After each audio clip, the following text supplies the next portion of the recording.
Seattle Sports app. KIRO AM Seattle. KIRO FM HD2 Tacoma.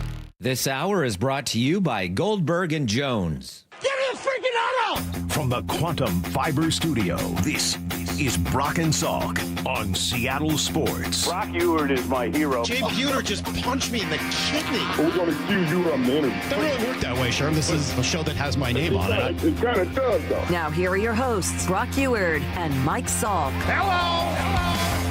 Yep, hello, good morning. It is the Brock and Salk Show here on Seattle Sports on 710, seattlesports.com, Seattle Sports app, podcast platforms, 97.3 HD2 and YouTube. It's funny, I say that every day. Kind of put it all together. It's like, man, I know a lot of ways you can find this show. A lot. Radio, video, digital audio. Like a, AM, HD radio, HD2, if you can figure out how to use it. New video platforms. You can even get the video on the app. Like, there's just there are a lot of ways. Like, you start saying that. When I first started the show 17 years ago, it was like, hi, you're here on 710. And that was the end of it. And then it was like, oh, and on what was then called, mynorthwest.com, and then seattlesports.com. Yeah, it's been quite the evolution over the course of these last 17 years. So find us in all those different places, and thank you for doing so. We certainly appreciate it. We got a lot today. It is the All-Star break week, so sometimes you expect this to be kind of a slow news week. Right now, it doesn't look like that's going to be the case. A lot to talk about with the Mariners. Obviously, huge news over the weekend on Saturday as the Seahawks agreed to sell the team to Vinod Khosla, and we could talk more about that. It's really been... Where do you want to start? You want to start with the Seahawks? All right, let's do that. Let's start with the Seahawks. I don't know that much about Khosla. Most of us don't, right? I mean, like, we're going to learn a lot more about him as an owner. I was asked to give an instant reaction video on Saturday, and it's like, okay, well, I can read you his Wikipedia page. You can get a sense as to who he is by going through the Wikipedia page and reading some articles about him and kind of trying to understand who he is. You can get the history, right? Came to America from India. Went to, I think it was Carnegie Mellon, right? And then eventually Stanford Business School. Really smart dude. He's the founder of Sun Microsystems, which is a huge, huge early computer company. If you're a golf fan and you know who Maverick McNeely is, he's a son of a billionaire, grew up right at Pebble Beach. His dad is Scott McNeely, who founded Sun Microsystems with Vinod Khosla.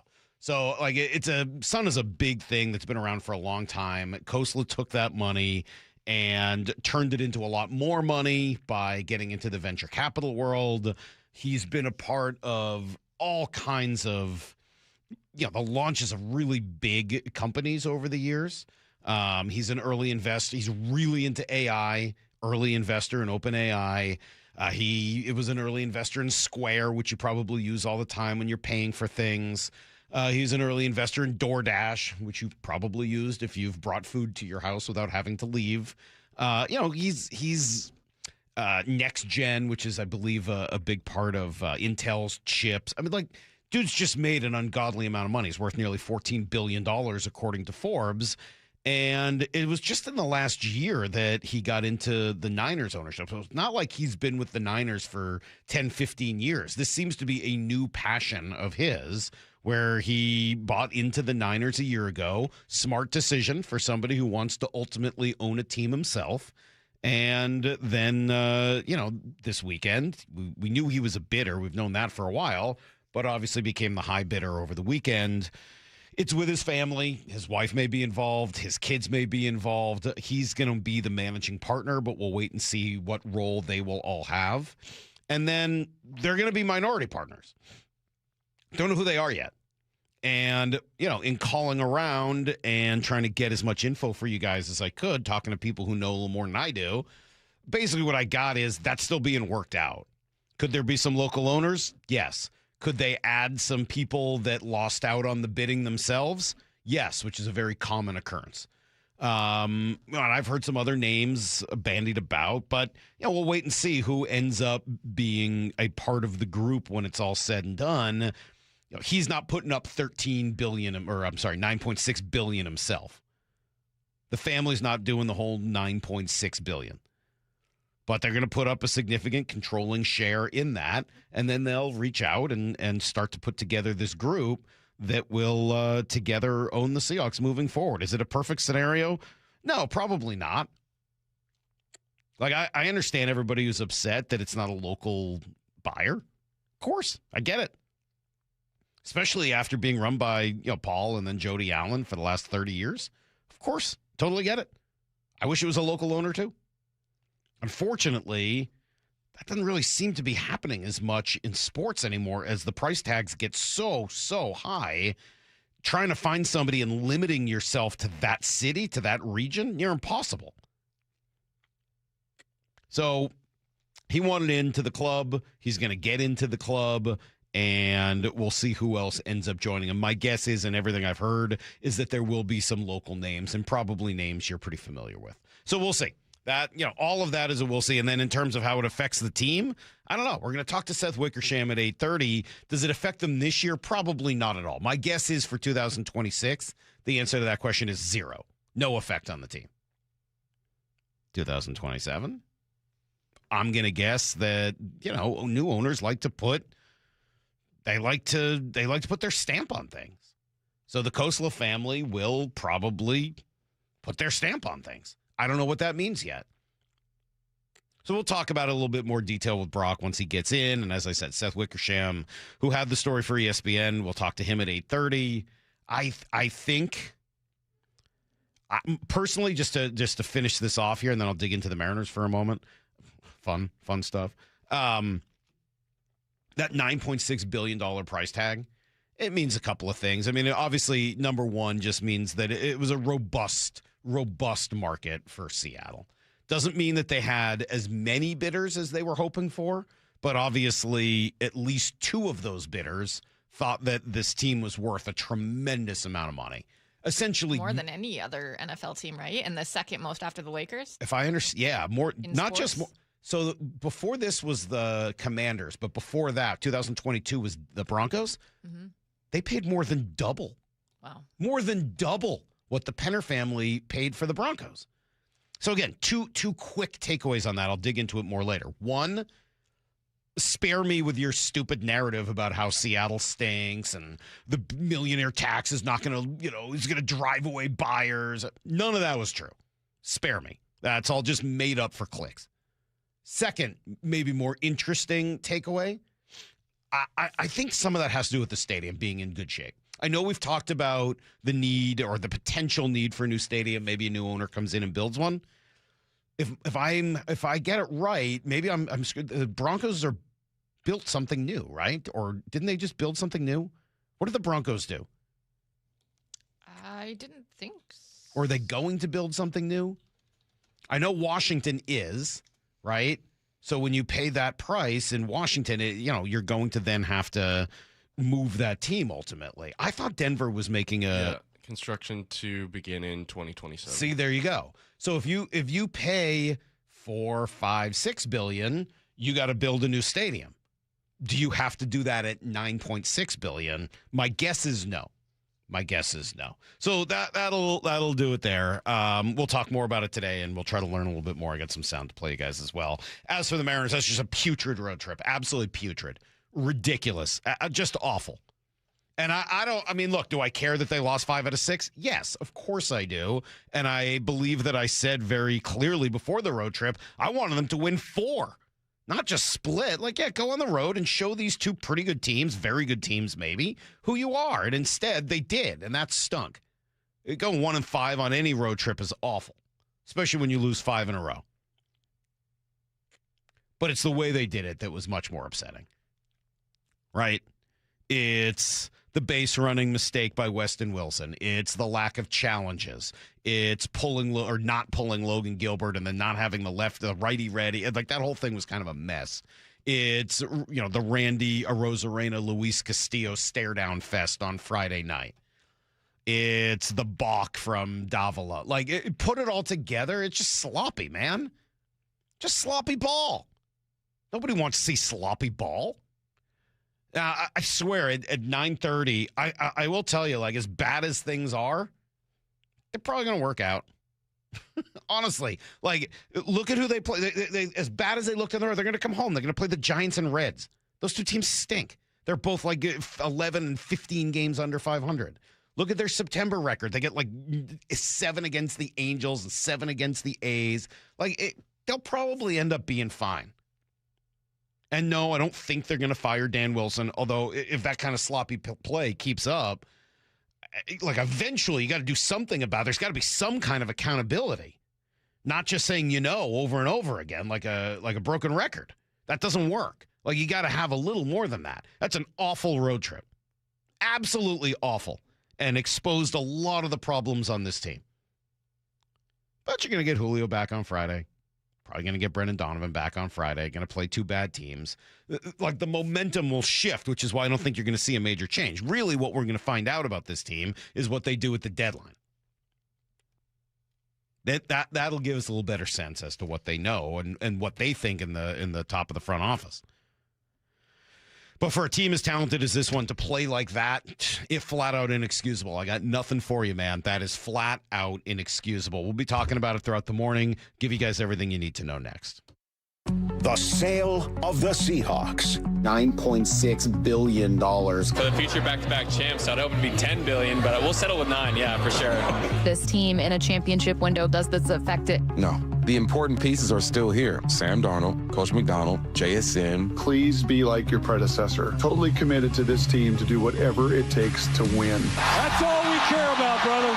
Coverage continues on the home of the Super Bowl champion Seahawks, Seattle Sports. When it comes to my policy, Farmers gives it to me straight, so there's no surprises. It's your coverage. You should never be confused. You hear that? An insurance provider with a conscience. We're a choir, but yes, we have that too. Straightforward coverage you can literally understand. That's what you get when you have Farmers. Bum, ba, bum, bum, bum, bum. Learn more at farmers.com. Underwritten by Farmers Truck or Fire Insurance Exchanges or Affiliate. Products not available in every state.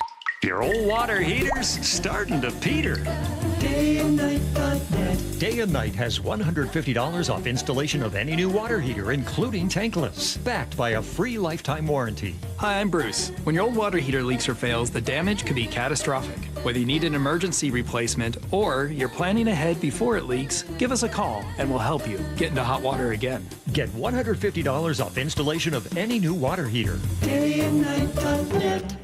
Look, I need to be real with you for a second. At Seattle Children's Hospital, 1 in 3 patient families cannot afford the food their kids need to heal. Think about that. A child recovering from surgery, learning to walk again, and the family is struggling to put food, nutritious food, on the table. That's why Safeway and Seahawk, Jackson Smith and Jigba are launching the Food First Project, a multi-year initiative to fight pediatric food insecurity right here in our community. This is not someday maybe talk. This is grocery cards, produce vouchers, and food as medicine programs going directly to families the moment the need is identified. No barriers, no red tape, just help right now. They're funding vitamin D screenings, nutrition support for student athletes, rehabilitation feeding tools, and meals for hundreds of families staying inpatient at the hospital. I love what Safeway and Seattle Children's are doing, making a real difference where it matters most. JSN showing up. Now it's our turn, 12s. Put food first. Learn more at Safeway.com. Hey, baseball fans, Rick Riz here. I'm excited to introduce you to my good friend Keith Dashafy, owner of Pella Windows and Doors of Western Washington. Keith? Thanks, Rick. At Pella Windows and Doors, we pride ourselves on delivering top quality windows and doors that enhance the beauty and energy efficiency of your home. Our products are built to last with innovative designs and exceptional craftsmanship. Whether you're looking to upgrade your windows or install new doors, Pella has you covered. That's fantastic, Keith. Don't wait. Schedule your free appointment today at PellaPNW.com. This is the story of the one. As a maintenance engineer at a beverage manufacturing plant, he starts his day knowing every line is ready to run because Grainger delivers the industrial-grade products he needs to keep mixers, conveyors, and packaging equipment moving. With Grainger's vast selection of bearings, belts, and motors, he keeps operations running smoothly, so nothing grinds to a halt. Call 1-800-GRAINGER, click Grainger.com, or just stop by. Grainger, for the ones who get it done.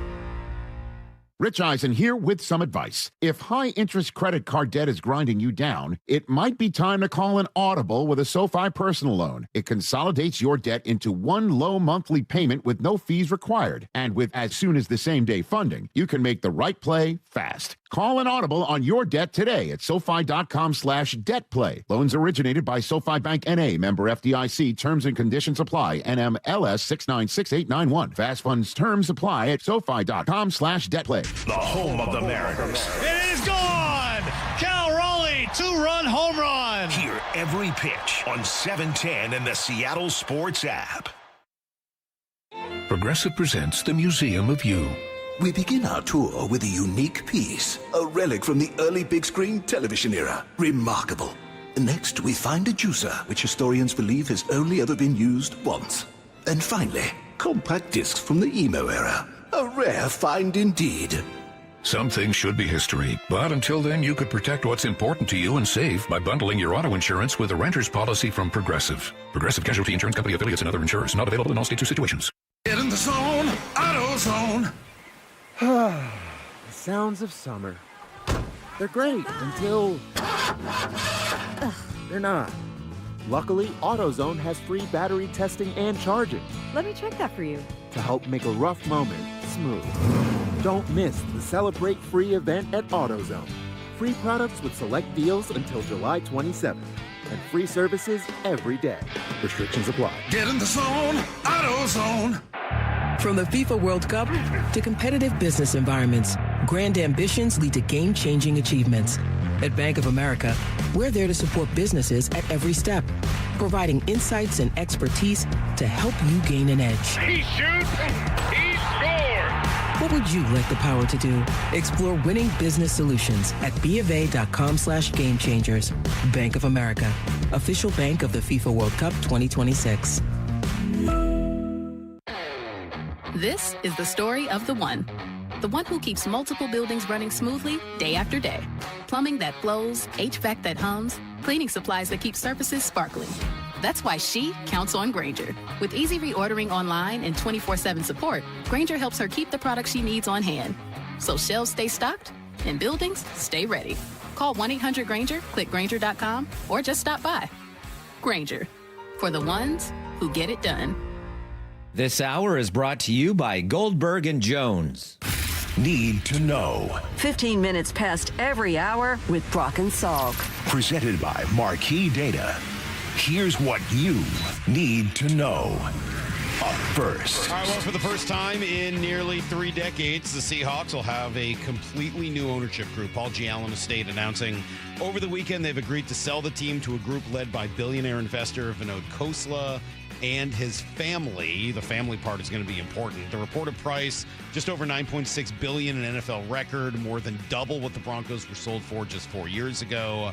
Statement from Khosla says, "We are honored to be entrusted as the next stewards of the Seattle Seahawks. We look forward to building on the winning legacy Paul Allen created and to earning the trust of the Seahawks organization and fans everywhere." I like the way he says that, earning the trust. Added later on Twitter, excited to be a part of this great franchise. Also excited to see the money all go to a nonprofit. No other comments till the sale is final. By the way, that should be on August 26th when the league has its meeting scheduled right in the middle of Hard Knocks. So that will end up being quite the story and storyline in there. What do we know? Again, not a ton. Here is Khosla talking just about being direct in his style of communication. There's a Stanford professor called Sam Harris who wrote a great book called Lying and Why Most People Lie Very Often.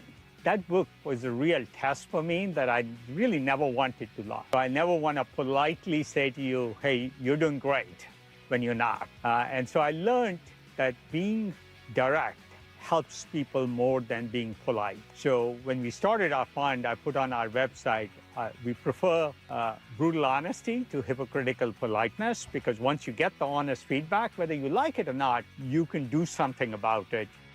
Yeah, appreciate that. And, you know, we'll find more. His wife is going to end up, I think, being the official owner for, you know, governing purposes for the league. And then his son, Neil, who's a pretty smart dude himself, is probably going to have a role in this as well. Big into the analytical world. The whole family is big into AI. So looking forward to learning a lot more about this in the coming weeks, months, and years. Here's the second thing you need to know. Horrific, ugly road trip, but it ended on a high note. A blowout win in Tampa yesterday to salvage that final game. So they go 1-5. Friday, got away from Luis Castillo, and the M's couldn't do much offensively. Saturday, not a lot better offensively. Logan pitched into the 7th, but probably one batter too long. The Rays took advantage, ran away late. Yesterday, the bats broke out. 3 hits, 3 driven in for J.P. Crawford. The 1-1. Swung on, parachute, left field, falling fast. Simpson won't get there. It's a hit. Garver scores. Here comes Cole Young racing around third base. He scores. JP into second. A 2 RBI double for JP Crawford. Just what the Mariners needed the most. 3-0 M's. Yeah, that got them going early. And once they got a little bit of a lead, it just changed the entire complexion of that game. Home run, 3-run shot for Randy Arozarena. Kind of turned into a bullpen day. Emerson Hancock hit on the hand with a line drive. X-rays negative. Thinks he should be able to go after the break. They should get Julio back on Friday as well. We'll see. Maybe Brendan Donovan will be back on Friday. Finished the first half at 48-49. 48-49. That's a game and a half behind Texas. Similar margin, game and a half ahead of Houston. You know what they were last year at the break? Top of your head? 51-45. So pretty big difference between where they were last year and where they're at right now. Here's the third thing you need to know. Meanwhile, the organization, powers that be, mostly focused on the draft this weekend. Maybe that's for the best. I'm glad they weren't on this road trip because I think they just would have gotten more and more mad. 20 new members of the Mariners organization after the draft. 8 pitchers, 12 position players. The first rounder is Ace Reese Power hitting third baseman from Mississippi State. Big, 6'4", 220, all kinds of pop, 24 home runs this past year. That's tied for the second most in the SEC. 5th most in single season school history, just past Brent Rooker, who had 23 home runs in 2017. He was the 3rd player to hit 20-plus in back-to-back seasons, joining Will the Thrill and Rafael Palmeiro. So, he's up there with some pretty big names. 23 doubles, led the SEC. Dude's got power. Here's what Jim Callis said. I mean, he's a modern power hitter. He hits the ball as hard as just about anybody in college baseball. He launches balls to his pull side just about as much as anybody in college baseball. I think, as Dan was pointing out, his long-term value, a lot of it's going to come down to how much does he hit and does he stay at third base. But if you want to see, if we want to start predicting guys who could win the All-Star Game Home Run Derby down the road, I'll take Ace Reese for the 2029 All-Star Game Home Run Derby. All right, so big-time power there. After that, second rounder Jake Brown, kind of a well-rounded outfielder type, kind of does it all. Whether the Callis cut I have, I'll play for you later. It's like 55 everything, like on the 20/80 scale. Like he's just really good at everything. Here's what Scott Hunter, the Mariners top scout, said. Yeah, we had a great meeting with him at the Combine. I mean, just a really fun leader. I mean, I keep using Kate as our example of like leadership and makeup, but the way he talked about being in that clubhouse at LSU, it wasn't the same as the year before, how there was difficulties in culture and how he was kind of the leader that tried to keep that group together. Yeah, so, I mean, leadership ability in addition to what he can do on the field. 3rd-round pick was a pitcher, Nathan Taylor. Finished day 1 with UNC third baseman Trevor Lucas. All right, home run derby tonight. Some names. Junior Caminero, who we just watched. Munetake Murakami. Bryce Harper, going to be the hometown favorite. Wilson Contreras. Kyle Schwarber back in it. All right, that's everything you need to know. 1:15 every hour here on the Brock and Salk Show. Yeah, man, there just really is these two stories between what the Mariners did on their road trip and the Seahawks sale over the weekend. One thing we won't probably get to today and kind of save it for conversation tomorrow is Jeremy Fowler's list of the top quarterbacks came out today. That's kind of the one you're waiting for. Should I tell you where Sam? Yeah, I'll just tell you. Sam Darnold was not in the top 10, but he was the first honorable mention. 11th. That's about right. Like, I'm not going to get mad about that. That's kind of about where he is. About 11. I mean, I can read you the details on who was ahead of him and who was behind him. And Fowler's follow-up basically showed, like, it's divided into tiers. And his tier started at 10. So it's like 10 through 15. So could he, if he was 10, would you feel better? Yeah, maybe 11. Then he's outside the top 10, but he's the first honorable mention. I don't know. I that feels about right.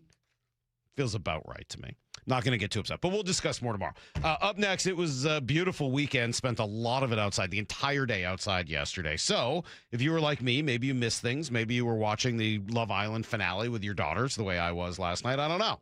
Whatever you missed, Maura's got it for you as we go around the weekend next. The Seahawks sold to Vinod Khosla and his family. What do we know about the new owners? I like to say failure does not matter. It's success that matters. You make it yours as an owner, but you still keep what has made this franchise so successful. Leave it alone. Just give me a clone of Jody Allen and just how she approached it. We are the home of your Super Bowl champion Seahawks, Seattle Sports. Find everything you need to know at seattlesports.com. What if I told you a local credit union is giving members up to $30 per month just to make everyday purchases? Dave Wyman here, and when I heard about the offer from Harborstone Credit Union, I said, sign me up. And that's what I did at harborstone.com/cash. You know, I'm not a tech-savvy guy, but opening a checking account was easy enough for me to figure out. I got my PNW Cashback checking account for free, no fees or minimums, and when I make everyday purchases with my Harborstone PNW Cashback debit card, I earn up to $30 each month. My wife loves it when I get cash back on gas, groceries, coffee, travel, and lunch. All categories count towards your cash back. You can even tap to pay. If you live, work, or worship in the state of Washington, sign up for a membership with Harborstone Credit Union and get the PNW Cashback free checking account. Open your free account online like I did at harborstone.com/cash or visit one of their 29 branches across the Northwest. Insured by NCUA. Terms and conditions apply. Olympic Hot Tub has more ways than ever to achieve total wellness at home. Immerse yourself in a saltwater hot spring spa and let jets melt stress away.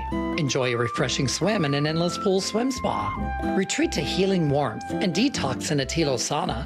Then awaken mind and body with a cold plunge. You'll be saying, ah, in no time. Your path to wellness starts today at Olympic Hot Tub.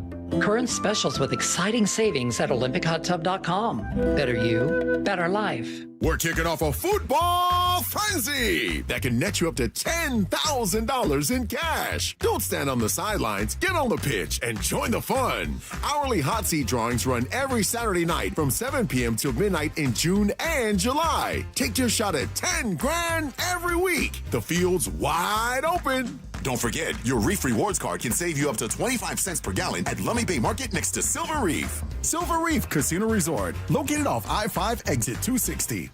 If you love to travel, Capital One has a rewards credit card that's perfect for you. With the Capital One Venture X card, you earn unlimited double miles on everything you buy. Plus, you get premium benefits at a collection of luxury hotels when you book on Capital One Travel. And with Venture X, you get access to over 1,000 airport lounges worldwide. Open up a world of travel possibilities with the Capital One Venture X card. What's in your wallet? Terms apply. Lounge access is subject to change. See CapitalOne.com for details. In sports, the tape never tells the whole story. Hiring is no different. AI can make candidates look like an MVP on paper. So knowing the person and the skills behind the resume matters. That's where Robert Half changes the game. Our recruiters combine their expertise with award-winning AI to evaluate skills and fit quickly. Learn how we can find you specialized talent in finance, accounting, technology, and more. At Robert Half, we know talent. Visit roberthalf.com/talent today. Do you have stiff laundry or scale buildup on your sinks and showers? Those are classic signs of hard water. At Culligan, they deliver softer, cleaner water throughout your entire home. A Culligan water softener removes the hardness from your water and extends the life of your appliances. Plus, it can improve the quality of your skin and hair. Ask about 12-month, no payment, no interest financing too. Go to Culligan.com. That's Culligan.com. Contaminants or impurities may not be in your water. The home of the Mariners. It is gone! Cal Raleigh, 2-run home run! Hear every pitch on 710 and the Seattle Sports app. You've probably heard all those ads for life insurance. Just a few dollars a day, apply online in minutes, no medical exam. Simple, easy, and cheap, right? Now you're thinking, maybe I should get a quote. Well, smart thinking. Everyone should have life insurance. But here's what they don't tell you. Those few dollars a day rates, they're for young people in perfect health. That's why everyone calls Big Lou the 50 to 60-year-old not-so-perfect candidate. Like you. You take prescription meds, and you're overweight. Winner, winner, fried chicken dinner. Well, Big Lou works with life insurance companies that want people like you, with no surprises after you apply. In fact, if you're a 50-year-old guy with a few health glitches, Lou could probably find you $1 million of term life coverage for about $200 a month. So, yeah, you need life insurance. But unless you're young and healthy, you gotta call Big Lou, because he's like you, older, heavier, and on meds, too. Get a quote right now at 800-381-4183, 800-381-4183, or biglou.com. How sweet it is!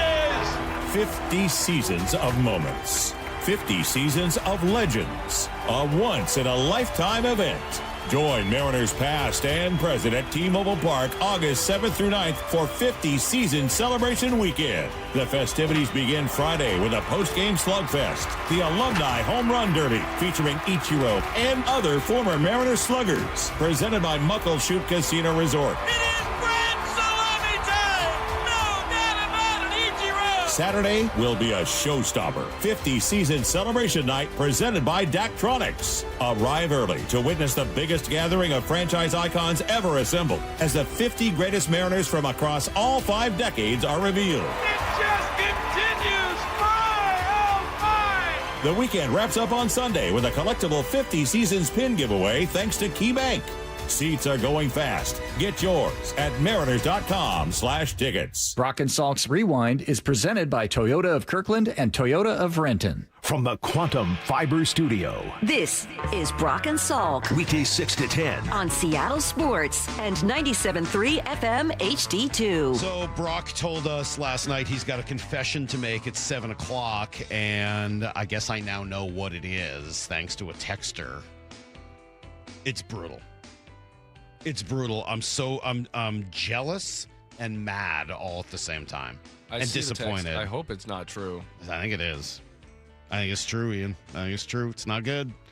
Yeah. All right, I haven't seen this yet. Yeah, so don't look, Maura. Oh, it'll horrify you when you find out.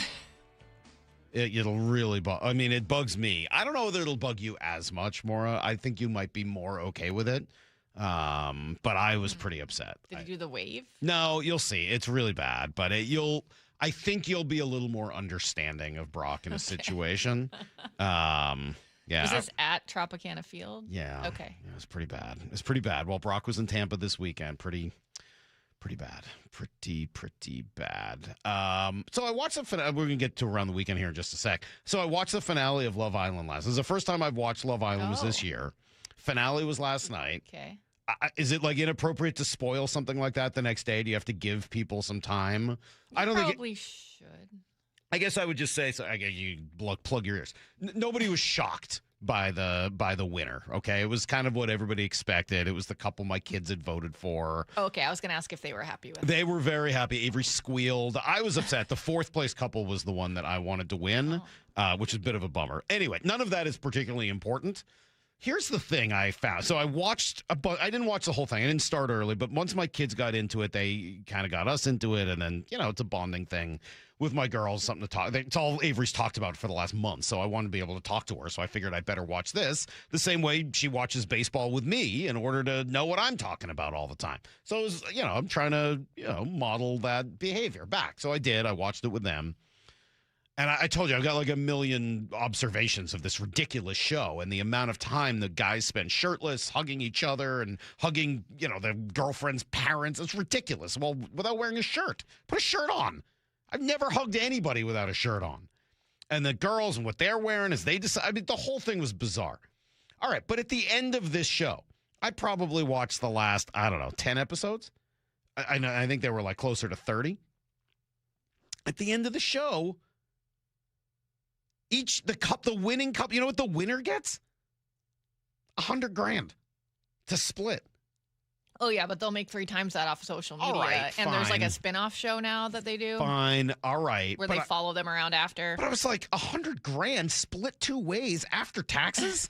Like, you can maybe buy a mid-tier Honda Civic. I was like, what?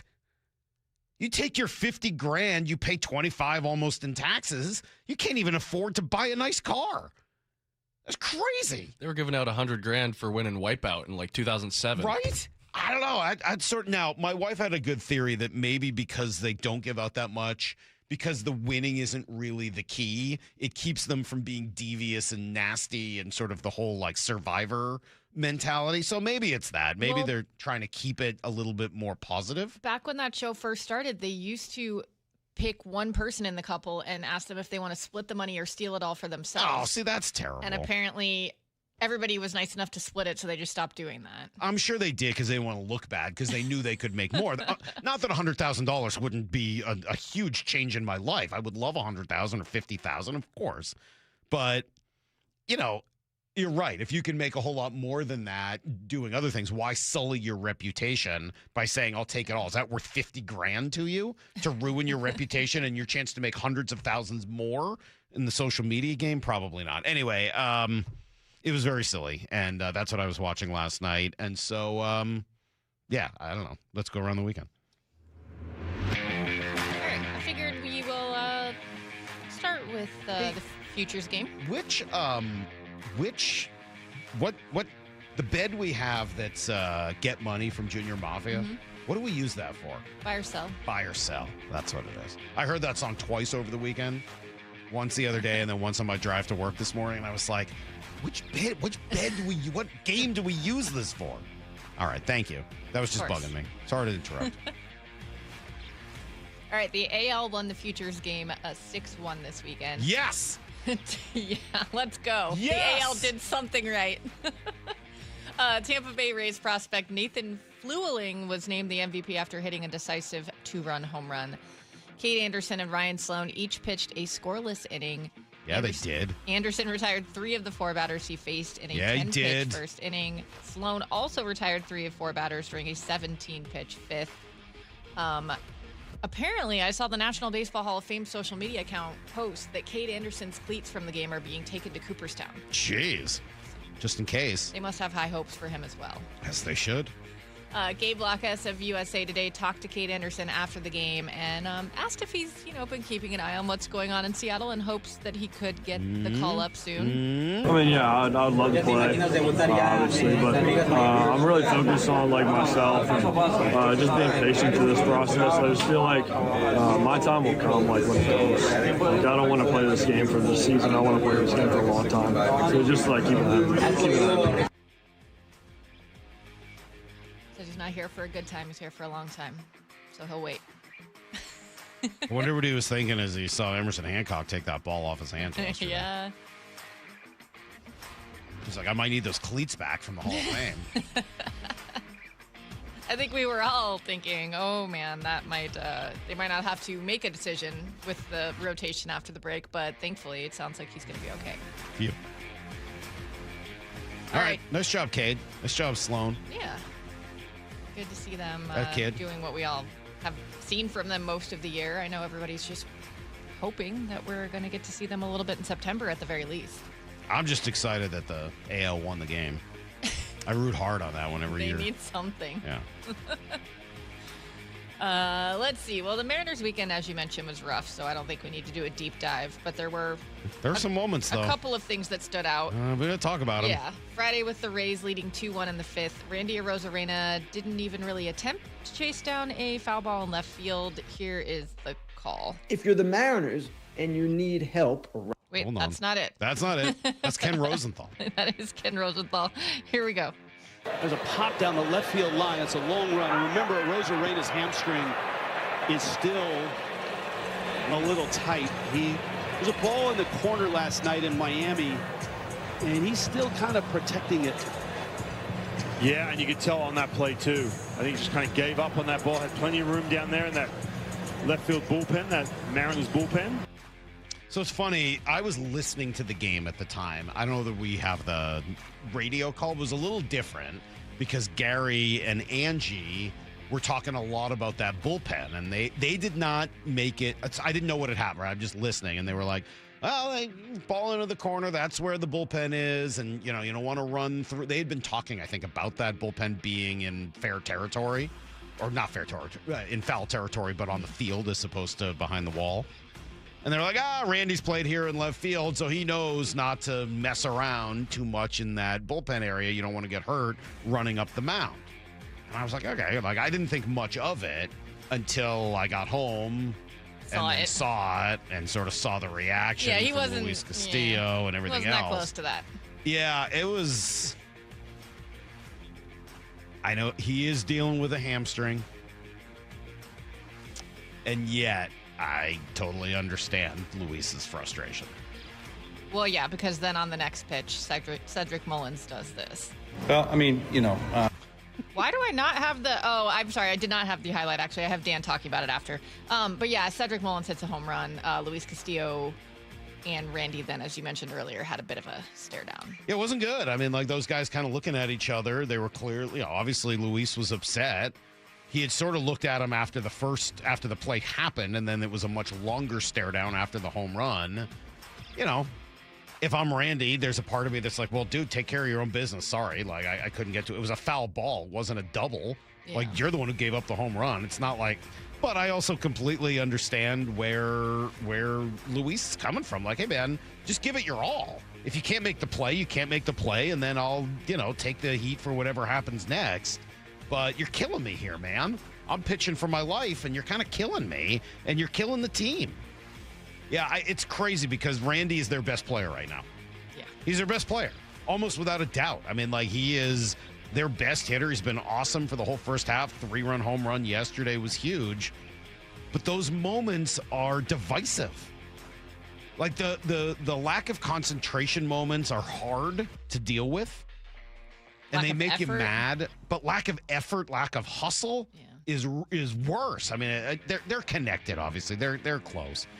But those ones will just drive your teammates crazy. Well, yeah, and there's a part of me that's like, well, if your hamstrings hurt that bad, then you shouldn't be out there. But like you said, they need his bat, and they have so many other injuries. Who else are they going to put out there? Exactly. It feels like there could have been a little more effort, even if your hamstrings hurt. I get where. Well, and also these things build, right? Like, it's not that incident by itself is not that big a deal.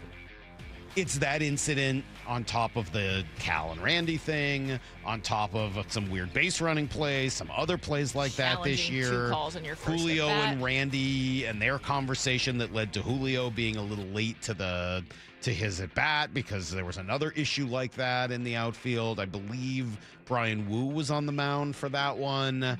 So, like, those things add up, and then they add up with the road trip when you got, the Cole Young challenge or non-challenge, and you got the Weston Wilson base running mistake, and then you've got this almost the next day. It's like these things just keep adding up. And so, no, is the one Randy play a problem? Not really. It's not like a huge problem in and of itself.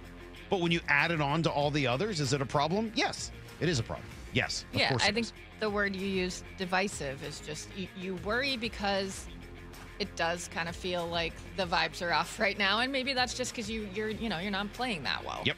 But you worry that things like that can widen divides. And you want to do all of the things to give yourself a chance to play better. If the ball's not falling, fine, but then give yourself every opportunity to get to not give the game away in other ways. Yeah.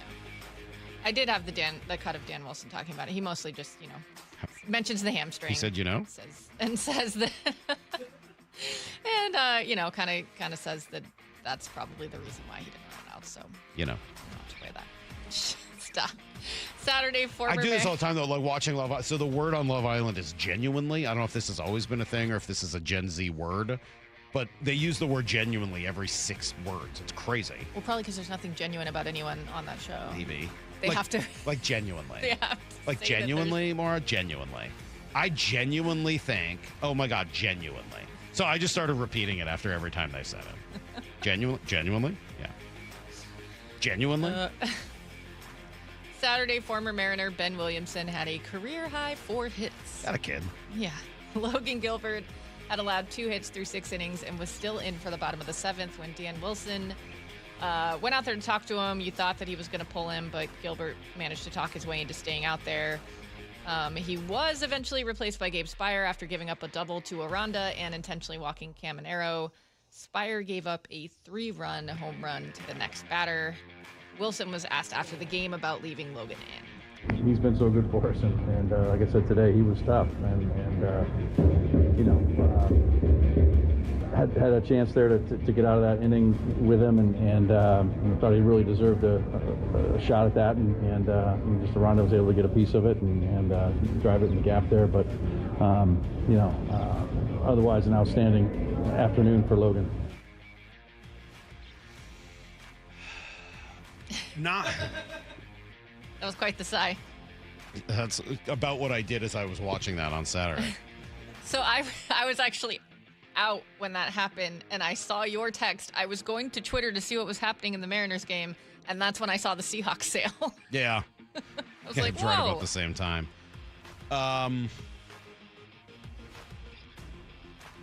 Look, I don't like judging a decision based on the result. It's not entirely fair. Like, I try to judge a decision based on process rather than on result.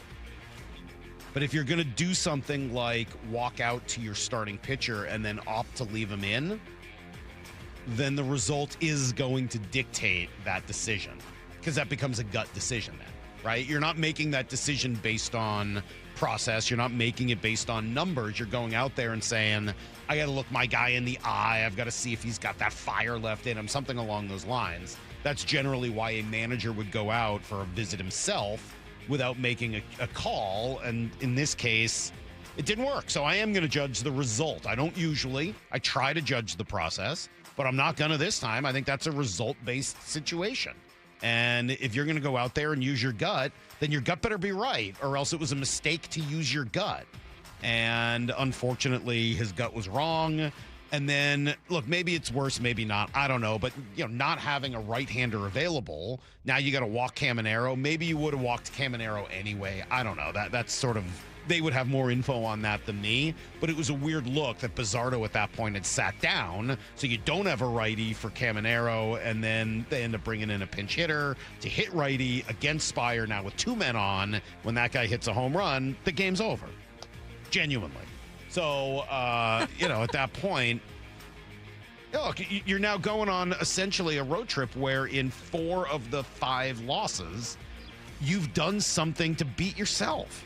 Yeah. I think that's what's so frustrating. I know that there was a bunch of, look, I know they hit some balls hard right at people. I know that these games could have gone differently. Could have. I mean, Miami looked tremendous, built for that ballpark and all that. But that's 4 out of 5 losses in which you helped beat yourself. That's not okay. You can't beat yourself. Sometimes you lose in baseball. God, no one has said this more than me, but don't beat yourself. That's why that road trip felt so gross. Yeah. Honestly, 4 of the first 5 losses, you just beat yourself. Can't do that. And I think Saturday was more aggravating. Friday, look, they were probably going to lose Friday. They didn't have the pitching matchup edge in that. Nick Martinez has been awesome this year. Luis Castillo's been just okay. I wasn't expecting them to win on Friday. You had the pitching matchup edge both Saturday and Sunday. Griffin Jacks looked awful to start the game again on Saturday, and you had an opportunity, couldn't get him out early, and then that was your problem. You end up losing that game early. The beating yourself late with Logan stunk, and it added to it. But, that was the game where you had the pitching edge, much like you did yesterday. If you were going to win this series, you really needed to win Game 2, and unfortunately, they didn't do that. No. They did. They did pull off yesterday's win. And, it was impressive for the fact that Emerson Hancock did exit in the second inning. You have to bring in Ferrer to get that final out. He pitched a scoreless third. And then, from there, Davila pitched 2 scoreless. Then Spire, Rucker, Bizzardo, and Munoz each pitched an inning.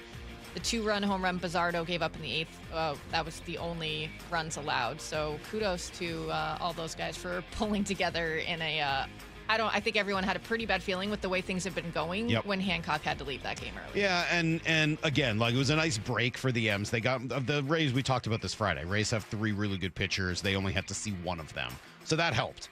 Griffin Jack's probably 4, and then the kid yesterday, Seymour, is that his name? Is number 5. So look, probably wanted to win 2 of those 3 games. You win 1, okay. It was nice to see them go out and just, bash yesterday and at least not go into the break on a 6-game losing streak. Again, they're going to come out, play the Giants, who are bad. Then they're going to play the Reds at home, who are bad.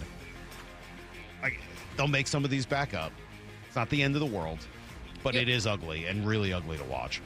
Yeah, you almost feel like they need the mental break right now as much as the physical. They do. And then, look, again, maybe my bigger problem is these things have a way of coming back to bite you when it really matters. If you've been a sloppy team all year, guess what tends to happen in the playoffs? You get beat on a big moment where you're sloppy. That's just kind of how it goes. And they've been sloppy all year. They're going to clean it up. There's no other way to say it. Got to clean it up. I couldn't agree more. Well, let's see. With the last couple minutes here, I did want to talk about, because we've talked a little bit about Vinod Khosla, who bought the Seahawks over the weekend. But they did send a memo to the NFL teams that his wife, Neeru Khosla, will be the controlling owner. So I rolled in some sound from her. She is their family's brilliant. She was a molecular biologist at Stanford before she had 4 kids, took some time away for that, and then decided to really focus on trying to help kids from kindergarten through 12th grade get an education without finances being an obstacle. So she started this CK12 Foundation, which provides customized digital textbooks and interactive simulations. I think teachers and students alike can use it all for free. And so I rolled in this sound so we could hear a little bit from her on the Touring Post podcast. I spent about 15 plus years as the head of the education. By the way, just so you know, I was a molecular biologist. Yeah, I read that. How did you pivot to the education? Well, I was doing research at Stanford on oncogenes. And from those, I realized, became very pregnant with my first kid. I said, oh my God, can't be around radioactivity. So we moved on. I had 4 kids. After that, I said, what do I do with my kids? Education. So that's when I found the best school that I thought had the best education, which was child-centric. Sent my children there, and we kind of got involved. It was so fascinating. I spent about 10 years in the classrooms every day, looking at what teachers were doing, what students were doing. I like that in moving from the Allen family, you're getting involved in another family that philanthropy seems really important to them. And also, I thought just from that clip, it made me think of how often Mike McDonald uses the word teacher when talking about him and his coaches and how they want to approach things. So hopefully it'll be a good fit. Yeah, the word curiosity was the one that jumped out to me as she was talking about being, the teaching stuff there. Like, she's just a curious person, right? As she's going through one thing after another, it makes her curious about how that works. And by all accounts, the kids are pretty smart also. And this Neil, who's the son, who it sounds like is going to be involved, was maybe involved in some way with the Niners. It sounds like he's pretty smart dude himself. Sounds like he was a football operations intern at some point. Yeah. Someone found that on his LinkedIn. Yeah. So I think he's a pretty smart dude as well. Pretty, again, analytics, AI, the future. There's a family that is pretty well built for it. Yeah, and I think from what you were talking about earlier with Vinod Khosla too, just the way that he keeps getting in with these new technologies on the ground floor. We don't know much about him yet, but that leads you to believe that he's not going to be an owner that wants to have his franchise remain stagnant. That he's going to want to keep, as Mike McDonald says, chasing edges. All right, Maura, thank you. I'll just let you guys know now, if you want to send racist stuff in about Vinod Khosla, you're just going to get blocked on the text toy. I'll just tell everyone now. I got it all over my Twitter yesterday, starting to get some of it on the text machine this morning. If you have a racist joke to make, you're just going to get blocked. We have the ability to block people on the text line. I'm just going to let you know now. I'm just going to give you the heads up. I wasn't gonna. I figured it's a good way to find out about people. I'm just going to let you know. Like, that's just it. Yeah, we're just not gonna stand. No room for that. It's just not gonna happen. So I've already got 2 or 3. Thanks for telling us who you are, and that's just gonna end. Like, we're just not gonna go down that road. You're just gonna get blocked. Don't care what else you've texted. Don't care what else you think. Just that's it. Just no warning. Here's your warning. That's it. Not gonna happen. Anyway, let's move on. Brock, I can't. Maura, I think you'll have some sympathy. I think based on what I know of you and what I've seen of you in a couple of key spots, I think you will have some sympathy. Okay. I don't know if the world will agree. I'm intrigued. It's next on Brock and Salk. If you're subscribed to Seattle Sports on YouTube, then you saw Wyman and Bob's latest digital exclusive first. Cole Young, he is just turning into an absolute star. Yeah, he doesn't look like he can generate that kind of power. He's listed at 5'10", 180. Yeah. And he's got big pop, just tremendous, and playing great defense. He might be your best overall player right now in terms of the way he's functioning. Subscribe to Seattle Sports on YouTube and know first. Seriously, what are you waiting for? Start having fun. Caesar Sportsbook at Muckleshoot Casino Resort is your #1 place to eat, drink, watch, and have fun. Keep up with your favorite sports anywhere and everywhere on property with the mobile app. Visit muckleshootcasino.com today. Scan the QR code and let the play begin. Muckleshoot. Valvoline Instant Oil Change presents Wisdom from the Road. Summer means wide open spaces and a whole lot of extra miles. The last place you want your engine to give out is halfway to nowhere. Out here, low oil or a weak battery is just an ambush waiting to happen. That's why every oil change at Valvoline Instant Oil Change includes an 18-point maintenance check. These techs are trained to help spot issues early and keep you riding easy. Valvoline Instant Oil Change. Change wisely. Black Hawk Pro Painting reminds parents the fatal crash rate for teens peaks at age 19, and we lose nearly 8 kids every day. Make a family agreement to never drive under the influence of alcohol or drugs, text behind the wheel, or ride with anyone who is. Always designate a sober driver, call a parent or rideshare, and let's bring our children home safely. Best wishes to all our kids from the entire team at Black Hawk Pro Painting. Family owned and proudly serving the greater Seattle area for interior and exterior painting. Online at blackhawkpropainting.com. Lee Johnson Auto Family, the LJ way. When you buy a new vehicle from Lee Johnson, you'll get a lifetime powertrain warranty included. They call this one Bill. Whoa, aliens? Am I in a spaceship? Affirmative, Bill. What's with the laser saw? Relax. We are cutting our bill in half. What? An Xfinity mobile transmission says you can cut your bill in half. Oh, your mobile bill, not me, Bill. Ah. Xfinity Mobile also says we can try it free for a year. Free. Yes, with no commitment. Can we put the saw away? I am reluctant. But we will find another being to bisect. That's not sci-fi, it's Xfinity Mobile. Xfinity Internet members cut your mobile bill in half. Plus, try Xfinity Mobile free for a year. No commitment. Learn more at xfinitymobile.com. Xfinity. Imagine that. Restrictions apply. Xfinity Internet required. Savings compares one line of Xfinity Mobile Select to comparable plans from T-Mobile, Verizon, and AT&T as of 3/24/26. Taxes, fees, extra. $30 monthly discount limited to new mobile customers only. After 12 months, regular rates apply. Dealing with divorce and custody issues can be terrifying and very lonely, but you don't need to face it alone. Goldberg Jones has been helping Northwest husbands and fathers for more than 30 years. Thousands of men have put their trust in us. You can too. Learn more at goldbergjones.com.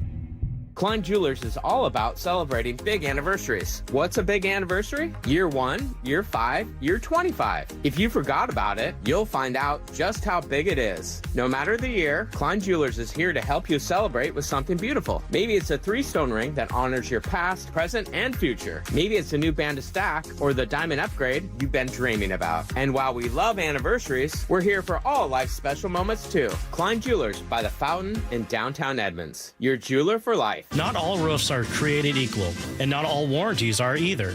This is Justin Shirley, CEO of State Roofing and Exteriors.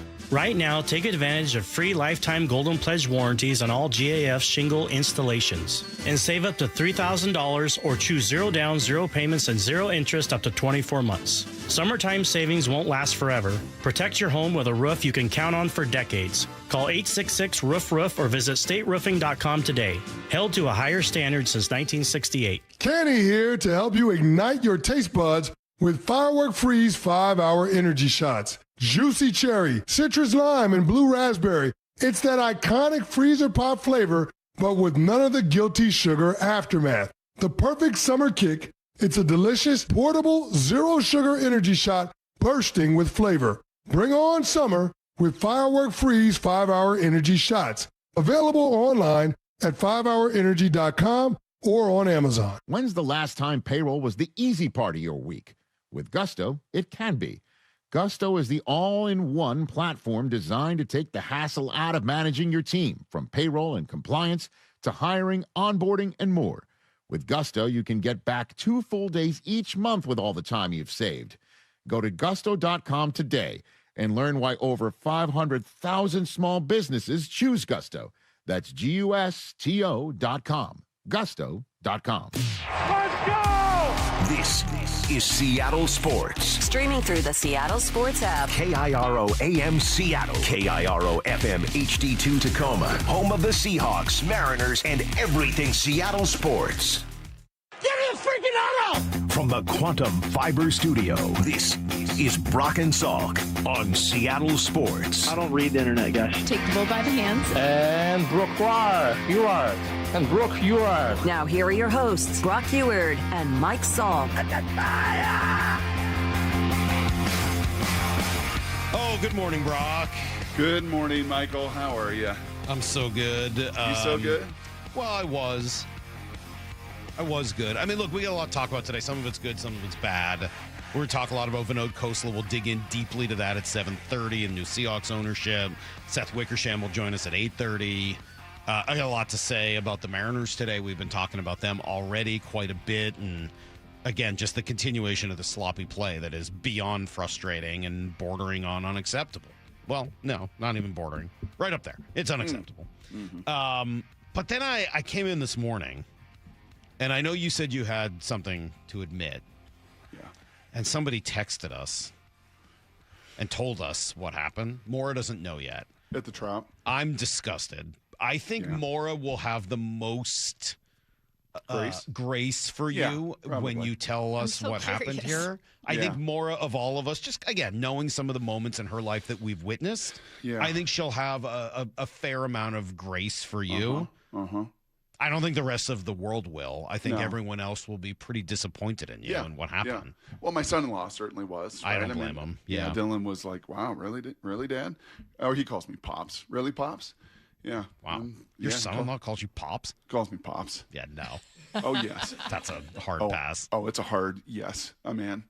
And it was like where it was formed was at a graduation party, remember, with his teammate who was drinking all the Bapples, who brought in his own Busch Light apples. Right. And he called me Pops. Okay. So it just kind of stuck. All right. That's there. So it's not like a dad thing. It's more of like an old man thing. No, it's an old man thing. It's a drunk, Busch Light apple guy. It's going to get a little worse after this story. Yeah. So, we're in there, good seats. I'm sitting next to Cole, right in front of Cole Young's mom and his baseball coach from high school, just having a great time, wonderful time. I ended up buying $39 nachos. Oh, yeah.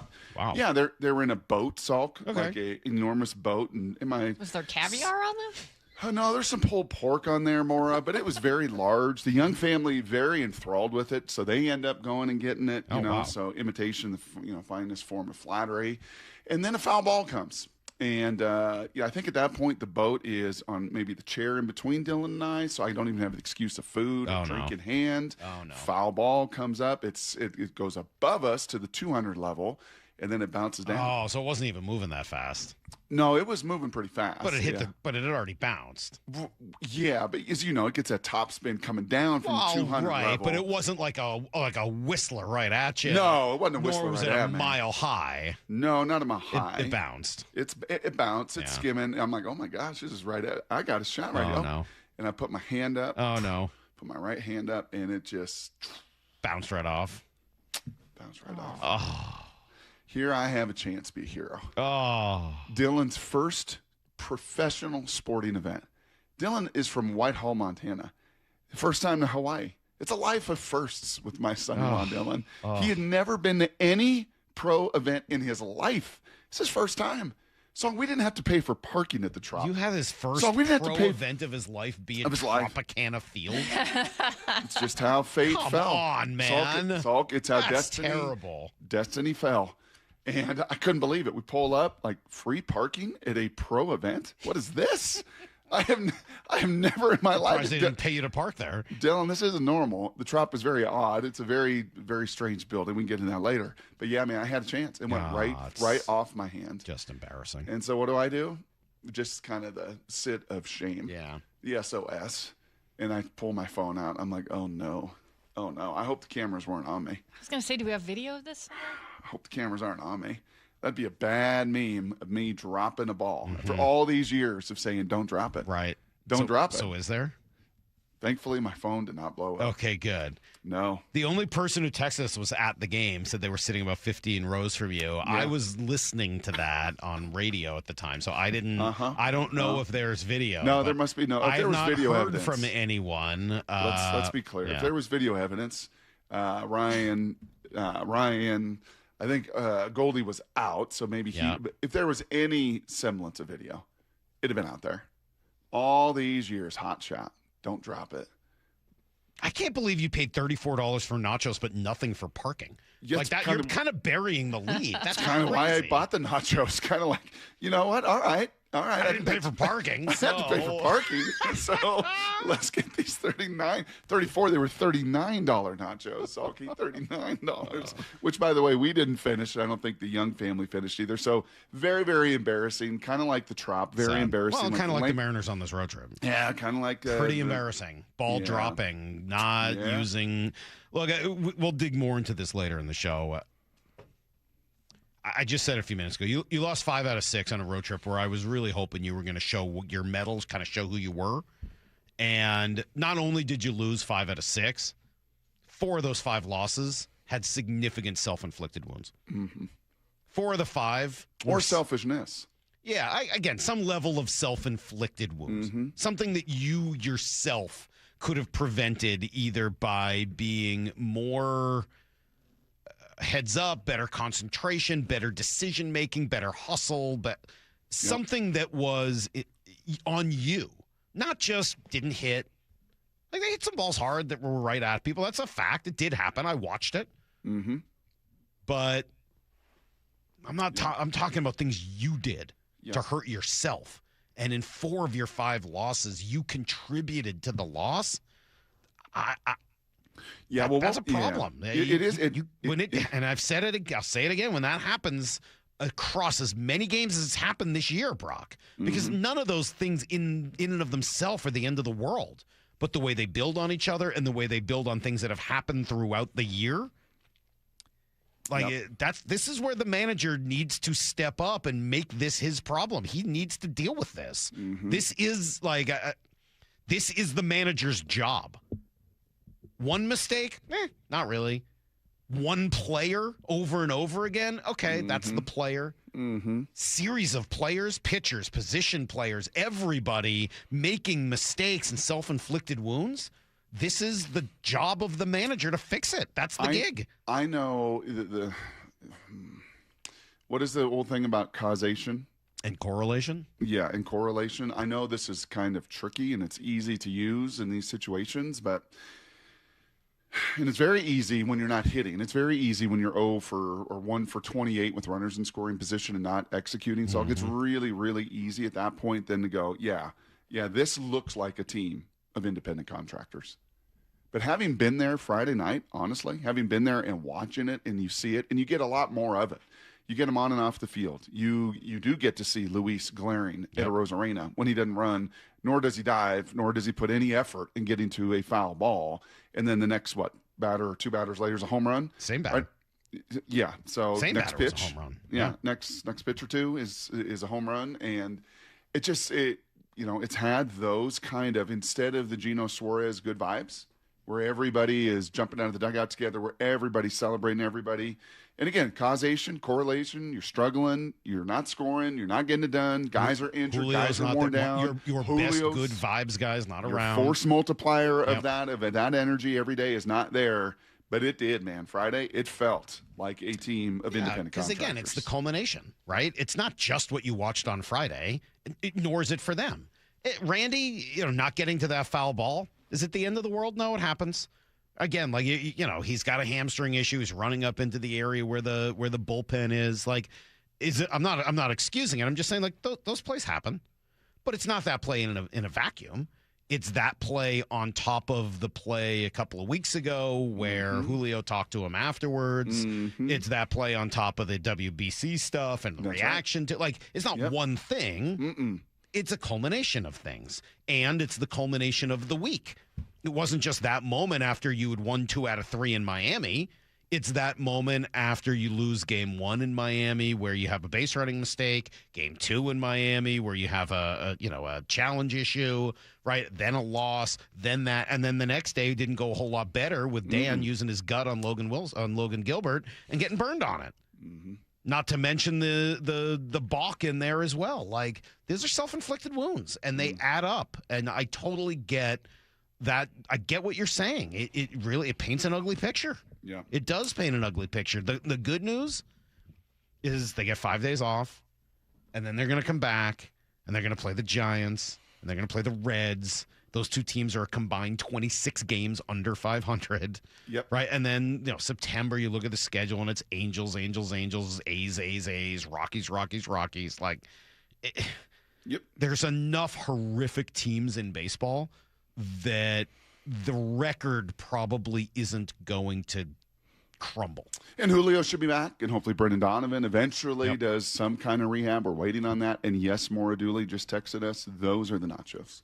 Those are the 30. I mean, that's like a foot-long box of nachos. Oh, not foot. It's a 2 foot long. Yeah, that's for the whole box fam. of nachos. Okay. Yeah. That makes a little more sense. And again, when you're not paying for parking, Maura. Brock should have just said, I got parking and nachos for $40. It was a great deal. Like, when you put it that way, you're absolutely right. All right. We'll be back with everything you need to know, and then we will share what we know, what we think, and the questions we still have about the new Seahawks ownership. It's all coming up on Brock and Salk. The Seahawks sold to Vinod Khosla and his family. What do we know about the new owners? I like to say failure does not matter. It's success that matters. You make it yours as an owner, but you still keep what has made this franchise so successful. Leave it alone. Just give me a clone of Jody Allen and just how she approached it. We are the home of your Super Bowl champion Seahawks, Seattle Sports. Find everything you need to know at seattlesports.com. Well, mid-July right now, the perfect time to save some money. And one of the easiest ways to save, do what Molly and I did, take the First Mark Challenge.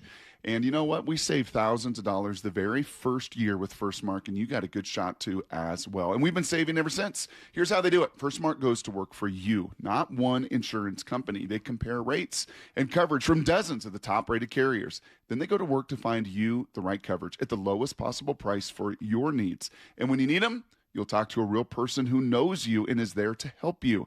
That's the kind of world-class service that has kept us with First Mark year after year after year. Take the First Mark Insurance Challenge today. It costs you absolutely nothing. There's no obligation, and you'll find out just how much money you could be saving every single month.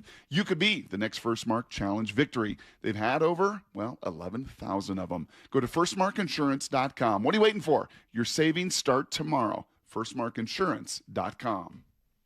Olympic Hot Tub has terrific ways to achieve total wellness at home. Saltwater hot tubs, swim spas, saunas, and cold plunges, all waiting for you. See our current specials with exciting savings at olympichottub.com. Better you, better life. When you order a ride from a rideshare company, do you know what you're getting? Big rideshare companies have been caught failing to protect passengers from dangerous drivers and not supporting drivers and passengers after an accident, all to protect their profits. That's why if you've been injured in a rideshare vehicle, you need Davis Law Group to protect you. Their in-house team of investigators and legal staff has a successful track record of taking on rideshare companies, and they've won millions. Visit DavisLawGroupSeattle.com.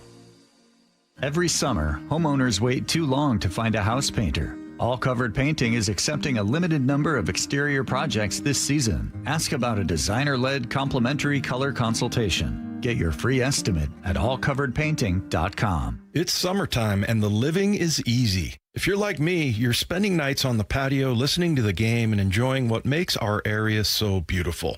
Dave Wyman here, and I have just the offer for you to get the most out of your outdoor living space. $500 off each window, $750 off patio and entry doors, and $200 off the final project.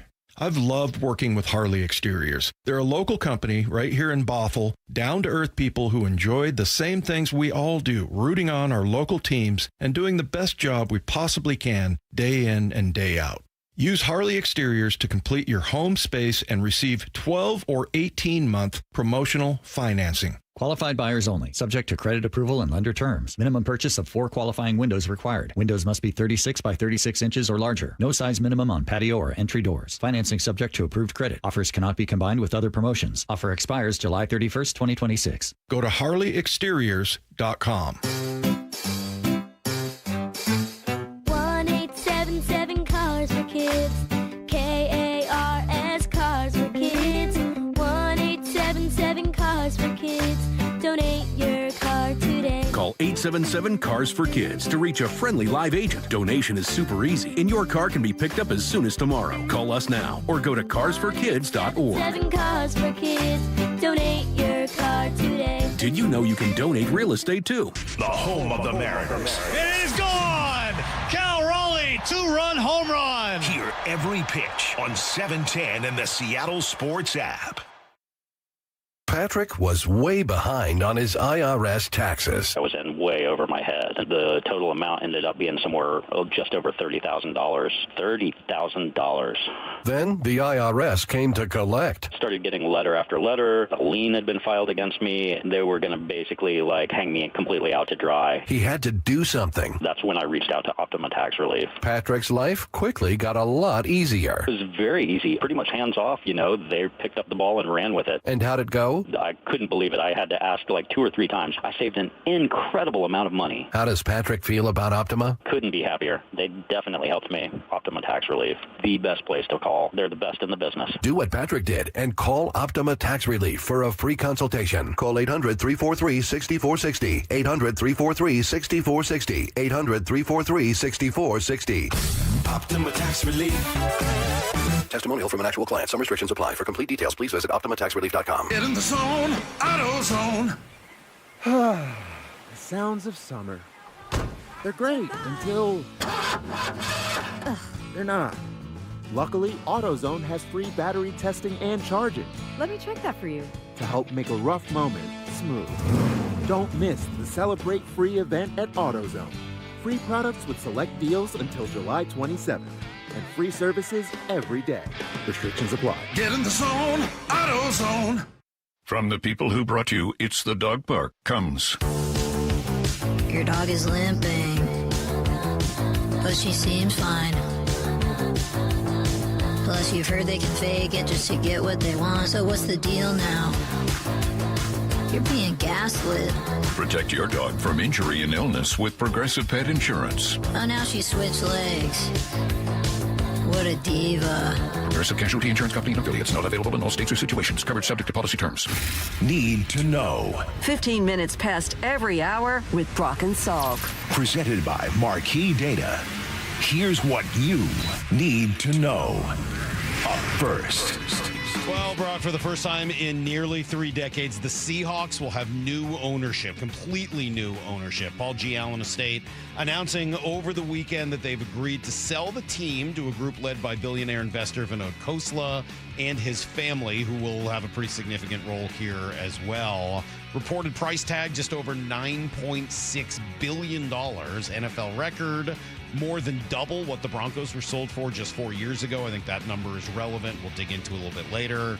The quote from Khosla in the release says, "We are honored to be entrusted as the next stewards of the Seattle Seahawks. We look forward to building on the winning legacy Paul Allen created and to earning the trust of the Seahawks organization and fans everywhere." Well, there are 2, I think, very important words in there. One is trust, right? Not assuming that they have the trust, that they know they need to build the trust. Great. The other, Brock, is probably the word that I've used most often to describe great ownership: stewardship. If you want to be a great owner, you need to own the team in the public interest. And that is essentially the definition of being a steward, that you get to be in charge of this for a little while and you want to leave it better than you found it for the next person. I love that he used that word in the release. I think that's great. Yeah, I would add a few more in there, like earn it. You got to earn it. Just because you buy it doesn't mean anything. You gotta earn that trust with this community. And then the other thing, it just it did hit me Saturday when that news came, because we knew it was coming. We knew the house had been for sale, but when you leave that house that you grew up in, that you have so many memories in, that you love, that has brought you so much joy, that's actually brought you championships, and you gotta leave it and trust it to somebody else. That hit a little bit emotionally. I played for Paul Allen. Damon worked for Paul Allen. We've been around the Seahawks. I've worked in broadcasting for them in different capacities, in television and radio through the years. And it's been, these are big shoes to fill.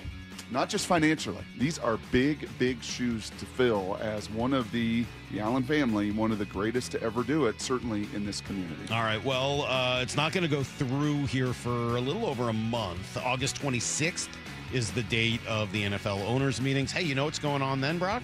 Hard Knocks. So I'm going to guess this might be a bit of a story as the team will get new ownership in the middle of Hard Knocks. Here's the second thing you need to know. That's just a flat-out ugly road trip, man. No other way to say it. It did end on a high note yesterday in Tampa as they salvaged the final game. Friday, got away from Luis Castillo, and Randy contributed to that. Mariners just didn't do much offensively either. Saturday, not a lot better. Logan pitched into the seventh, but a mistake made by Dan Wilson to leave him in, and it kind of got away from them again. Rays ran away late. Yesterday, though, the bats broke out. Huge day for J.P. Crawford. He drove in 3, so did Randy. The 2-2. Swung on, crossed right field, hammered in the gap. Mesa back, he's at the track, makes a leap at the wall. It is good. Sail away, Randy Arozarena. Back at the Trop, 3-run home run. Yeah, he had a feeling he'd hit a home run at some point in Tropicana Field, and he did. Still, I'm glad they won the game yesterday. Yeah, but it was not. Look, there could not be a better time for a break. Unlike last year, where you went into the All-Star break right after a rough series in New York and giving up a no-hitter late in that game to the Yankees, you went and swept Skubal and Mize and that Tigers team, and just kind of gave fight. Yeah, you showed some serious juice. This was different. This is different. You're whimpering in really for a month, but your offense has just been whimpering. You've been beat up. Guys haven't been right. Cal's power still isn't there. Naylor's power still isn't there. I don't think this could be a better time. There was no Julio on this road trip. You felt it, not just in center field, but you felt that lack of just juice and energy. I don't think this break could come at a better time for this. I would agree. In terms of numbers, to back you up, Brock, they finished the first half at 48-49, game under 500, obviously. Game and a half behind Texas, game and a half up on Houston. Last year, they were 6 games over 500 at the break, 51-45. So that's a significant difference from where they were. Thankfully, the division is even worse than it was a year ago. Yes, they should get Julio back Friday. Sounds like there's a chance Brendan Donovan is back by then, or maybe soon after. I don't know, man. Every time they talk about he's going to be sent on a rehab assignment. I know, and then he's not. And that's been for over a week. Yeah. I don't like that. No? I don't like it either. Here's the third thing you need to know. All right, 20 new members of the Mariners organization. Draft finished up, started and finished this weekend. 8 pitchers, 12 position players. The first-round pick's got a great name, Ace Reese. But he's not an ace. He's a third baseman, and he is big, Brock. You look at the scouting report, 6'4", 220. Pop. Power. Athlete. Power. Second-round pick, athlete. Second-round pick, yeah. First-round pick, power. 24 home runs this year, second most in the SEC. He's on this list of Mississippi State home run names with Brent Rooker, Will Clark, Rafael Palmeiro in various ways. Kid's got a lot of pop. Here's what Scott Hunter told us about him. We're extremely excited to get a player of Ace Reese's caliber, third baseman from Mississippi State. What we feel is one of the best pure college power bats in this draft. I mean, he's got a track record of success. He's done it on every level, and to be that successful and that impactful in the SEC right now, he had a 383 ISO, hits right-handers and left-handers. We were very fortunate that he slipped to us at this part of the draft. All right, and then the kid you were mentioning, Brock, is the second rounder, Jake Brown, athlete, kind of very good at everything. Cade's old roommate at LSU. Used to be a pitcher? Used to be a pitcher. In fact, his senior year of high school was the best pitcher in all of Louisiana because Cade was out with that Tommy John surgery. He was one of the fastest guys at their combine. Heard from folks that you will really like his overall level of athleticism. I don't think this was a great high school draft, and I think it shows with the Mariners. 19 of their 20 guys were from the college ranks, many of them in that SEC. So, did you see that high school kid they drafted late, though? Kid who's signed up to go to LSU, the monster. Yes. He look. You know who he reminds me of? You guys will have to see a picture of him. He reminds me of the X-Men character who like carries the little girl out of the house and stuff because he's so gigantic. Yeah. I don't remember. Kind of reminds me of the social right now realms where Bryson DeChambeau is golfing with some long drive guy. Oh, wow. That wears really tight shorts. Huh. Yeah, and just hits the ball 500 yards. Can't do anything else. Right. But hits the ball 500 yards. It's just a mound of muscles. All right, that's everything you need to know. 1/4 every hour here on the Brock and Salk Show. All right, we're going to learn a lot more about Vinod Khosla, the new ownership group of the Seahawks, in the coming, weeks, months, years, etc. But what do we know right now, and what questions do we still have? Brock and I have been doing our due diligence, and we'll run through it together next on Brock and Salk. The sale of the Seahawks. $9.6 billion. For the future back-to-back champs, I'd hope it'd be $10 billion, but we'll settle with 9, yeah, for sure. This team in a championship window, does this affect it? No. The important pieces are still here. Sam Darnold, Coach McDonald, JSN. Please be like your predecessor. Totally committed to this team to do whatever it takes to win. That's all we care about, brother. Coverage continues on the home of the Super Bowl champion Seahawks, Seattle Sports. Highlights don't win games. The full box score does. I'm Brock Heward, and most business leaders aren't short on data. They're short on clarity. Numbers are scattered across ERP, CRMs, and spreadsheets, making decisions reactive instead of confident. And that's not how great businesses are built. Marquee IQ brings all your data together into one clear view, even if it lives in disconnected systems or offline, so you can see what's really happening and act faster. Stop running your business on highlights. Get the full picture. Visit datathatwins.com to see what Marquee IQ can do. Dave Wyman here, and the folks at Bellevue Rare Coins say higher prices have enticed more Americans to cash out their jewelry, gold, and silver items. Here's a story from a real customer. She walked into Bellevue Rare Coins with an old bag of jewelry, a little bit nervous, a little bit embarrassed because it was mostly old tangled chains and pieces she hadn't looked at in years. When they gave her the total, she couldn't believe what it was worth. Go see what your jewelry is worth with a free consultation. Bellevue Rare Coins is now in Linwood, Issaquah, Tacoma, and Bellevue. At Farmers, our honesty is contagious. Wait, am I going to catch honesty? Well, when you're with Farmers, it's kind of inevitable. Well, how long does it take to... I lied to you when you asked if I knew what a deductible was. I don't know my dad's birthday, and I thought umbrella policies were for rainstorms. Actual rainstorms. I have it, don't I? You don't just have honesty. You have Farmers. Bum, bum, bum, bum, bum, bum. Learn more at farmers.com. Underwritten by Farmers Truck or Fire Insurance Exchanges or Affiliate. Products not available in every state. Everything that matters is at stake in a divorce. Your home, your savings, your children. For many of our clients, a divorce was unwanted. This is Rick Jones. At Goldberg Jones Divorce for Men, our team of experienced attorneys handle every aspect of a divorce and custody case. When stakes are high, you need a lawyer you can trust. Husbands and fathers trust Goldberg Jones. Visit us at goldbergjones.com to get your questions answered at no charge. That's goldbergjones.com. Bob Stelton here, and if you've had LASIK or EVO ICL to get out of those glasses and contacts, you know how freeing it was. I had LASIK, but when I got older, I started to need reading glasses to see my phone or a restaurant menu. That's when I went to K2 Vision for a refractive lens exchange, and it was a game changer. If you'd like to rid yourself from all glasses, including readers and bifocals, learn about K2 Vision RLE at their free live webinar this Thursday at noon. It's a perfect opportunity to meet Doctors Kopstein and King and have them answer your questions about K2 Vision RLE, like how is RLE different from LASIK and EVO ICL? Why won't I get cataracts after RLE? How does the light adjustable lens work? And lots more. The light adjustable lens is the premier technology for those who have had LASIK and now want to get rid of reading glasses. Plus, never get a cataract. K2 Vision has done more light adjustable lens procedures than anybody else in the country. Join the free live webinar this Thursday at noon. Register at K2VisionRLE.com. K2VisionRLE.com. CulliganCompany.com. When it comes to your home's water, Culligan makes it better. Say goodbye to hard water, odors, and rusty iron stains. Plus, a Culligan Whole House PFAS system is the only system certified to reduce 99.99% of forever chemicals and over 70 other harmful contaminants. Start with a free water test and let Culligan recommend the right solution for you and your water. Ask about 12-month, no payment, no interest financing too. Visit Culligan.com. Impurities may not be in your water. The home of the Mariners. It is gone! Cal Raleigh, 2-run home run! Hear every pitch on 710 and the Seattle Sports app.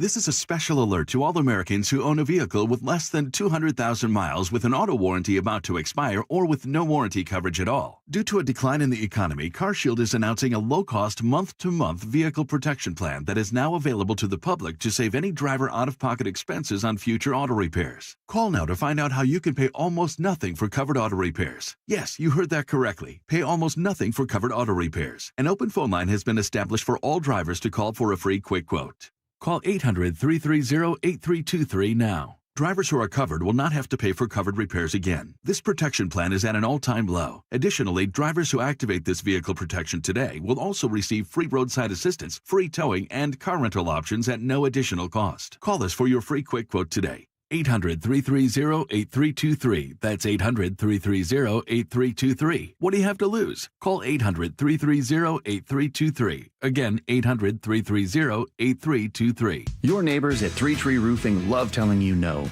No high-pressure sales pitches. No Band-Aid fixes that will fail come wintertime. No outrageous pricing from some corporate-owned roofing company with headquarters thousands of miles from here.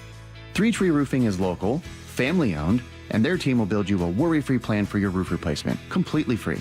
Visit 3treeroofing.com to schedule your free estimate and call today to say yes to an additional $500 discount. That's 3 Tree Roofing, your Puget Sound roofing experts. Big Nation Station reminds parents the fatal crash rate for teens peaks at age 19, and we lose nearly 8 kids every day. Make a family agreement to never drive under the influence of alcohol or drugs, text behind the wheel, or ride with anyone who is. Always designate a sober driver, call a parent or rideshare, and let's bring our children home safely. Best wishes to all our kids from the entire team at Big Nation Station. We've got a complete stock of beverages, snacks, hot food, and more, and wish all our kids a safe and successful future. This hour of the Brock and Salk Show is powered by Star Rentals, preferred supplier to the West's best contractors. From the Quantum Fiber Studio. This is Brock and Salk. Weekdays 6 to 10. On Seattle Sports and 97.3 FM HD2. You see that grandpa get lifted 8 feet in the air by that bison in Yellowstone? I did see that. What was the deal there? I guess he's okay. He's going to survive. Good. He's in good spirits and actually joking about it. Good to hear. You don't mess with large wild animals when they're especially in rut season. So it seems like a mistake. That guy's a horny, mean, nasty rutting dude. All right. Anyway, so we're going to learn a lot more about the Seahawks' new ownership group. I'm not going to pretend we are experts in this guy and his family yet. What do we know about Vinod Khosla and the Khosla family? I'll give you some stuff. I mean, look, they asked me for instant reaction on Saturday. I'm like, all right, well, I can read the Wikipedia page. Like, it's not like we're tight. But I've done some research over the last couple of days since. I would imagine you have as well, talking to people that we know in and around that world. So here's kind of where we're at. Bay Area guy, okay? Stanford Business School in the 70s, and that kind of led him to Sun Microsystems as a founder, along with, you're just talking about golf, Maverick McNeely's dad, Scott McNeely, was a founder of Sun Microsystems as well. Huge computer company throughout the 80s, really, really successful early computer company.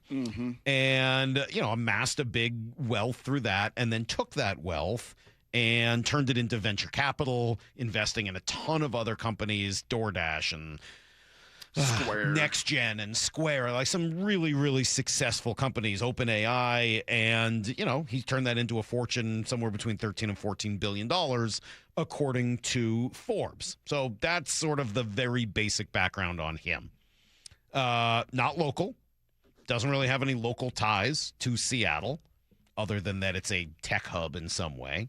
And I understand that that's concerning to many fans for good reason. I totally understand it. The city doesn't have the best track record with out-of-town owners, and I understand a nervousness there. But this is just kind of the way of the world right now. Like, there just weren't really any options for local ownership. Yeah, as that turned out, and there was some rumor and some innuendo, and I think they were honestly built a lot more out of hope than it was any reality that the Ballmers were going to get involved or Bezos was going to get involved. Had that been real, there'd have been a lot more smoke with that. It just seemed like it was more water cooler than actual hard information that they were going to be involved. And if you took Ballmer at his word throughout, that his wife did not want to be a part of this, that one was more than enough, and he's invested heavily with those Clippers and trying to make something out of nothing down there, then just take him at his word. And he was not a player in this. And maybe he will be as a minority partner. That we'll get to that part because that's still a work in progress. One thing I think is look, if you don't love the fact that he's not local, the good news is I don't think he's got a bad reputation. Someone like Tom Dundon, who just is strip mining the Blazers right now. That doesn't seem to be his reputation. He built an actual company in Sun Microsystems. He invests in fledgling companies through venture capital, and to me, that is an important distinction from being in private equity. Now, I know that those two words get thrown around similarly, right? Private equity and venture capital. But in terms of what I'm looking for out of my sports owner, I would vastly prefer venture capital. I would tend to agree with that. Venture capitalist is looking at the positive upside of things and saying, hey, yeah, I'd love to invest and help you grow and offer some advice along the way. In theory, look, I'm not going to speak for every venture capitalist or private equity firm, but private equity is much more, let's buy something that's already having success, streamline it, and make it quote unquote better, by which they mean more profitable. And that is a huge difference. I would greatly prefer VC as an owner of my sports team. I would also say that when you do have, and your life has been on the West Coast and in the Bay Area, it's the closest proximity to Seattle and life here. This is not even LA. It's certainly not energy money down south. It's not Northeastern hedge fund or private equity money. Like there is, if just from a straight proximity, and even going back to my years of doing real estate with the different groups that would come in with different money and backgrounds, like, oh, yeah, there's a whole lot more relatability to the folks out of the Bay Area than there was folks in the two a whole tech lot of other hubs parts and of the all of country. that, right? Yeah, I think that's a really, really good point. He's got, just looking at his reputation, pro-environment, invests in companies that are in that space. He doesn't mind risky, high upside investments. Maybe that tells you a little something about the family. He's been on the forefront of the move to AI. His whole family has speculated that teachers and doctors would be significantly affected and or replaced.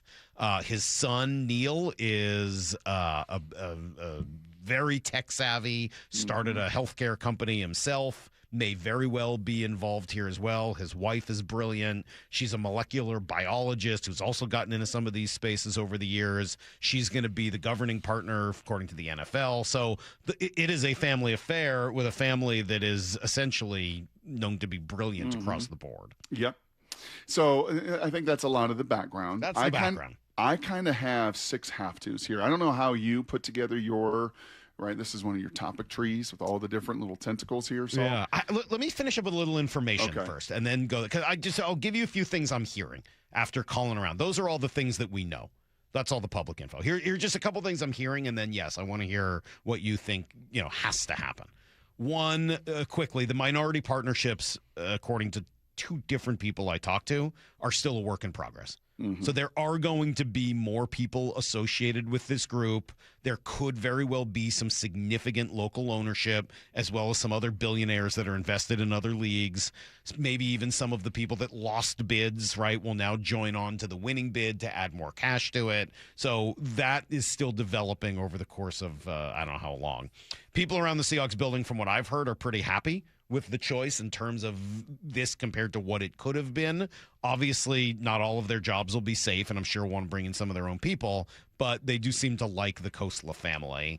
And then the last thing I'll just say quickly, and I saw it on Twitter yesterday, we saw it on text this morning, the racist, mean-spirited stuff that comes back. I just told the audience at 6:50, like, I'm just going to block you. Mm-hmm. Like, if you text it in, you're just going to get blocked. I don't want to see it. Brock don't want to see it. Moore don't want to see it. You know, we don't want to see it. Mm-hmm. Like, just no thanks. I'm not interested in your racist tropes. Like, we're just going to block you. I'm sorry that that's a part of this whole thing, but I just figured I'll tell you now and just be upfront. Like, we're just going to block you. We have the ability to block you on text, and that's just what we're going to do. So, anyway, Brock. Yes. What does this ownership need to do? Yeah, so I got like 6 need tos because, and you said this in your reaction. I said in my reaction, we're all going to discover this together. We're all going to kind of learn it together, just like we did when Paul Allen saved the Seahawks in the 90s. Like, what does this look like? What is this kind of reclusive billionaire Microsoft owner? How is this going to work other than I think we all love the fact he was local and he was saving our team. And that gave him a whole lot of equity and a whole lot of steam to kind of drive the ship and to get to know him. We don't really know. This will be kind of a discovery for all of us in the building, out of the building, everything. The NFL has vetted this. The trust vetted this. They went through the whole process. Probably shouldn't be surprised that somebody that's what they buy 3% of the 49ers to get their foot in the door a year ago. That's kind of how it works with the minority owners, and will work here. Somebody's going to buy 3%, 10%, whatever it may be, to kind of get their foot in the door. So they wanted to do this, right? This was not absolutely out of nowhere. Their names have been thrown around. They had been involved with the Niners, and now they're taking the big step, and they won the bidding war. My 6 things, number 1, we hit on it and need to know: civic responsibility. Yep. There is a stewardship that is involved in this, and those, quite frankly, are the biggest shoes of the Allen estate that you're filling, because they're totally involved. And now $10 billion or so is going to come back into this community. As Todd Wicke said to us when the news came down, Salk, of this, like, this is the greatest story of stewardship in the history of professional sports. Seriously. Yeah. That's not hyperbole. To do it and to win Super Bowls and do all that they did, and then when they sell it, it all goes back to this community. It's just unheard of. So there is that responsibility. Number 2, you have to spend your cash, not just on the buying of it, but it's a big deal in this league. How did the Broncos get over the Russell Wilson debacle? How are they able to eat $120 million in dead cap money? Because the Penn or Walmart crew, they spend cash. Like, the budget is ripe with cash. That everybody sees a salary cap and everybody thinks it's the same budgets in the NFL. It's not. It's different in Arizona and Cincinnati than it is in Denver and has been in Seattle and other spots. Like, you've got to spend the cash and put the budget to do it. That's a have to for me. Number 3 is don't meddle and make it about yourself. Just don't. This previous crew never did it. Your predecessors never did it. It's why they found, I think, so much success. And all you got to do is look around all of professional sports, NBA, NHL, baseball, football, those that meddle and make it about themselves, their organizations struggle and usually fail. And it's usually dysfunctional. So please do your best. And I don't know, maybe this is a unfair or fair bias, but I think sometimes those techies don't make it about themselves. Right? They really don't. Like in Paul didn't, and the tech guys. I would say even more the VC folks. There you go. Right? Like, yeah, the tech, yes, but the people who are busy investing in other people's companies that they then allow that other person to run, yeah, they're sort of like, that's like prototypical sports ownership in a lot of ways. Again, as opposed to private equity, which is investing and taking over a company. This is investing and being like, good. Yeah, good, do your thing. We're here to help. Well, along those lines, my last 3 have-tos here, you better listen, you better learn, and you better hire the right people. I mean, that is such that you kind of think of the pecking order of this, right? From the players to the assistant coaches to the play callers to the head coach to the GM to the president to all, like, just the pecking. And the very top of it, you're at the top of it. And your ability to listen and learn and hire the right people. Again, the last organization, the Broncos, that did this, they've done a phenomenal job of it. So let me address those are perfect, Brock. Can I give you 2 last real quick ones? I thought those were the 3. I'm sorry. My bad. Number 5, you got to balance the business in that whole AI world with people. That's going to be a balance, right? Because this is as much as the Seahawks under the previous ownership were progressive and did things that others weren't doing and others, are imitating it. They also are all about the people. They're about the Eric Kennedys. They're about the Mo Kellys. They're about the Sam Ramstons. They're about that human element, the human touch. It's real there, and it's egoless, and that's a big part of it. And then lastly, and it comes back to that, Cash, a total commitment to winning and nothing else. It's got to be about winning and nothing else. Like we want to win Super Bowls. That has to be the commitment from the very, very, very top. It's got to be felt by everybody in the building. That's nuanced. That's different for every owner. But it has to be there, and it has to be the heartbeat of the organization. Brock, perfectly stated on every one. I got nothing. So I had a long flight from Florida. Well, but 100% perfectly stated across the board. After a Def Leppard weekend. All of that. So I had a Def Leppard weekend. You know what a Def Leppard weekend is? Armageddon it? No. Love hurts. Pour some sugar on me, hot and sticky, sweet, from my head to my feet. I was so sticky, sweaty. I think I showered 5 times a day. It was the hottest steam room I've ever been in for 3 straight days. Sticky down sweet. there. Yeah, from your sticky, head sticky feet. sweet. Yeah. All right. Let me answer one of the texts here before we do Blue 88. Harrison Spokane with a question that I've seen quite a bit. As long as they let Mike and John cook, who cares who owns the team? You do. Matters. I do. You do. Everybody does. Owner's still going to set the culture. And as you know, like, there are moments. Yeah, you're right. This year, it probably doesn't matter. Anybody could own the team this year, but by 27, it'll matter. You know, the business side of the team will matter. Who's calling the games, what station the games are on, what the club experience is like, what the ticket experience is like, what the cost is, what the field looks like, what the cash is, as Brock mentioned, and the way they decide, to use it, the culture in the building, all of the community, who they hire as a team president to reach out to, all of those things matter.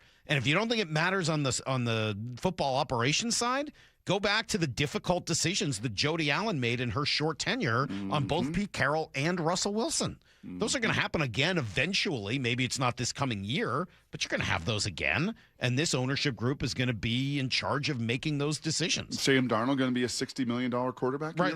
You don't just get to make that call entirely as the GM. Like, you got to ask. The owner has to at least sign off on those things. Yep. So the big moments, not does it matter when you're, making a small trade no, of course not. Does it matter when you're choosing a coach? Does it matter when you're choosing to move on from a franchise player? Absolutely. So, yes, this is as big a story as it could possibly be. And the first 6 to 12 months, I kind of agree. First 6 to 12 months, Harrison, you're probably right, because every business I've been involved in, every CEO I've been around in, what do they do the first 6 to 12 months? Every commissioner I've been around, they all do the same thing. I got to learn. I got to shut my mouth, open my ears, see what this thing is all about, see who the people are. Like, I really have got to ingest. But 12 to 24 months, no, there's going to be, and as fast as this league moves, and if you don't evolve, you die. Yep. Yeah, no, there's going to be a heavy, heavy involvement in years to come. This is Brock and Salk's Blue 88, brought to you by Culligan Seattle. We're going to go red, right, tight, close, sprint left, G, U corner, halfback, flat, on one. Ready? Brock Ewart tackles 3 football questions as only he can. Blue 88. Now here's your hosts, Brock Ewart and Mike Salk. All right, Mike McDonald, everyone wants to let him cook. He was cooking this weekend, Brock, at the golf course. Yep. The American Century, that's the big celebrity tournament in Tahoe. Yep. How'd he do? To me, it was a perfect place that he ended up. Okay. Perfect. You know what I don't want my coach to be?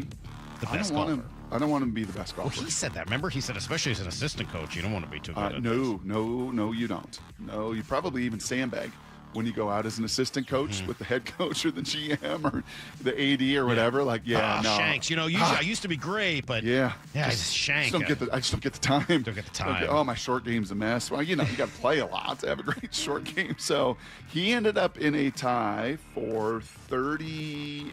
Is that correct? Yep. Yes. He ended up in a tie for 38th with Alex Caruso, the bald bandit there in Oklahoma City, David Wells, the big chubby, big lefty. Former lefty. No hitter. Wells for a year. Yep, just behind Kevin Millar, Vince Carter, Drew Brees. So Derek Carr, kind of tied for 38, plus 10 points in the Stableford Salk. So over 3 days, he did a good job. Yeah. He was not a good golfer. Yeah. And he was ahead of Kevin O'Connell there in Minnesota, kind of like that. So beat the other coach that's involved, but not too badly. And then Salk, I give you a ton of credit for this. Oh, you looked at the end. I started at the bottom. Poor Miles Teller had to withdraw. Not surprising. Who finished? I don't know who John O'Hurley is.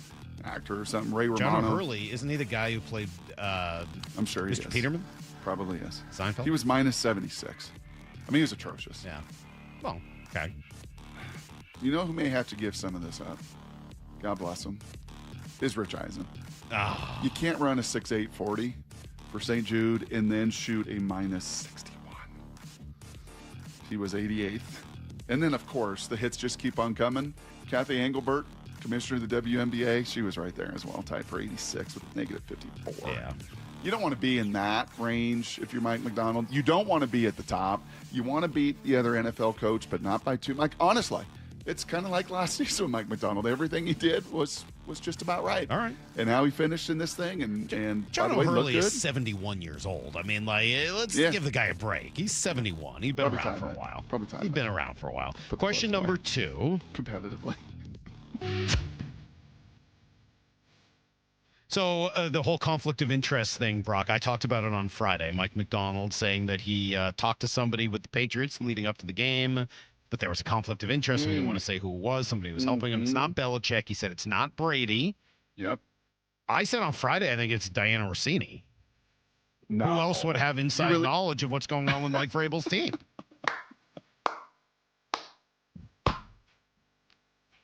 That's pretty good, Salt. That's pretty good. Who else would it be? That's pretty good on many levels. That's pretty good on many levels right there. Thanks. Probably just say that once. No, it's not any of those. And I loved our friend Dave Portnoy, our sandwich taster that we ran into there in the streets of San Francisco, trying to make it all about Brady, and Brady burned him. It's all about Brady. He's got a statue in front of the building. It was not Tom Brady. That's not who it was. It's going to be, if you think logically through it, all the relationships and the connection that Mike has had in the Northeast up there. So it's going to be going back through the years and seeing, maybe Ravens and Patriots and different players and different people and different persons. And they all do it. They all talk. This is not Mike. Mike didn't do anything that nobody else does. He just did it better and learned better and was more curious better and dug into those things. So, yeah, I don't even know if it was one particular guy. I think that there were probably a few that he's got relationships with, that he was able to ask the right questions. And then most importantly, and this is always the thing, right? We talk about this. Oh, should they sign this player? They just cut him. He can come in. He can tell you all the signals. He knows their calls. Isn't there a great advantage? We've talked about this for years and years and years. And the answer to that is only if it becomes useful. I played with an organization that stole signs really, really well in the day and age where there were still signals. And everybody tried to do it. Everyone did. But there was one guy and one organization that was better than everybody else because they knew how to then take that information in very real time, Salk, and boil it down to stuff that actually helps. And I think the Seahawks were able to do that to their advantage in the Super Bowl and lifted the trophy, not because of it, but with it. All right. Question number 3. Good text, 425. Sure, Mr. Peterman may have shanked a few balls from time to time, but his stories of wandering 1970s Bangkok in a drug-induced fuse, searching for a man with a silk shirt to die for, would be incredible. That was really funny. That's good, Seinfeld. I like it. Brock, question number 3. You played for 2 owners in the NFL. What role did they play on the team's they did play a role. And failure or whatever? They did play a role, Harrison, over there in Spokane, to come back to you. And I played for Mr. Allen there early in his ownership, where I think there was still very much a learning curve that he was climbing. And handed over the keys and everything to Mike Holmgren from Green Bay. And it was, president and GM and head coach, and it was just too much. You saw that play out over the course of the NFL. Like, we need just a democracy. We need different powers making different decisions. You can't do it all. You just can't. And then ultimately made the right decision in hiring Pete Carroll and was there kind of covering that more than being around it. So I would say with Mr. Allen, I was very much in the learning curve, the incubating stage of what it meant to be an owner and hiring the people and what that looked like. And then, I went to Indy with Mr. Irsay right in the height of a lot of his dysfunction. And he was in and out. But what he did is he hired the right guy in Tony Dungy. and had some of the right people around him and the right continuity, and in particular, Bill Polian. Bill Polian saved Mr. Irsay an awful, awful lot, saved his bacon for years, as did Peyton Manning for nearly 2 decades. So they were the rocks of stability where Jim was pretty volatile. Well, and they had to go find those people. The good news for the Khosla family is they're here. Those people are already here. They're here. Just don't mess it up for a little while. Yep. All right, that's today's version of Blue 88. We will get back to the Seahawks sale. At 8:30, we'll talk to Seth Wickersham. Do you want to continue on with that, or you want to get back to Mariners now? How do you want to do this? No, let's sprinkle a little baseball. All right, we'll sprinkle. I get a little bit. I want to. All right, we'll get back. Seth Wickersham at 8:30, and I want to talk about that number 9.6 billion, Brock, because I think it's actually pretty important. The more I think about it, and there's one thing that really jumps out to me about that number. So we'll do that at 9. As for the Mariners, okay, for all the negative of this past week, and there was a lot of it. There was one thing that jumped out to me significantly in the Tampa series that I'm wondering how it plays out, not just immediate, like over the course of the whole second half, because it may end up having a pretty profound effect on the way this roster is constructed. It's next on Brock and Salk. The Seahawks sold to Vinod Khosla and his family. What do we know about the new owners? I like to say failure does not matter. It's success that matters. You make it yours as an owner, but you still keep what has made this franchise so successful. Leave it alone. Just give me a clone of Jody Allen and just how she approached it. We are the home of your Super Bowl champion Seahawks, Seattle Sports. Find everything you need to know at seattlesports.com. Hi, thanks for calling Uline. Wait, did the phone even ring? Nope. Okay, so you answered before the ring. But now you're going to put me on hold, right? We don't do that here. We're real people answering the phone, ready to help with your order when you are. Uline has thousands of quality products for your business and warehouse needs. Always in stock, ready to ship same day. And backed by Uline's legendary 24/7 customer service. Uline. We warehouse for you. Go all in at Toyota of Renton with incredible inventory on the 2026 Tundra. Lease the 2026 Tundra SR5 for $479 a month for 36 months with $39.99 due at signing. Or finance at 2.99% APR for 72 months. Toyota of Renton's fantastic team will set you up with the test drive and walk you through the finance offerings so you can drive that truck home the same day. Visit them in store or online at toyotaofrenton.com. Offers valid through August 3rd, 2026 on approved credit through TFS. Excludes taxes, titles, license, dealer accessories, and a $200 negotiable dealer documentation fee. Olympic Hot Tub has more ways than ever to achieve total wellness at home. Immerse yourself in a saltwater hot spring spa and let jets melt stress away. Enjoy a refreshing swim in an endless pool swim spa. Retreat to healing warmth and detox in a Tilo sauna. Then awaken mind and body with a cold plunge. You'll be saying, ah, in no time. Your path to wellness starts today at Olympic Hot Tub. Current specials with exciting savings at OlympicHotTub.com. Better you, better life. Hey, Brock Ewart here with my buddy Dave Taylor from First Mark Insurance. So glad, so thankful that Molly and I made the call. Had heard so many First Mark Challenge victories, we needed to take that challenge. What does happen from your perspective when that caller, when that email, when that person reaches out to you for a First Mark Challenge victory? That's a great question. So there's several steps we go through in the process. The first step is we're going to gather information. Find out all we can about that client and what their needs are. The next step is we will go out to the market. We have dozens and dozens of carriers that will compete for the business.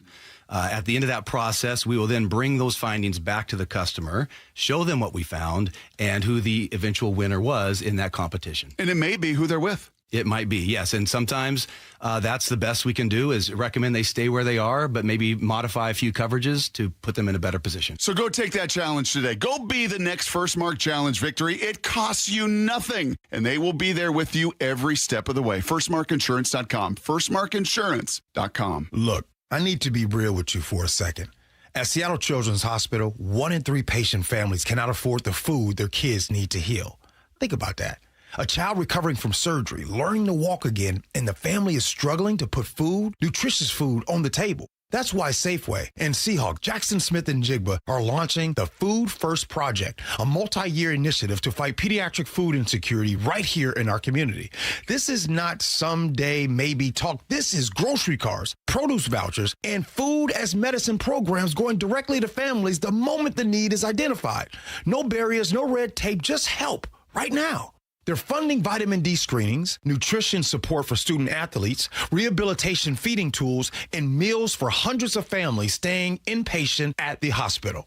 I love what Safeway and Seattle Children's are doing, making a real difference where it matters most. JSN showing up. Now it's our turn, 12s. Put food first. Learn more at Safeway.com. Dave Wyman here, brand new member of Harborstone Credit Union, and I got my PNW cashback checking account for free. No fees or minimums, and when I make everyday purchases with my Harborstone PNW cashback debit card, I earn up to $30 each month. Gas, groceries, coffee, travel, lunch, all categories count toward your cashback. Open your free account online like I did. Go to harborstone.com/cash or visit one of their 29 branches across the Northwest. Insured by NCUA. Terms and conditions apply.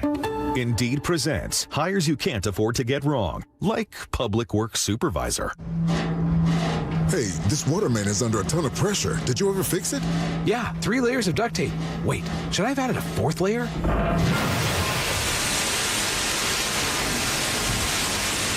This is a job for sponsored jobs. This is what happens when you don't sponsor your job on Indeed. Next time, get matched with quality candidates with Indeed sponsored jobs. Visit Indeed.com/hire now and sponsor your job today.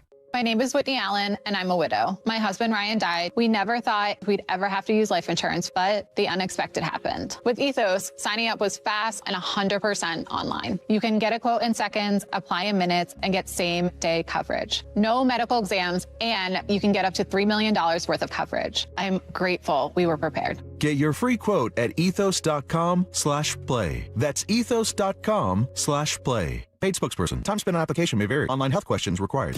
Let's go! This is Seattle Sports. Streaming through the Seattle Sports app. KIRO AM Seattle. KIRO FM HD2 Tacoma. Home of the Seahawks, Mariners, and everything Seattle sports. Give me a freaking auto! From the Quantum Fiber Studio, this is Brock and Salk on Seattle Sports. Brock Heward and Matt Marcus. Sorry about just Mike. Heward, not exactly Joe Cap there in the pocket. Now here are your hosts, Brock Heward and Mike Salk. All right, we will get back to the Seahawks sale with Seth Wickersham of ESPN. He had the story on Saturday. We'll do that at 8:30, and then some more thoughts on the number, $9.6 billion. Tremendous amount of money. Wow. And by the way, I got a few concerns. I give you my 6 have-to, so right. I got 4 little concerns. So maybe right. a we'll have must-do time. number. We got plenty of time. 9:30. Yep. Yeah. And we kind of have all week. It's All-Star week. It's the All-Star break. So No, Salk. No, that's not true. Tomorrow we're going to go through the ESPN headlines. Yeah, and we're going to read headline by headline. No, you know what we're going to do tomorrow, Brock? We're going to go through what we don't have time for today, which is the ESPN top 10 quarterbacks according to the Jeremy Fowler list. Yeah. Did you see that? I did see that. Sam Darnold, number 11. Not embarrassed. I think it's actually about right. I'm not going to get mad about it, but it's a good conversation, and the rest of the info from Jeremy sort of puts him in a tier that goes from like 10 to 15. So we'll talk more about that tomorrow for sure. No, I thought, Brock, I'd give you maybe a quick what's going on with one of my favorite little update segments.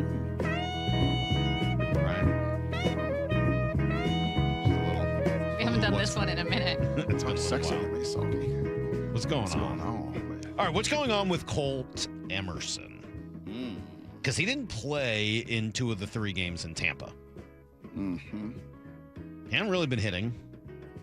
The quality of the at-bats, at least to my eye, has dropped. They chose to play Buddy Kennedy instead of him in what we know is a fairly crucial a crucial series. And that is telling to me. Maybe he's dealing with a little bit of an injury. I don't know. Maybe he's a little beat up. A little overwhelmed. Yep. A little more failure than he's ever faced in his life. But you look at it and go, 34% strikeout rate. That one right there is really what's going on. Love the lift that he gave the team when he came up. Love the long-term possibility for what he can be. He's still only 20 years old. There's an incredible, incredible runway in front of him. But it did make me think, as the team continues to flounder, especially offensively, I know your idea, Brock, about playing young players over playing retreads, and there's some merit to it. And my next What's Going On With will probably feed into that. But it at least kind of it raised my You're gonna little ponder dog for 3 ears. or 4 days here over the All-Star break, like what is the best thing for Colt Emerson? Is it going to be to like it was for Cole Young last year, Salk? Right, they kept Cole Young up. He started fast, or no, he started slow, and then he hit a little acceleration, and then he really kind of hit the skids as well. But they kept him up the whole time. Is that going to be? But they sat him. He watched a whole bunch more. He watched a lot late. He watched a lot late, a lot more than he did play. Is it going to be? Well, that the card? Is that the card you play? With a Colt Emerson that you believe has all the maturity in the world to handle all this failure, but this is the first time in his life. Play, right? I don't. We'll see. I don't know what direction they go. You're right, Brock. Maybe they decide to keep him up and watch it for a little while. They certainly have room on the roster at the moment. I mean, this is a roster with Buddy Kennedy, Miles Masterboni, and Weston Wilson on it. Yeah. So like they can afford to keep him around for a little while. They are not desperate for a roster spot if they want to go down that road. But if you want him to play every day, and if that's what's the best thing for him, it wouldn't like blow my mind if Colt ends up back in Tacoma at some point here in the next couple of weeks, or maybe even on Friday, just to give him a little bit of a break and allow him to go hit and get his confidence back. And I don't see it as a huge problem. But it is worth noting that he was sitting for 2 of those 3 games in Tampa. Yeah. Against right-handers. And I do wonder, like, a pretty big error, was that down in Miami that cost a double play and an inning got away? Like, is that where the hitting starts to then impact the defense? Because the defense has been pretty darn good, pretty steady. So if that was the error where he didn't touch the bag. Yeah, it just maybe. I don't know. I mean, I will say, if there was accountability for that and not any of the other things that happened over the course of the road trip, that would be really frustrating, I would say. But anyway, maybe there's no clear and obvious way for everyone to play if and when Brendan Donovan comes back. Maybe that's another factor in this, but it was certain. There's no shame in it. I still feel very good about him. The strikeout concern was a concern for the numbers guys coming into this when the decision was made, because it had really creeped up in Tacoma. It was in the upper 20s after not being that way anywhere else in his development in high school and A and AA and everything else. That was a concern, and now it's taken another step up at 34%, which is not tenable. You can't strike out 34% of the time as a contact. And especially as the league starts to figure him out. Yep. He might need to go down to AAA and work on some of those specific things to try to, come back and beat the league at what it was doing to him. So what's going on with Colt Emerson? I think it's a real question and something they're probably talking about this week. The other one, and maybe they're related, I don't know, is what's going on with Michael Arroyo.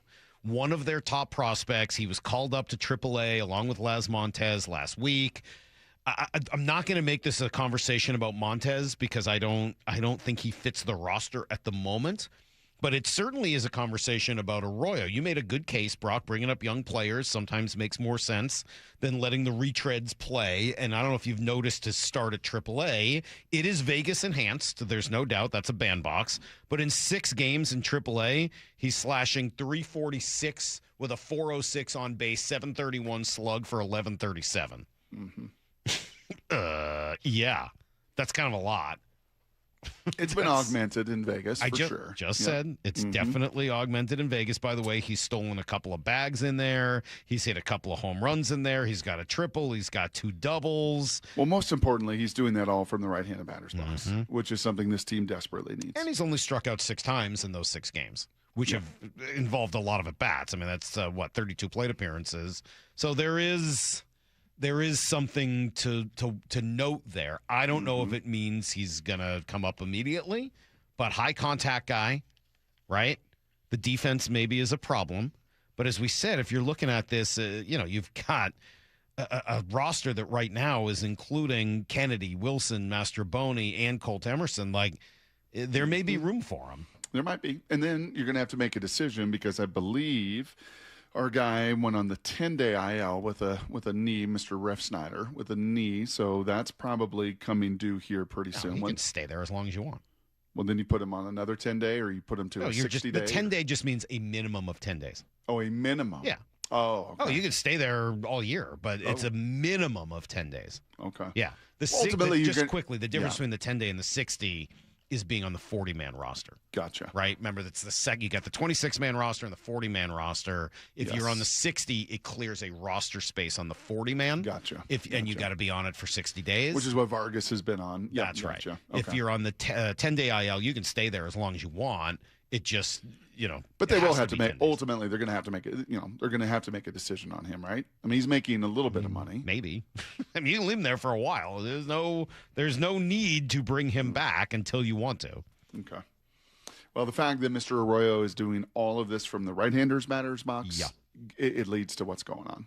It puts him into this conversation a little bit more than Elaz Montez and certainly some of the other guys. Mm-hmm. What else you got? Really, what's going on with this ESPN FPI deal, by the way? I said to you, and I sent you all the screen grabs of the 6 games, and I'm going to keep an eye on this over the final 70 or so, because whatever this is not like odds or percent or, this is like their algorithm looking at the roster, looking at all the different numbers that come with baseball. And, they spit out that the Mariners would have a rough road trip, a really rough road trip. And that's exactly kind of ultimately what they had just from a number standpoint. And, oh, by the way, when you watch the race, and we'll talk to Mr. Passon about this, because I think he and I had a little bet way back in April when the Rays were off and running and bunting and putting the ball in play and athletic and unbelievable defense and doing all the little things that he thought by August it would catch up, right? And it was like a 16-game difference or something between the Mariners and the Rays. Well, you watch it in person, especially Friday, Saturday, like they're pretty good, man. And they're going to buy. They said that they're going to be very aggressive. And they didn't even look nearly as good as Miami did. Miami looked even significantly they're the best better team than in the Rays. baseball since June 1st. Now, we also didn't get to see 2 of the 3 top pitchers for the Rays. Mariners kind of lucked into a McClanahan and Rasmussen. So, that maybe explains some of that. But, you're right, Brock. Those are 2 pretty good baseball teams you just saw.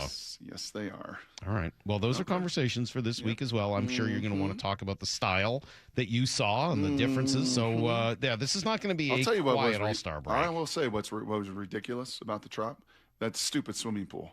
It brought me back to the Mike Heward swimming pool that he bought from, I don't know, Kmart, the above-ground 3-footer that we're like, oh, we got a swimming pool. Look at us, And then ultimately in the wiffle ball game, Luke falls into the side of it. The whole thing explodes. That ridiculous little cheap, chintzy swimming pool that you've got those Rays in, that's just it's not good. It's gross. And the fake wood linoleum, you're walking around the stadium. Ugh. Like 1980s Puyallup fake wood linoleum. Like what are we doing here, like Rays? that. What are we doing here? They hate it. I mean, that's why they talk all the time about how awful it is. Up, please. Right. Coming up, Seth Wickersham will join us in 20 minutes. Talk about the new Seahawks ownership group and what transpired this weekend. We'll do that after Need to Know next. The sale of the Seahawks. $9.6 billion. For the future back-to-back champs, I'd hope it'd be $10 billion, but we'll settle with 9, for sure. This team in a championship window, does this affect it? No. The important pieces are still here. Sam Darnold, Coach McDonald, JSN. Please be like your predecessor. Totally committed to this team to do whatever it takes to win. That's all we care about, brother. Coverage continues on the home of the Super Bowl champion Seahawks, Seattle Sports. Hey, Brock Ewart here for my friends down there at People Come First Construction Group. I love my acronyms, PCF. And, well, for the folks down there at People Come First, they really do put you, the customer, first. They designed and built our outdoor living space. I know this firsthand from Molly and I, and we loved it. And right now, they're making it easier than ever to get your process started on your new dream deck with 50% off your custom professional design and architectural drawing package. What does that mean? That means you can save over $9,000 on your project. And with 12 months of no interest, no payment financing, design your deck now and pay later. And most people, by the way, who who start with that design package end up with the exact outdoor space they've always wanted and dreamed of. This offer is your first step. So do what we did and get a hold of PCF Construction Group today. Get your project ideas, browse their amazing photos, and find all the offer details, like 50% off your custom professional design and architectural package at PCFgroup.com. That's PCFgroup.com. Hey everyone, Rick Witters with Cressy Door. At Cressy Door, we offer top-of-the-line garage doors, garage door service, and garage door repairs. Residential or commercial, please consider Cressy Door for all of your garage door needs. Cressy Door. Hey Seattle, Jake Bobo from Techline Roofing. Are you in the market for a new roof? With the strongest workmanship warranty in the business, Techline Roofing has you covered. Take advantage of our easy financing and our summer special. Trust Techline. Your ambition just met its match with Robinhood. You play for the win, not just on game day, every day. Channel that drive into your money. Robinhood puts you in control, all on one platform. You expect more from yourself. Expect more from your money. Get started today at Robinhood.com/yourmoney. Again, that's Robinhood.com/yourmoney. Your money, your move.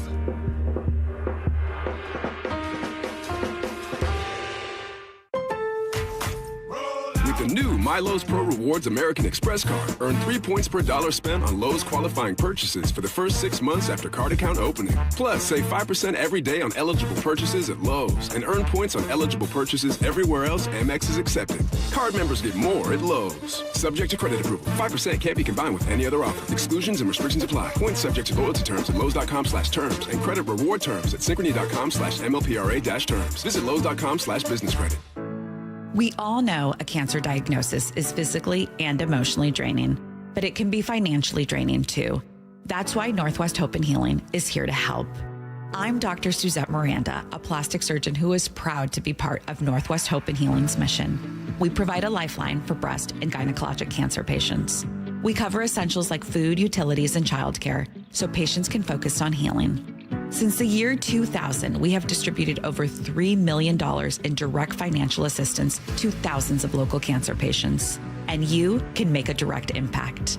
Mark your calendar for Life in Color, a summer brunch, auction, and fashion show on August 23rd at the Somme Hotel and Spa in Woodinville. It's an unforgettable afternoon of hope and inspiration, celebrating local cancer survivors. Get your tickets now for Life in Color on August 23rd. Go to nwhopeandhealing.org to learn more. That's nwhopeandhealing.org. The home of the Mariners. It is gone! Cal Raleigh, 2-run home run! Hear every pitch on 710 and the Seattle Sports app. Need a lift? At Levitt Machinery, we take a different approach to help you lift more and worry less. We take the time to learn how you work. Then we match your business with equipment that solves your unique challenges. From forklifts and telehandlers to track loaders and excavators, we make sure you get the right equipment at the right cost. Because when your equipment does its job, you can focus on yours. Talk to Levitt Machinery today. Stack it, reach it, lift it, Levitt. There's a sink at the brink and a drain that's a pain. DayandNight.net. Slow drain? Backed up toilet? Call Day and Night to save $100 off any drain cleaning. Hi, I'm Bruce with Day and Night Plumbing and Heating. From a slow drain to a major backup, no drain is too big or too small. Whether we're your first choice or smart second opinion, I guarantee our experts will solve any drain problem, day or night. Now get $100 off any drain cleaning. DayandNight.net.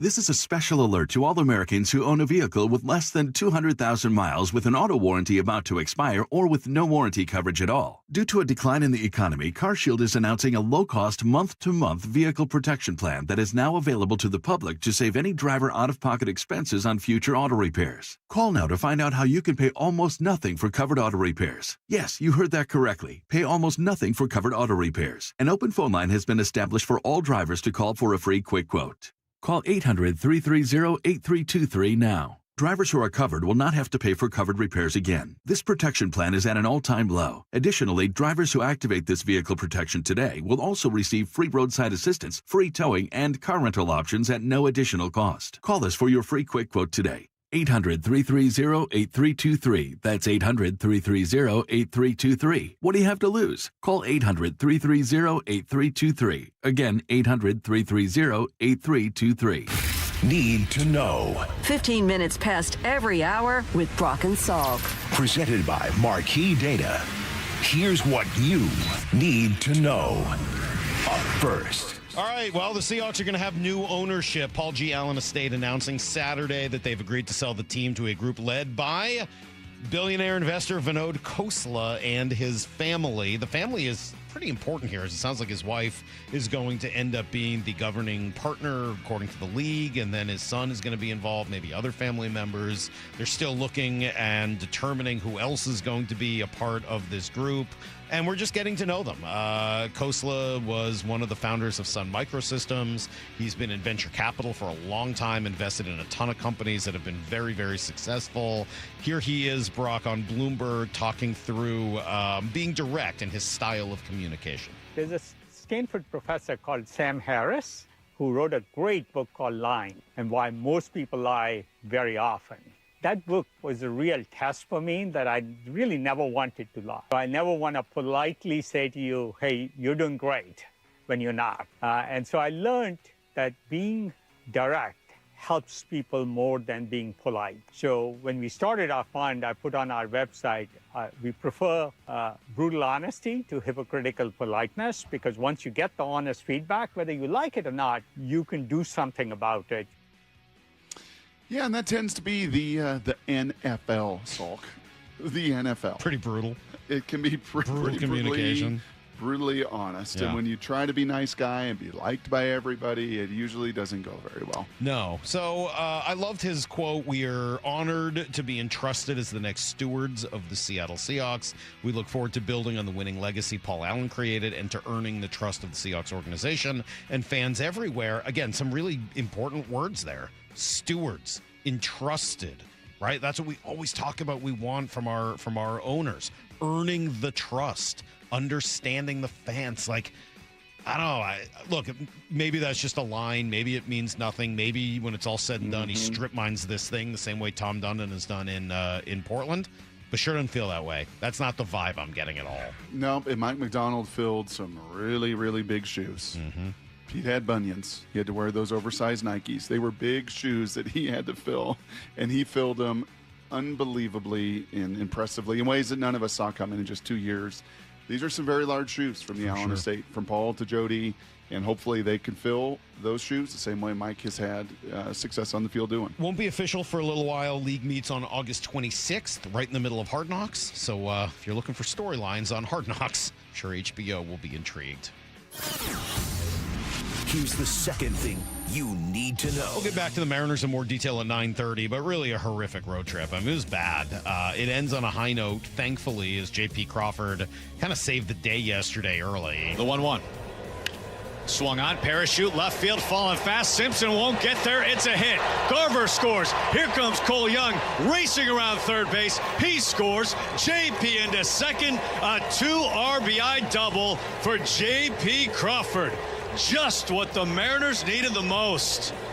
3-0 M's. Yeah, he drove in 3 yesterday. Randy drove in 3. They ran away with it. 8-0, eventually 8-2 at the end. Which so was they important. were 2 for 38 with runners in scoring position before that blooper. It's crazy. So 2 for 38. It's pretty crazy.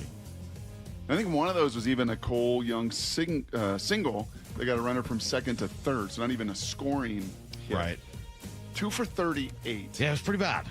It was pretty bad. So yesterday they broke out, which was good. They needed it because it turned into a bullpen day as Emerson Hancock hit in the hand, bruised it. It sounds like x-rays were negative, so hopefully he's good to go after the break. But look, it was ugly. We'll run through some of the sound at 9:30, but you know what you saw Friday night with kind of the stare down. What do you think of the guys? Yeah, what do you think of the guys hanging around Saturday in the dugout? Rich Waltz filled in for Goldie again, I think very admirably, and he made the point, and I think Ryan next to him, like, I think this is a good thing. Like after 5 straight losses, and you see people in baseball do this or in hockey do this, like watch them celebrate. The other team celebrate. Yeah. And you know Ben Williamson, who just had 4 hits on you, and you know those guys in the bullpen. Those are guys that y'all let go. and they're just kicking our teeth in these first 2 games. I kind of didn't mind that. Soak in it a little bit. Yeah. Soak in a little bit of the suck right now that you're going through, and then do something about it the next day, and they did, salvaging at least one on this road trip. Here's the third thing you need to know. Mariners had their draft. Well, all baseball did. Mariners took 20 new players this weekend, 8 pitchers, 12 position players. The group is led by a big third baseman, big kid, Ace Reese, comes from Mississippi State, tons of power. Here's Jim Callis talking through just why they picked him. I mean, he's a modern power hitter. He hits the ball as hard as just about anybody in college baseball. He launches balls to his pull side just about as much as anybody in college baseball. I think, as Dan was pointing out, his long-term value, a lot of it's going to come down to how much does he hit and does he stay at third base. But if you want to see, if we want to start predicting guys who could win the All-Star Game home run derby down the road, I'll take Ace Reese for the 2029 All-Star Game home run derby. It's interesting, Salk. I went back and looked. Again, long flight last night, so I had a chance to dig in a little bit. They took 1 high schooler this year. Mm-hmm. They took 1 last year. In the entire draft, they took 1 the previous. This is 3 straight years, where in 3 years, they've only taken 3 high school kids. That was after they took 3 in the first round back in 23. With Ty Pete, with Farmello, and obviously with Emerson, Cole Young the year before that in the first round. So there has been, whether it's just kind of market conditions and value and everything else, they have certainly leaned into the experience of the college player. All right, home run derby tonight. You got a favorite, Brock? Caminero, Schwarber, Murakami, for Harper. Lyle Goldstein's sake, is it Murakami from the White Sox? I think he was the last one to agree to it. Absolutely 100% betting the farm on him and rooting like mad for him. And then we'll text Lyle tonight. Oh. Yeah. I like Junior Caminero, man. I think he's a pretty fun player. Dude, he has one fast bat. Yeah. He's pretty fun to watch. Gracious. I think I might be rooting. I mean, Bryce Harper's going to be the guy in Philly, but I think I'm rooting for Junior Caminero. I like him. That is everything you need to know. Quarter past every hour. No, not quite everything here on the Brock and Salk Show. What else do you need to know? Well, two other little things you need to know. All right. Top 4 seeds in FIFA all advanced. I don't know if you watched any of the most boring game in the history of mankind, which was Argentina. Assure you I did not. And Messi, who just stands around for 65% of the game. He stands for 65%. It's a beautiful thing. And disaster. The other 10 guys sweating like you wouldn't believe. I mean, working so unbelievably hard and knowing that when the ball does hit his foot, he's different. So we're down to the final 4. Top 4, England, Argentina, France, Spain, no surprise there. What you really need to know is that Tai Okada was the 8th wedding. I told you love is in the air in this building, man. 8th wedding. Yeah. Tai Okada. Let's see, we had Cable Dude, we had Bobo, we had Darnold, we had Bo Stevens, we had Byron Murphy, Drake Thomas, you have a Robbie list? Oots. Yeah. He brought we notes. had 8. We're 8. And throw in Shaq Griffin, that would have been 9. He's no longer on the roster. But between the spring and summer from winning the Super Bowl, wow, currently on the roster, 8 married you get a little bonus, Seahawks. right, for winning the Super Bowl, playoff bonus, extra share. Like there's some money. $500,000. Well, that's what I mean. So like, yeah. Seth Wickersham wrote about it. They Sean all have Payton money. They all have Sean money to Payton put use. $500,000 cash on the table. Speaking of Seth Wickersham, we are going to talk to him about the Seahawks sale. Yes, he was also embedded with the Denver Broncos recently. He will join us next on Brock and Salk. If you're subscribed to Seattle Sports on YouTube, then you saw Wyman and Bob's latest digital exclusive first. Cole Young, he is just turning into an absolute star. Yeah, he doesn't look like he can generate that kind of power. He's 5'10". listed at 5'10", 180. Yeah. And he's got big pop, just tremendous, and playing great defense. He might be your best overall player right now in terms of the way he's functioning. Subscribe to Seattle Sports on YouTube and know first. Seriously, what are you waiting for? How would you like to invest in the Seattle real estate market, one of the hottest and most stable regions in the country, and achieve a great rate of return on your investment without the effort of sourcing a deal, the expense and time of building permits, or all the hassles that come with being a landlord? Hi, I'm Scott Rireka, CEO of Legacy Group Capital in Bellevue. Legacy Group Capital develops local real estate, lends money, and shares the profits with our investors. Diversify with Legacy Group Capital. Invest into our Northwest Fund, which which is currently delivering 9% on a fixed-rate term. It's our flagship fund for 19 years with zero investor losses. And yes, we do accept IRAs. Find out why 1,300 local investors have invested over $350 million. Invest in the stability and ease of Legacy Group Capital's Northwest Fund. Legacy Group Capital at legacyg.com. This is not investment advice. Investments available to accredited investors only. Details at legacyg.com. Wayscar Ford is celebrating their 104th birthday in Auburn. How's that possible? It's all about the people, employees and customers just like you and me. The Wayscarf Way, 104 years of service, trust, and community. Wayscarford.com. That's wayscarford.com. This is Rick Jones of Goldberg Jones Divorce for Men. As a family law attorney, I know firsthand the challenges and obstacles men face in divorce and custody matters. Our firm is committed to protecting what matters most, and we're on your team. Find us at goldbergjones.com. When it comes to my policy, Farmers gives it to me straight, so there's no surprises. It's your coverage. You should never be confused. You hear that? An insurance provider with a conscience. We're a choir, but yes, we have that too. Straightforward coverage you can literally understand. That's what you get when you have Farmers. Bum, bum, bum, bum, bum, bum. Learn more at farmers.com. Underwritten by Farmers Truck or Fire Insurance Exchanges or Affiliate. Products not available in every state. Summer is for letting it rip. Swung on and missed, ripped it right by him. 7 scoreless innings. Marvelous Miller again. Summer is for showing out. Swing and a miss. Woo, 6 up and 6 down. Summer is for Mariners baseball. Logan Gilbert, he's knocked down a dozen in a row. So pump your fist, call your favorite Walter, and head to T-Mobile Park because our pitchers are rolling. From George Kirby to Senor Smoke. Up in the attic at 101. Nothing but the express tonight for Andres Munoz. Matilda would be proud. Mariners baseball.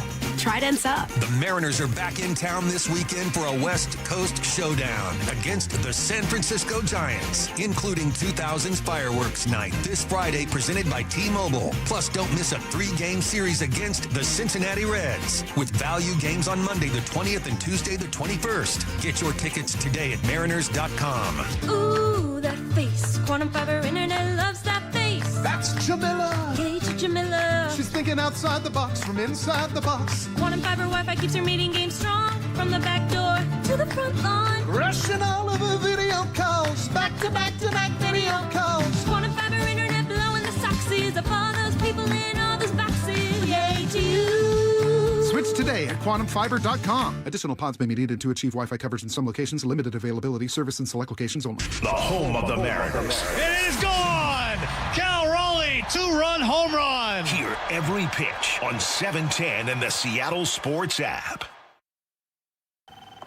Hi, how can I help? Well, my husband and I feel like we've outgrown our current money manager. I see. Our lives have changed, and we need something more than just mutual funds to help us in retirement. She's right. I hear that often. At Fisher Investments, we'd start by getting to know you, your finances, family, health, lifestyle. We tailor a portfolio around your goals and needs. Sounds good. Can you help with estate planning? Yes. We have a team of specialists who can help you with estate planning, Social Security, investment income, and more.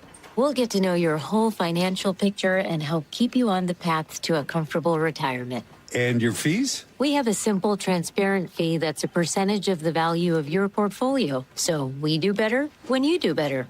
I feel better already. At Fisher Investments, we're clearly different. Learn more at FisherInvestments.com/different. Investing in securities involves the risk of loss. From the people who brought you It's the Dog Park comes. It's a hot spot on your dog's leg. But the internet says you can treat it at home. You're not sure, though. Because now it's oozing. Protect your dog from injury and illness with Progressive Pet Insurance. Ooh, he's licking it. Super gross, dude. Progressive Casualty Insurance Company and affiliates. Not available in all states or situations. Covered subject to policy terms. If the world were like a Sleep Number mattress, everything would adapt for your comfort. Your coffee would never get cold. Your flight would always be on time. And your mattress would always respond to you and your unique sleep needs. Sleep Number mattresses are designed to respond to your body and shift with your changing life, helping you fall asleep faster and stay asleep longer. To experience a whole new world of comfort, visit a Sleep Number store or go to sleepnumber.com. Sleep Number, to a good life sleep. From the Quantum Fiber Studio, you're listening to Brock and Salk. Weekdays 6 to 10. On Seattle Sports and 97.3 FM HD2. All right, huge breaking news this weekend as the Seahawks have been sold, pending approval from the league in late August, to this group led by the Khosla family, Seth Wickersham. That's where I saw the news. And he's kind enough to take a few minutes with us to talk about it right now. Good morning, Seth. How are you? I'm great. How are you guys? Well, Seth, you spent your week last week on every radio show in Denver after your 42-page incredible embedded story of the Broncos and Sean Payton. And now you're probably going to spend this week on just about every outlet here in our market talking about the news that broke Saturday. How did that all come down? Well, Adam Schefter and I did it together. I just had gotten word that, it was imminent. And I think that, at the very beginning of the process, I mean, you and I, you guys we've spoken a couple times throughout this entire process from when, we broke the news that the team was going to be put up for sale to the market for it to now. I think that Khosla was always one of those guys that people told me that don't underestimate this guy. And, if he wants the team, again, don't underestimate him. And I think late last week, we started to get word that he was the favorite. And then I think, the night and a little bit the day before it was announced, it became a little bit of a, pretty contested between him and the Celtics ownership group. But ultimately, he prevailed. And I can't say that I know a lot about him, but obviously he's a fantastic businessman. I think his son Neil is going to be heavily involved with the team. And I don't know Neil, but I've heard very good things about him. Well, that seems to be what we've heard from just about everybody. No one seems to know that much about him because most of the people we know are in the sports world. And for the most part, he's been in the business world, the venture capital world, the tech world. But all signs seem to be pretty positive. What do you know about the family? Not much. I mean, just that obviously they came on board with the 49ers a year ago. Obviously, Neil had worked with the 49ers, I think, way back when. But, he's a shrewd and smart and I think a major competitor. And he's someone who doesn't – I wouldn't say he's for people who know him, they wouldn't describe him as cutthroat, but he's someone who he never loses. And, I think that's a positive sign, I think for an owner coming in, but we'll see how it plays out. I mean, nobody truly knows. Seth Wickersham here with us. Seth, do you know, you kind of hint there, and that was where a lot of the story was going, was down to two, and the other one being the Celtics group that we asked you about the last time you were on with us. Was this just simply a dollars and cents deal? Was this the NFL that joins the Allen Trust in making this decision? Was this 100% the Allen estate that made this decision solely on dollars? Do you have any insight into any of those questions? It's the Allen estate, and I just got the sense that, I think that the past couple weeks, the parties that have been interested, have met with the estate, met with some of team management. And again, there wasn't a ton of information coming out of there, but, there was a sense, I think, that the team brass, at least in conversations that they had, had a really good feel for the Khosla family. And it just seemed like it was trending that way as late last week entered, into the weekend. And, again, it's the estate that makes the decision. It's Jody who makes the decision about who they sell the team to. And, on the number, I mean, obviously it's a shattering number. I think that when the Seahawks were off, when we broke the news that the Seahawks were going to be put up for sale, there were some people who were like, this could reach 10, 11, $12 billion. And just because it didn't get there doesn't mean that this isn't a phenomenal price. I think that, like, in the press, and even some of the people that we call sometimes who, kind of give insight into these things, we need to be a little careful about throwing around billions of dollars at a time. The people who become billionaires don't get there just by, throwing around billions of dollars. I think that, like, it was always a little bit of a stretch that they were going to get to like 11, 12 billion, because there's just not a lot of people who can pay that much for a sports team.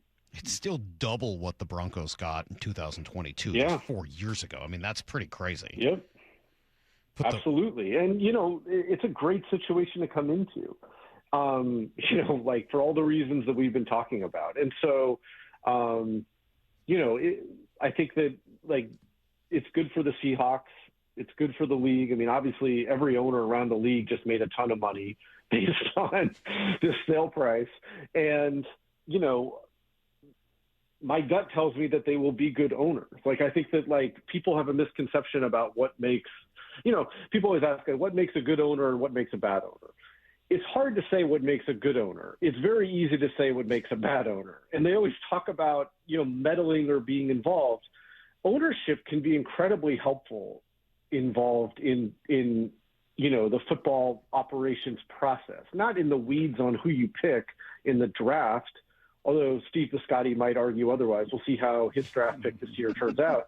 But, like, I think that having an engaged ownership group and owners who are learning as quickly as they can and lending insight when they can into the football process can be incredibly valuable. And it wouldn't surprise me if that's the type of family that the Khoslas are, and the way that Neil Khosla, might operate the team, depending on how involved he is on a day-to-day basis. Seth Wickersham, ESPN, with us here on Brock and Salk. One thing Brock and I spent some time on this morning, and I'd be curious your take on it, is a long time ago I learned to look at how owners in sports made their money to see if there was a way of determining how they would run a team, and private equity versus hedge fund versus built a company versus old money. And in this case, it's two things, right? He built a company in Sun Microsystems, and he's invested a lot through venture capital. I got my own opinions on what those things mean for ownership, but what do those two things tell you?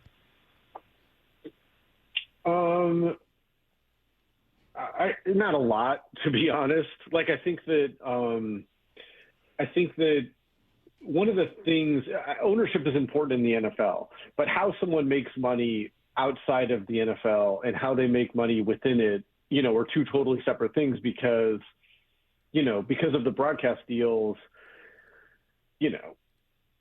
owners essentially make the same, there's some variance within it, but they're going to make a ton of money regardless of how the team performs.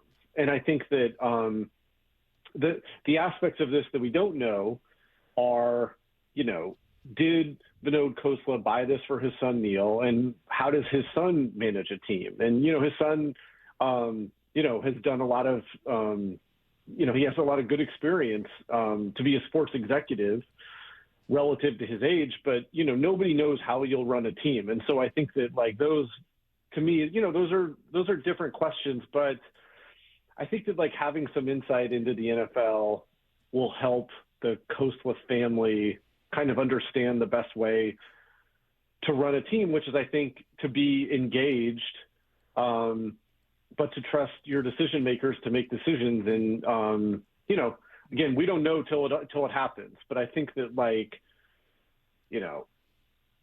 those guys coming in, like maybe a David Tepper, where, a lot of people who have worked there, have had some issues with him as an owner. I don't think that will be the case. Seth, like you mentioned, we have talked to you through this process, back to the Super Bowl and then the robust market with it, and now the kind of the final note with you and Shefty over the weekend breaking the news that it is the Khosla family. Did you get any sense that there was any local interest at all? Was Mr. Ballmer ever involved? Was Bezos ever involved? There was certainly some rumor and innuendo. Did you get any sense that those guys were in play at all? No, I don't think that they were, at least from what I've been told. And I think that even some of the other players who may have quietly strongly considered a bid or even made a bid, again, it was always coming down to these two. I think unless somebody came in out of nowhere, it was always coming down to these two. And, it's been pretty consistent for months. And, I think they were both two good ownership groups. But, again, it was kind of interesting because I just remember it was months ago that, someone who knows the Khosla family was like, do not underestimate this guy. And, I wasn't sure what to make of that at the time, but, he definitely knew what he was talking about. Do you think we see, because they haven't worked out all the minority partnerships yet, is it typical in these sales to bring in people who were who didn't win the bids, either as the majority leader of a bid or even a minority partner in a bid? Is it typical to bring them in as minority partners? Yeah, limited partners is the phrase they like to use. I think as long as there would be the comfort level, with the primary owner and with, whatever vetting the league would do, I could totally see that happening. I don't know a ton. I've heard some names, that are associated that, being limited partners, but I don't have concrete information on that.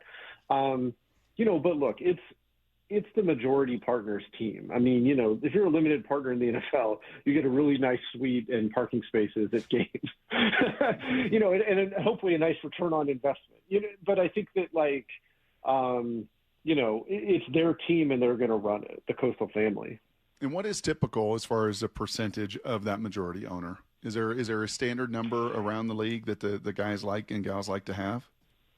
Well, the majority owner has to have a certain percentage of the team, and I believe it's was somewhere in the 35, right? I thought that it was around that. And I didn't want to say it and be wrong. I think that it's that, but you have the Josh Harris group that bought the Commanders. I think they have 20 limited partners, if I remember right. I think that the number that the Khosla family has, I think it'll probably, when it's revealed, it'll probably be less than half of that.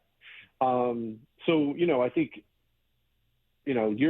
this is their team, and they're, I don't think it's going to be a situation like the Commanders, maybe closer to Denver. It has, Condoleezza Rice and others as limited partners. But again, it's the Penner group that's running that team. And, that's, I think that's the thing to focus on, regardless of who gets eventually named as limited partners. And remember, it could be, private equity also. I mean, they're allowed to sell to private equity. So that could factor in also, but it's the Khosla family's team.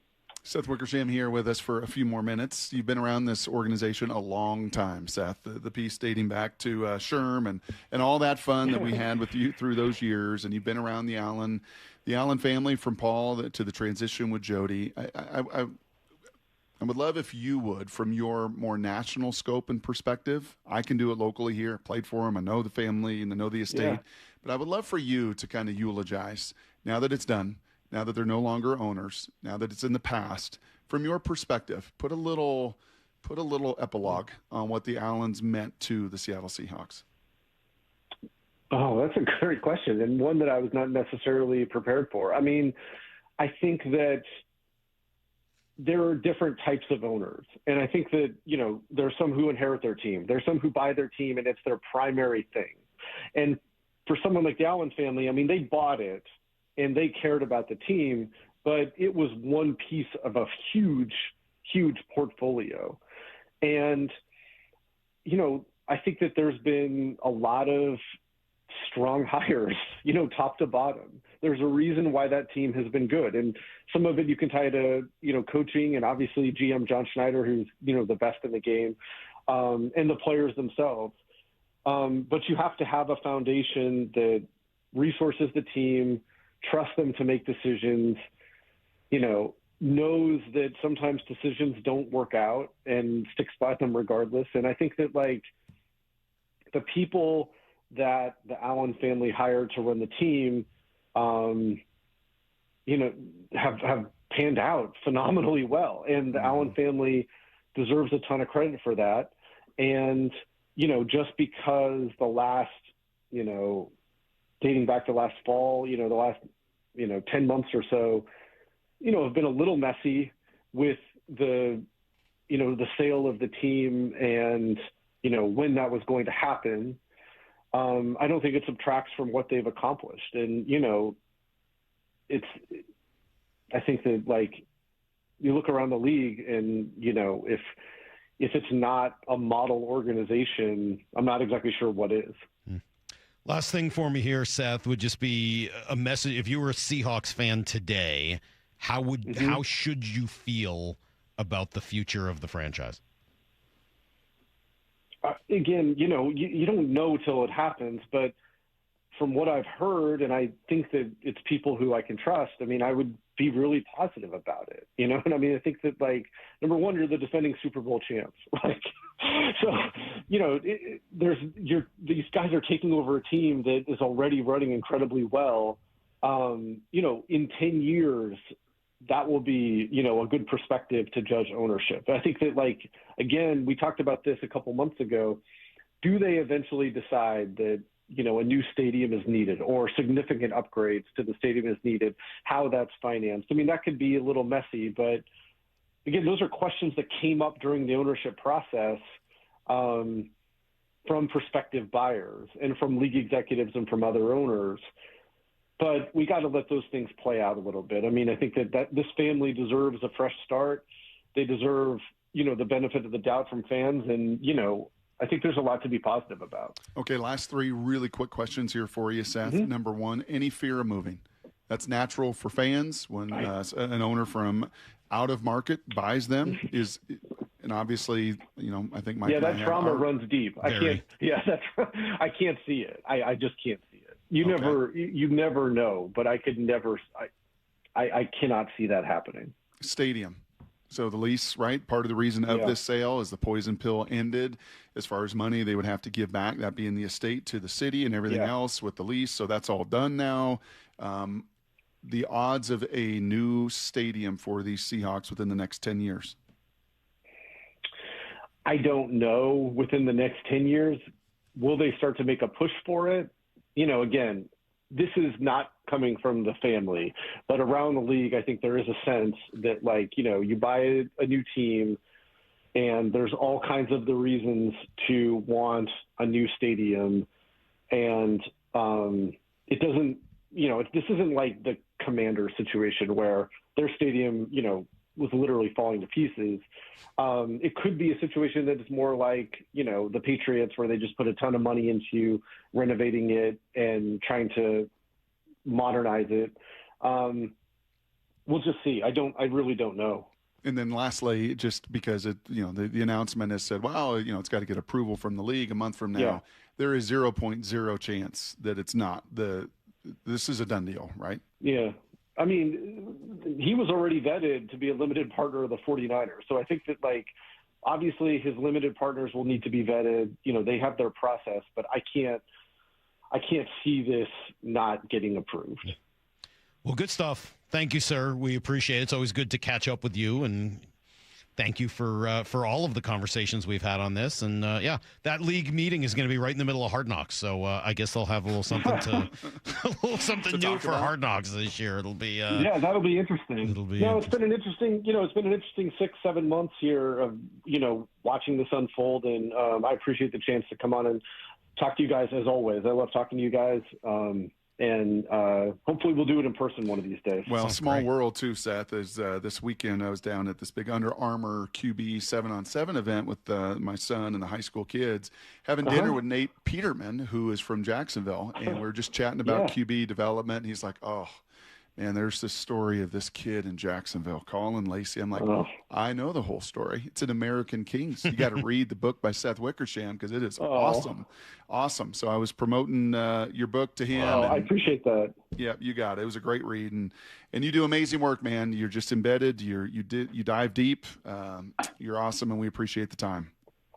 My pleasure, guys. Great to talk to you as always. Have a great week. All right, there you go. There's Seth Wickersham and some insight into what, again, I'm not that surprised that we don't know that much about the Khosla family yet. That's not really the circles that sports people run in. But we're going to learn a whole lot more. I disagree with Seth a little bit. I do think the way an owner makes their money does have some effect, or can have an effect, on the way they run their team. Even in the NFL, yes, I get it. The TV money is the biggest part. But, the NFL... Those character traits of land developers, character traits of private equity, character traits of trust fund kids, character traits that come... They tend to have a type. Coatings. Yeah, or they've seen success doing it one way, and that's what they think is the best way. And generally, they've got a little ego in a good way, right? I mean, you don't get to be somebody of that stature without believing pretty strongly in what your system is. Mm-hmm. So, yeah, a couple things of note. One, he's not the first, but he was yet another person to mention how important the son may be in all of this. Neil, who's, I think, 34 years old. So young, bright, already starting companies, very invested in analytics, numbers, data, AI, all of it. Like that is a really big part of where this thing may end up going. And that's probably a good thing, right? That's being on the forefront. Doesn't mean they don't trust people or don't like people or don't believe in scouting or anything like that. But, a head towards the future, probably a good thing. Let me continue on here in a moment, Brock, and we'll get back to the Mariners in great depth at 9:30. But coming up next, that number $9.6 billion, it tells me two things, and one thing that I think will make Seahawks fans pretty happy. Next on Brock and Salk. 4 Down Territory, your daily football fix at 11:15 and 1:15 on Bump and Stacy. What are your thoughts on VAR? Could it be used in the NFL? It's almost too precise. We should be able to use something like that to spot the football, to get the exact spot. I think that's the biggest thing in football that needs some help and needs to be changed, is knowing where the ball is. Because, we're doing the eyeball test with these referees. Get every 4 Down Territory on the Seattle Sports YouTube channel. Start having fun. Caesar Sportsbook at Muckleshoot Casino Resort is your #1 place to eat, drink, watch, and have fun. Keep up with your favorite sports anywhere and everywhere on property with the mobile app. Visit muckleshootcasino.com today. Scan the QR code and let the play begin. Muckleshoot. Olympic Hot Tub has terrific ways to achieve total wellness at home. Saltwater hot tubs, swim spas, saunas, and cold plunges, all waiting for you. See our current specials with exciting savings at olympichottub.com. Better you, better life.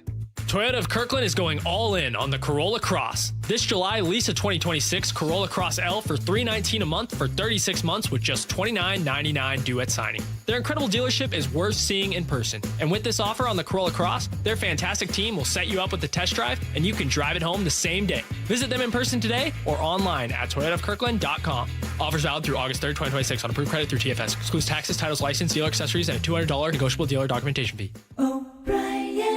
When your equipment is down, every minute counts. Levitt Machinery has the parts, technicians, and expertise to get you back up and running fast. Because if it's forked, we fix it. LevittMachinery.com. Need a lift? Stack it, reach it, lift it, Levitt. Seattle summers are sneaky. So when the heat wave hits, it hits like I used to. Dave Wyman here. Fast Home Services has you covered with an AC tune-up for just $59.99. First-time customers get the $99 diagnostic for free. Heating and cooling done right by the local team since 1986. Call 1-800-THINK-FAST to book your free in-home estimate. Or visit fasthomeservices.com for a virtual quote in seconds for water heaters, plumbing, HVAC, and electrical services. Go all in at Toyota of Renton with incredible inventory on the 2026 Tundra. Lease the 2026 Tundra SR5 for $479 a month for 36 months with $39.99 due at signing. Or finance at 2.99% APR for 72 months. Toyota of Renton's fantastic team will set you up with the test drive and walk you through the finance offerings so you can drive that truck home the same day. Visit them in store or online at toyotaofrenton.com. Offers valid through August 3rd, 2026 on approved credit through TFS. Excludes taxes, titles, license, dealer accessories, and a $200 negotiable dealer documentation fee. Free consultations, no fee guarantees, 5-star reviews. J.P. Pendergast with Pendergast Law explains the importance of going beyond these familiar offerings. Accident victims want an attorney, Tom, that satisfies their needs. Someone who handles those needs with the highest degree of care. Pendergast Law offers the no-fee guarantees and free consultations, but these only scratch the surface. Okay, explain more. We make sure that every member of our team is genuinely passionate about helping others. Customer service and communication are our top priority. It's how we take care of our clients so they always feel one step ahead of the insurance companies. Our strong reputation for high standards provides comfort and confidence when it's needed most. Pendergast Law offers the free consultations, the no-fee guarantees, and, of course, they are 5-star rated. But what really makes them different is their genuine passion for helping others. I can't recommend them enough. If you or a loved one has been injured in a car accident, call Pendergast Law. We can help. That's PendergastLaw.com. Les Schwab Tires has always believed that taking care of people is the right thing to do. Today, that means more than trusted service. It means delivering real value, too. That's why we're lowering prices on hundreds of tires without changing the service and expertise you've always counted on. Consumer Reports named Les Schwab the best tire retailer for 2026. We'll keep working every day to earn your trust. See leschwab.com for details. That's the ease at which you get information. You want it, you get it. Like that. Ask your phone. Group chat. Smartphone. You're always connected and informed in real time. No waiting. So if you're diabetic and still using finger sticks to read your blood sugar, what are you waiting for? Knowing your blood sugar levels instantly is important for managing diabetes. Call US Med at 888-665-0696. To learn more about continuous glucose monitors, a real-time instant method to track your blood glucose, US Med is an approved provider for Medicare and over 1,000 private insurers. And the best part? Call 888-665-0696 and we'll give you a free insurance benefits check today. So call 888-665-0696 today. That's 888-665-0696. And manage your diabetes as easy as... Let's go! This is Seattle Sports. Streaming through the Seattle Sports app. KIRO AM Seattle. KIRO FM HD2 Tacoma. Home of the Seahawks, Mariners, and everything Seattle sports.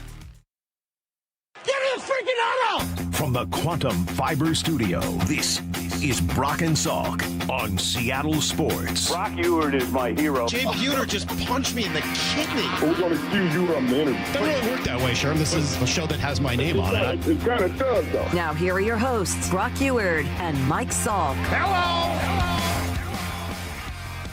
$9.6 billion. What does that mean? What does that number mean, Brock? A bunch of things. Two that jump out to me, though, specifically.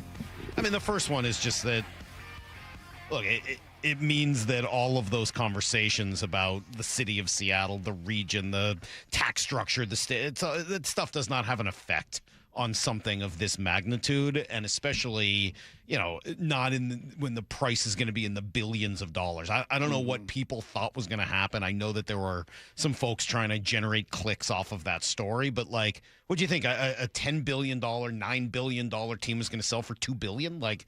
What did you think was going to happen? It never really made any sense to me. And when you see the price tag, obviously, it didn't. Yeah, I mean, I think short-term political strife or short-term climates or whatever, that when you're talking about these investments and those dollars, you're looking over decades and decades past and projection. And could it be a little bumpy? Or there's going to be things to figure out? Has there been some employment that has been lost in our market? Absolutely. But does that mean, as you project out for the next 10 to 20 years, that it's going to decay and die? I think that number that they paid for that tells you no. It's an enormous price. You know what's crazy? I don't know if you saw this, but it just kind of jumped out to me. It's actually less. I did see this. How crazy is that? This is from a guy named Will Shriver. Paul Allen bought the Seahawks for $194 million in '97. 29 years later, the team sells for $9.612 billion. If he had invested the original amount in Microsoft stock, it would have been worth almost $12 billion. It would have been worth significantly more money, $2.27 billion more, $2.25 billion more, if he had just kept the money in Microsoft. That's how well Microsoft has done over those 29 years. Here's the other thing it makes me think, and this may be different. Wickersham maybe has a different take on this and coming at it from a different angle, but I just look at the number, and it makes me think they are not going to try to build a new stadium. That will not be any sort of an immediate conversation. 10 years, 15 years down the road, I'm not trying to guarantee anything. But he mentioned the Penner family, and they bought the Broncos. They spent $4.5 billion. Yeah, they're going to spend $5 billion. That was just 4 years ago. Right. That reportedly, right, is they're going through the process, and there's one little cement company that's holding up the whole deal, unfortunately for them, like has an acre right in the epicenter of the whole project. But they're going to spend somewhere in the $5.5 billion range to build all of their stadiums. $4 billion plus $5 billion's about $9 billion. Interesting that it comes down that way. Washington, most recent sale was in the $6 billion range. Needs a new stadium, right? Both of those two owners got into it knowing that they needed a stadium. Why do you double a price in just 4 years? Some of it is the NFL. Some of it is inflation. I'm not trying to tell you this is the entirety of that number. And it's the revenue that the cap is showing as well. 100%. Billions of dollars coming in through television. But it also makes me think they don't need a new stadium. Not that they won't eventually build one down the road, but that there is no immediate need for some of that. Well, and also, if you do the math, Salk, and if the Khosla crew is worth about $13-14 billion, and those things change a little bit, but let's just call it, $13 billion roughly. And you heard Seth say they're going to have less than 10 limited partners.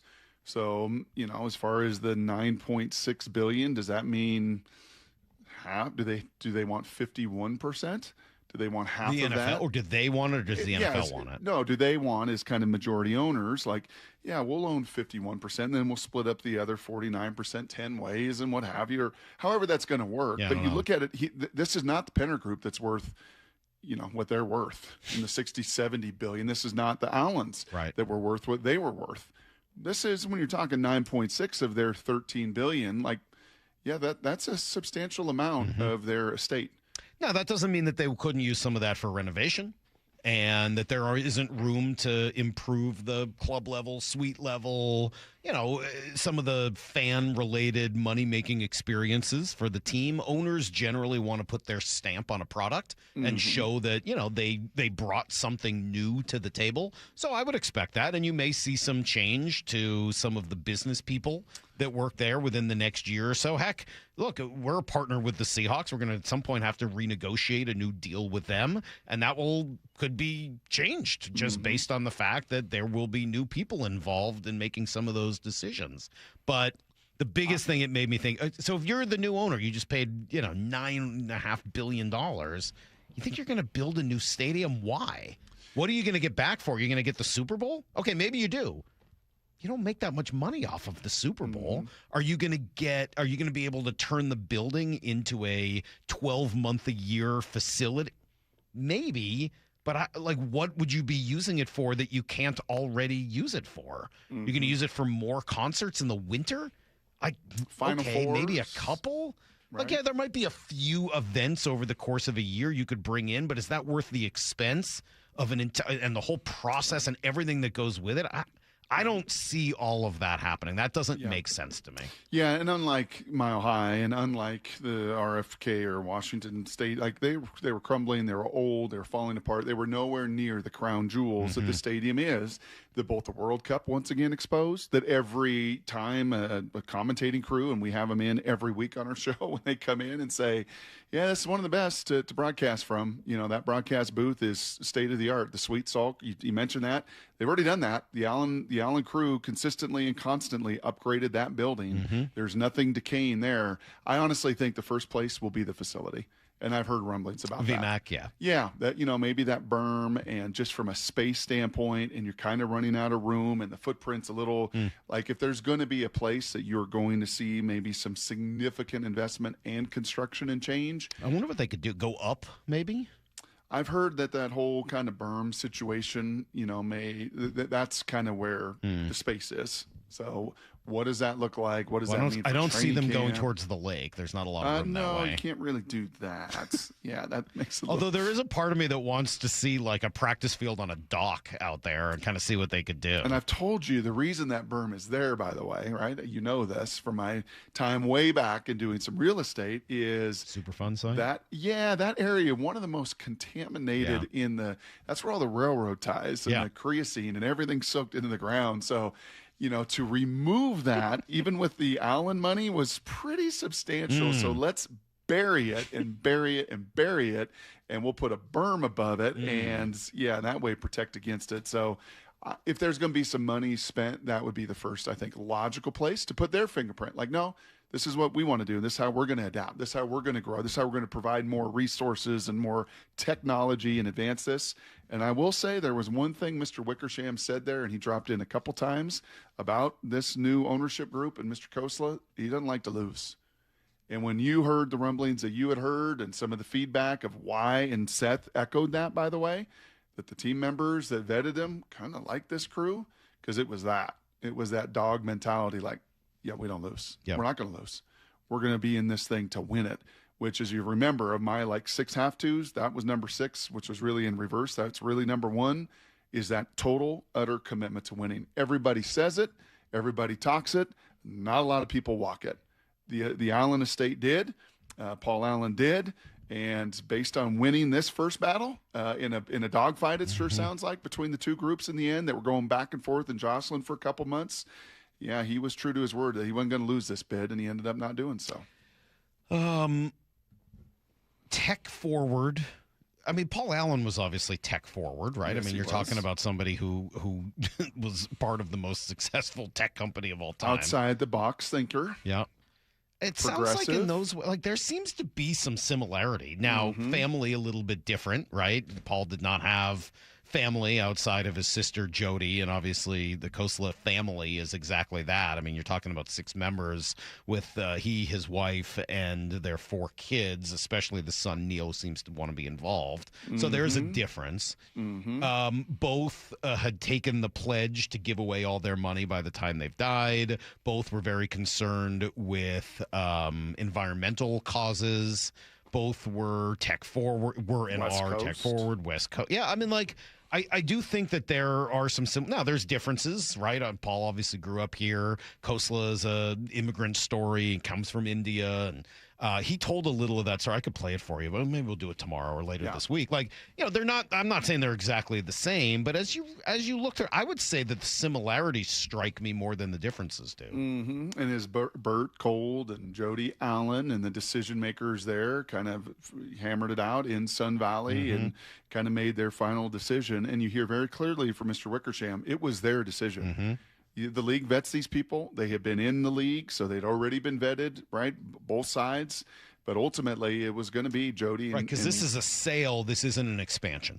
Yep. The league gets to pick the expansion. The league is going to pick, Samantha Holloway and her group to expand. This isn't the league's pick. This is team's ownership. pick. And I do still wonder how much the trust had rules in place for it, for the highest bidder. I wonder what rules were in place. But at the end of the day, Vinod Khosla and his family are going to be the new owners of the Seahawks. And again, I don't think much short-term intrigue or much short-term change, but eventually they set the direction of the franchise. I don't know, Salk. There's going to be a budget, that's going to be set, and John's told us about that. That sure there are dollars. Year one. That's real dollars. I'm going to guess. I'm going to guess that year 1, 2026, you don't see much change. 27 and beyond, they're going to take over and they're going to put their stamp on this thing. The Seahawks sold to Vinod Khosla and his family. What do we know about the new owners? I like to say failure does not matter. It's success that matters. You make it yours as an owner, but you still keep what has made this franchise so successful. Leave it alone. Just give me a clone of Jody Allen and just how she approached it. We are the home of your Super Bowl champion Seahawks, Seattle Sports. Find everything you need to know at seattlesports.com. Hey, Brock Ewart here for Sea Star Restaurant and Raw Bar. Sea Star has been Bellevue's and my go-to for fresh seasonal seafood for about a quarter century now, and I'm not just talking about it. We walk it. We just had an amazing 80th birthday celebration of Papa, my father-in-law, and where do we go when we have to make that decision? It's a no-brainer. It's easy. It is absolutely Sea Star, and it's not even the unbelievable food the Chef John Howie and his amazing team create, and it is amazing this time of year. Local pristine oysters, sushi, cedar plank salmon, Dungeness crab bisque, generous portions, true value. That's all awesome, but it's the team. It's a Sea Star team that creates that welcoming atmosphere with polished service that turns great meals truly into lasting memories. And from the first greeting to the final bite, every single detail is thought for, it's cared for, and you feel it. It's delivered. So when we're planning that special dinner with family or friends or colleagues, it is always Sea Star. And oh, by the way, yeah, keep listening because starting up here this week, a pretty amazing promotion as well. I'll fill you in more as we go along here through July. But yes, you're going to have your chance for Chef John Howie to buy you dinner when you come and dine. SeastarRestaurant.com. You'll find it all right there. SeastarRestaurant.com. In 2026, Bay Alarm celebrates 80 years of security. With burglar and fire alarm systems, 24/7 in-house monitoring, and local service, our promise to the Puget Sound remains the same. We got you. Learn more at bayalarm.com. Why is K2 Vision RLE a permanent solution to glasses, contacts, and readers? How is it that you'll never develop a cataract after K2 Vision RLE? And how is RLE different from LASIK? Hey, it's Doctors King and Kopstein from K2 Vision RLE. We'll answer those questions and others when you join us for our free live webinar this Thursday at noon. Andy, what are some of the other questions you hear? Well, how long is the procedure and recovery? Or who's a good candidate for RLE? And we'll also answer how much does RLE cost? Is there financing available? Does insurance pay for RLE? Find out how K2 Vision RLE is the permanent solution to glasses, contacts, and readers. And cataracts too. Right, no more cataracts. K2 Vision's free live webinar this Thursday at noon. Space will be limited, so register now at k2visionrle.com. Join us at our free live webinar this Thursday at noon. Sign up at k2visionrle.com. How would you like to invest in the Seattle real estate market, one of the hottest and most stable regions in the country, and achieve a great rate of return on your investment without the effort of sourcing a deal, the expense and time of building permits, or all the hassles that come with being a landlord?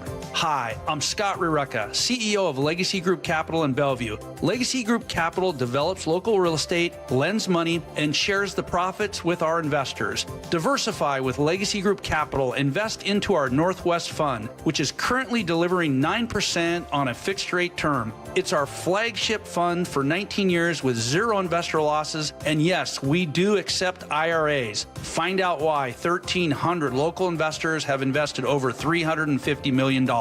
Invest in the stability and ease of Legacy Group Capital's Northwest Fund. Legacy Group Capital at legacyg.com. This is not investment advice. Investments available to accredited investors only. Details at legacyg.com. Sales will sell the first car, but service sells the second and the third and the fourth car. And that's really the long-term vision. Lee Johnson Auto Family, the LJ way. The home of the Mariners. It is gone! Cal Raleigh, 2-run home run! Hear every pitch on 710 and the Seattle Sports app.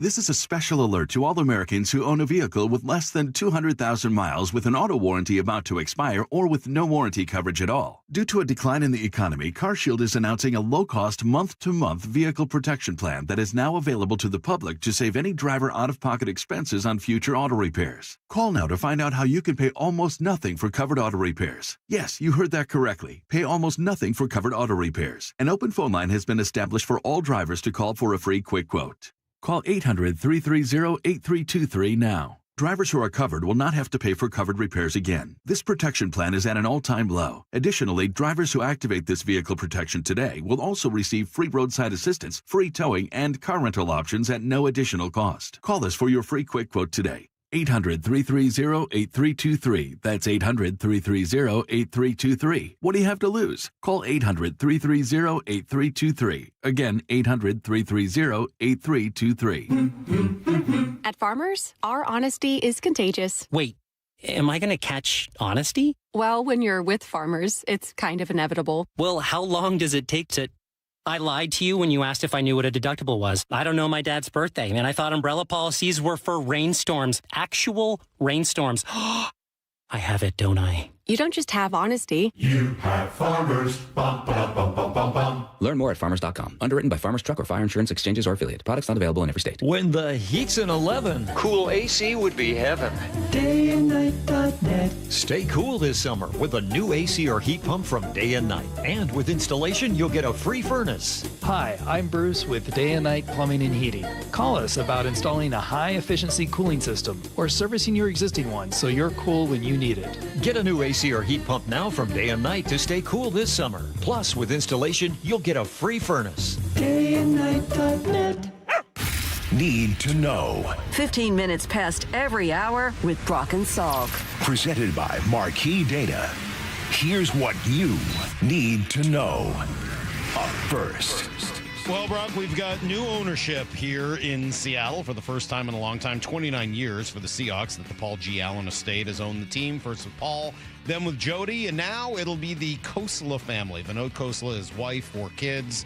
Reported price, about $9.6 billion. NFL record, more than double, as I said, what the Broncos were sold for just 4 years ago. I really did like the quote here. We're honored to be entrusted as the next stewards of the Seattle Seahawks. Stewards. What does that mean to be a steward? It means to leave it better than you found it. It means that you own it in the public interest, that you are guarding the team and shepherding the team on behalf of the entire community. I think it's the perfect word to use. Yeah, and hopefully, as Seth Wickersham said, I like the way he framed that answer. We don't always know good owners, how to define all of that.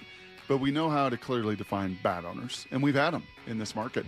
We've had some that sold and left. We had some that wanted to leave. We've had some truly horrific bad humans and bad owners in this market, and you know those.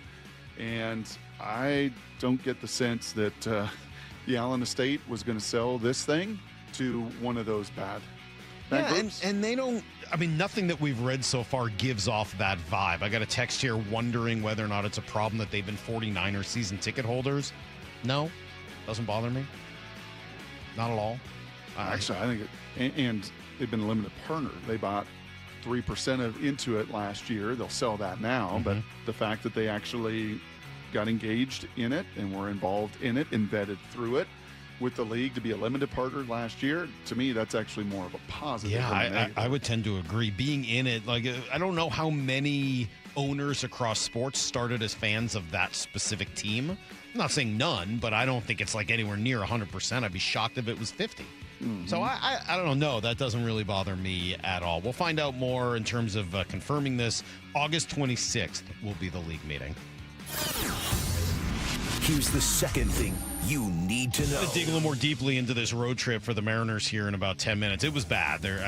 Just going to say it. It was a bad road trip.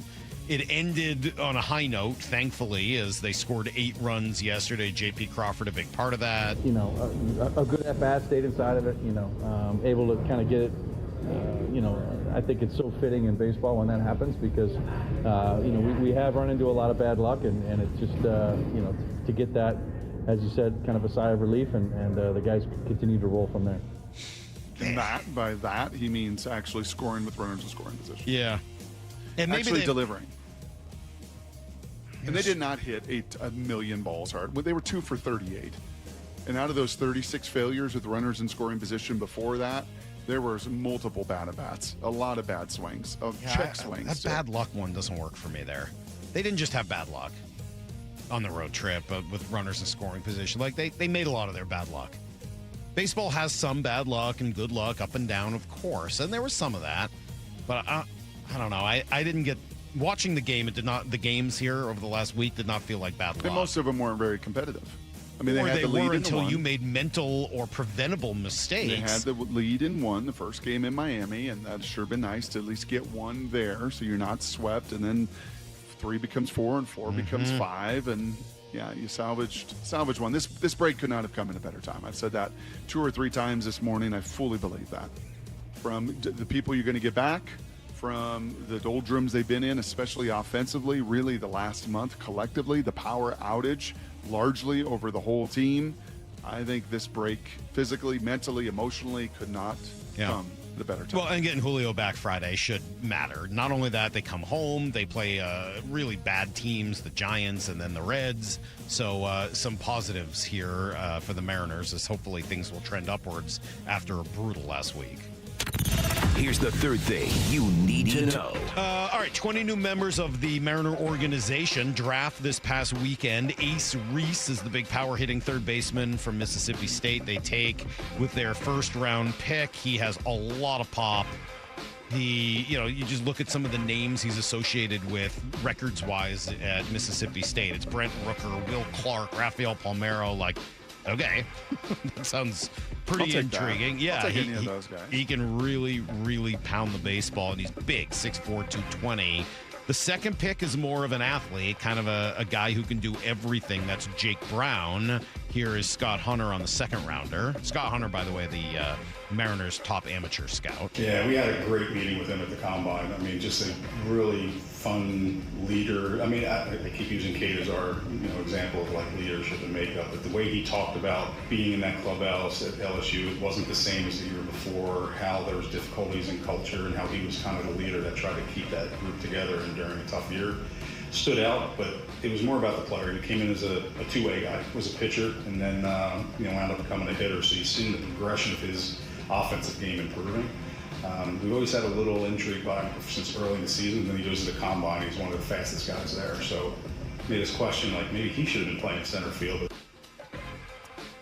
Anything jump out in totality of the 20 to you? What was it, 12 position players, 8 pitchers, 19 college guys, lots of them from the SEC.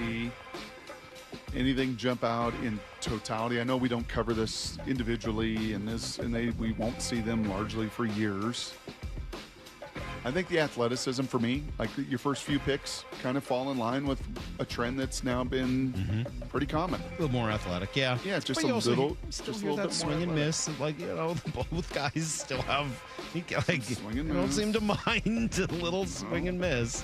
All right, that's everything you need to know. 1:15 every hour here on the Brock and Salk Show. Brock told me earlier the soccer's still going. I was shocked. I thought that would be over by now. Tomorrow, Wednesday, semifinals, Atlanta, Dallas. It's not Hydration over breaks will be a big part of it if I know the heat and What have humidity. the ratings been once the U.S. was out? Good question. I'm sure they're going to still be high because the biggest stars are still in the game. Okay.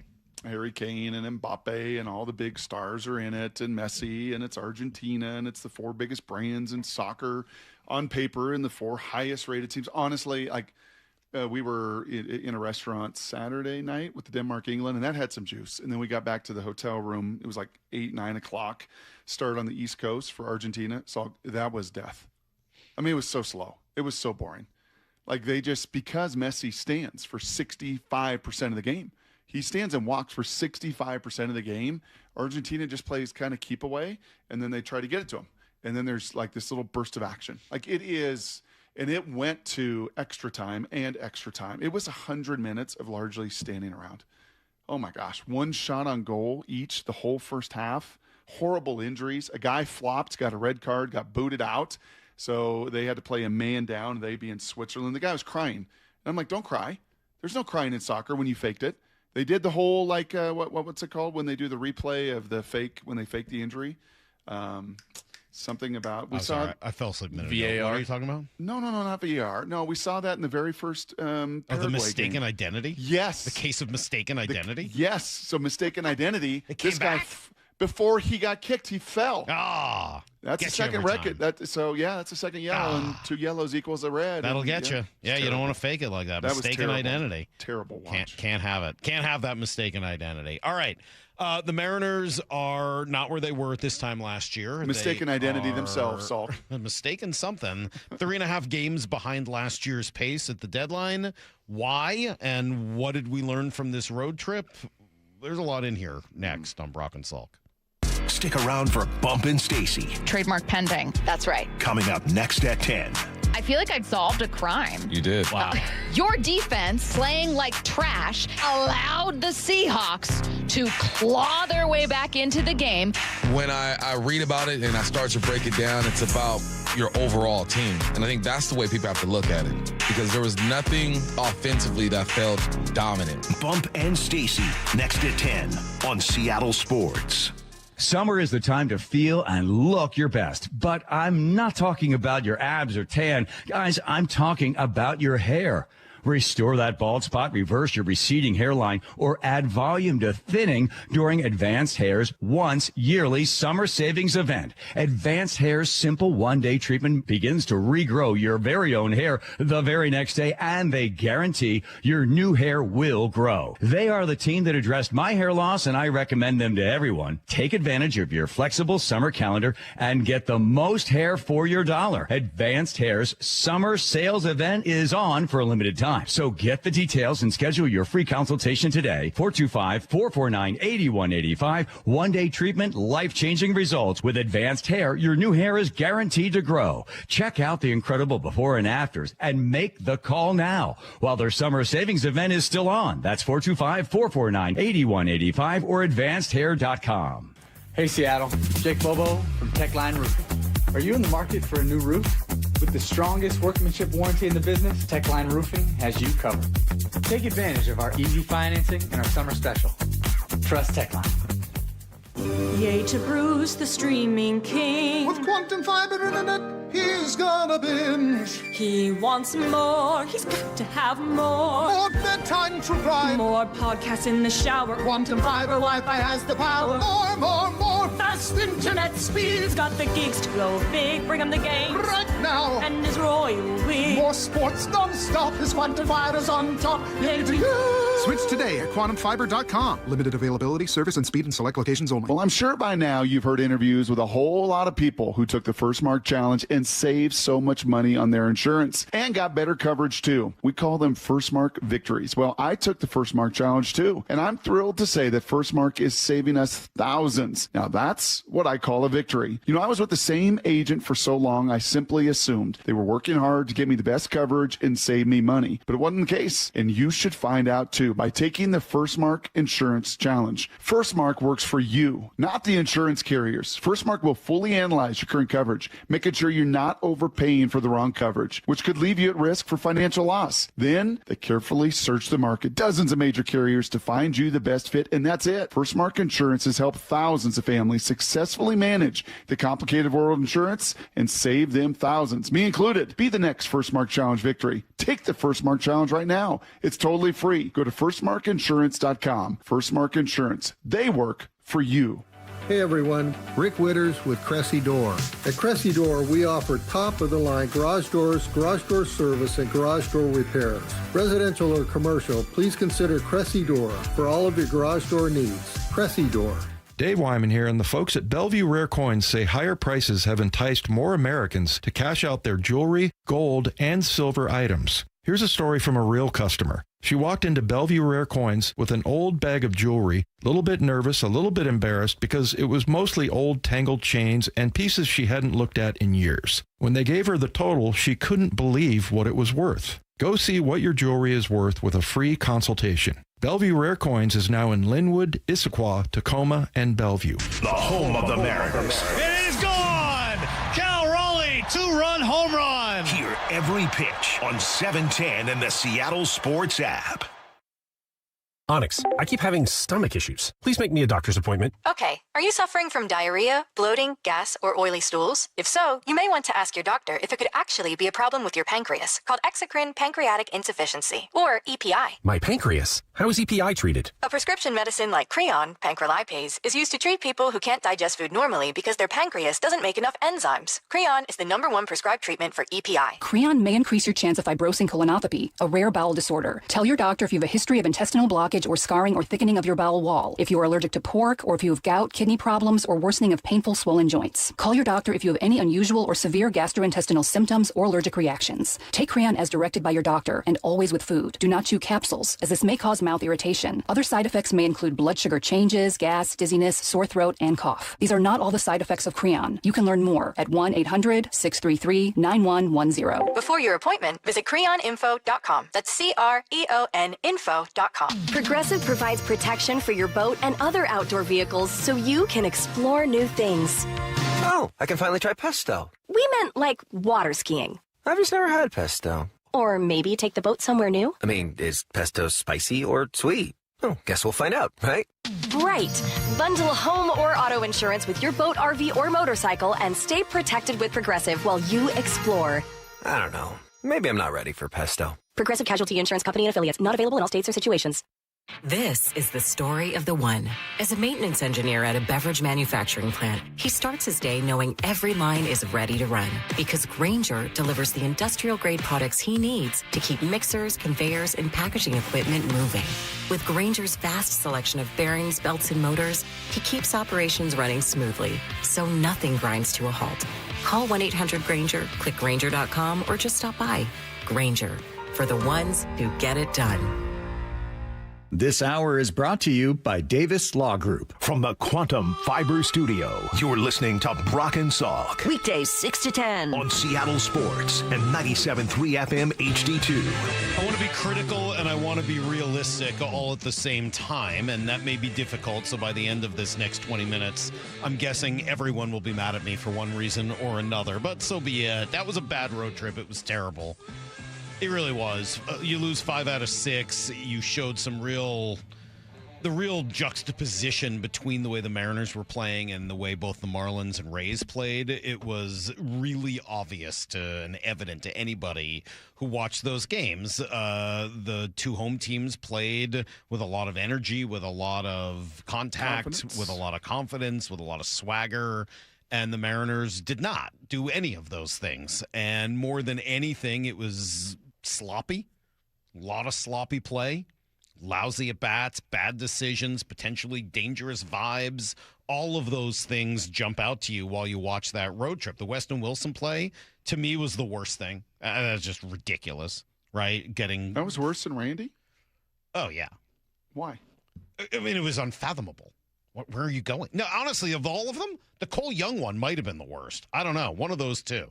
Well, did you hear his explanation? Cole Young? Mm-hmm. There is no explanation. No, he owned it. He was just like, yeah, I thought it was just a strike. I mean, But it I didn't doesn't think matter. there was any debate about it. Even if the ball is strike down the middle, there's no reason not to. It's bizarre. See, to me, there's tremendous inexperience with both of those young players. There's an experience with Cole and all of the system and all of it, and he kind of spoke to that. I don't, Brock, you don't get to use. There's no inexperience with Randy Arozarena. When you have a teammate in the rock staring you down, I'm sorry, man, that was horrible. That was the worst of the whole thing on the road trip, because that is, in the end, Salk, when you're a team and you're passing the baton and it's built on trust and it's built on the locker room, and Dan has largely turned it over to you as a team to lead from within, and you have a player that does that, that is like the biggest no-no in baseball. Like, what? You're going to half bleep it? And then I'm going to have Luis stare you down from the mound? I'm sorry, man. I know you're a Randy defender. I know that you like a little colorful personalities, and not everybody's got to be a choir boy, and he marches to his own beat, and you've largely defended him I guess for I just years. look at it and say that without Randy, your team would be about 10 games below 500 right now. I don't know. He's been their best player, and it hasn't really been all Dom that close. Canzone's been by far their best hitter. No, he's Randy's been their best player. No, Randy's been one of their worst defenders, and Dom has been by far the best hitter. Dom is such a bad defender, he's not even in the games. That's fine, but he doesn't have to be. You would be screwed right now without Randy Arozarena. If he wasn't on this team, you'd be in fourth place. No. Really? Like, if Randy was the one, if Randy I know, had been he's hurt your all all-star. year, I know, and he's your only all-star. He's really been nice your best stretches. player. Like, I understand. I'm not excusing what happened the other day. It's on my list of awful things. Mm-hmm. But I don't know. He's at least bringing it. That's the most long-term detrimental. Cole Young, Absolutely. Cole Young Yes. not making a mistake, and obviously agreed. a guy that's probably not going to be on the roster making a really boneheaded, absolutely little league mistake. Sure, And those were really bad mistakes, and I don't minimize those. But as far as they all come together in different ways, man. I mean, all of them point to the various problems the club has. The Cole Young play and the Weston Wilson play are concentration issues. You got a major problem with concentration on this team. They are not paying attention. They are not handling the details. There is sloppiness to a point that is to me, a huge red flag. They're not focused. They're not concentrating, and it happens over and over again with multiple players on the team. That is a major, major red flag. This is now your third, and I'm gonna play into what you just said, Brock. This is now your third Randy incident of the year. Third. Yep. You got the stuff with Cal at the beginning of the year that he handled terribly. You have whatever happened with him and Julio and another issue of not hustling to a ball a couple of weeks ago that eventually led to Julio being late to his next at bat to start off the inning. And I know that certain people thought it was nothing. I don't know. Here we are a few weeks later. Sure seems like something. Sure seems like something. And you're talking about Cal, Julio, and Luis. Yeah, three of the most respected veterans on the team. That's right. That's exactly right. Well said. So I'm not trying to poo-poo the Randy stuff in terms of the detrimental factor. I'm right there with you. It's clearly a problem. I just, whatever. We're not going to continue to argue about which is worse. They're all bad. Who cares which is worse? They're all bad. You did that on Friday, right? You did that on Friday. Is that what I understand? Which is worse? Yes, we did. Which is worse on Friday. For the record, and the problem is that all this stuff ends up rolling up. Dan is going to be in the middle of all this because the focus of multiple players on the team rolls up to management. It's just how it goes. Rolls up to the coaching staff. As you said, when you've turned there's nothing worse, by the way. Honestly, there's nothing worse. Different sport and nowhere near the same stakes and odds and everything else. But there's nothing worse than when my tight end jumps off sides. My tight end doesn't know the route, makes a mental error, doesn't know the assignment. Because it feels like you didn't prepare them Absolutely. well enough. That's on me. I'm not teaching you well enough. Alignment assignment. I'm not teaching you. Brock being a tight ends coach at the moment. That's exactly For those who don't understand what the heck he's talking about, Brock is a tight ends coach. And so when the tight ends screw up, you feel it. Well, and the head coach feels it from everybody. And in this case, look, when you have problems with your base running, problems with your fielding, problems with throwing the right base, problems with your concentration, that rolls up to the manager over time. And the manager sort of has 3 or 4 big roles, right? It's getting the team ready and prepared and in the right state to play every day. And I think you could say right now, unfortunately, that's not going the right way for them. Right. It is the in-game decision-making, which once again I thought was abysmal here on this trip. And it happened again. I mean, Brock, I said this at the beginning of the show at 6. The stuff with taking or not taking Logan Gilbert out after you went to the mound on Saturday, I generally want to be a process-driven analyst. When you look at those moments, I try not to look at what happened as the result and try to look at the process that led to it. But in that case, when it's a gut decision, you've gone out there without making a decision, and then you make the decision while you're out there. What, after you look in his eyes, after you hear what he has to say? That then, to me, becomes outside the process. That then becomes results-driven. And if you're going to make a decision in that case without basing it on a process, then unfortunately for you, the result ends up being the thing to look at.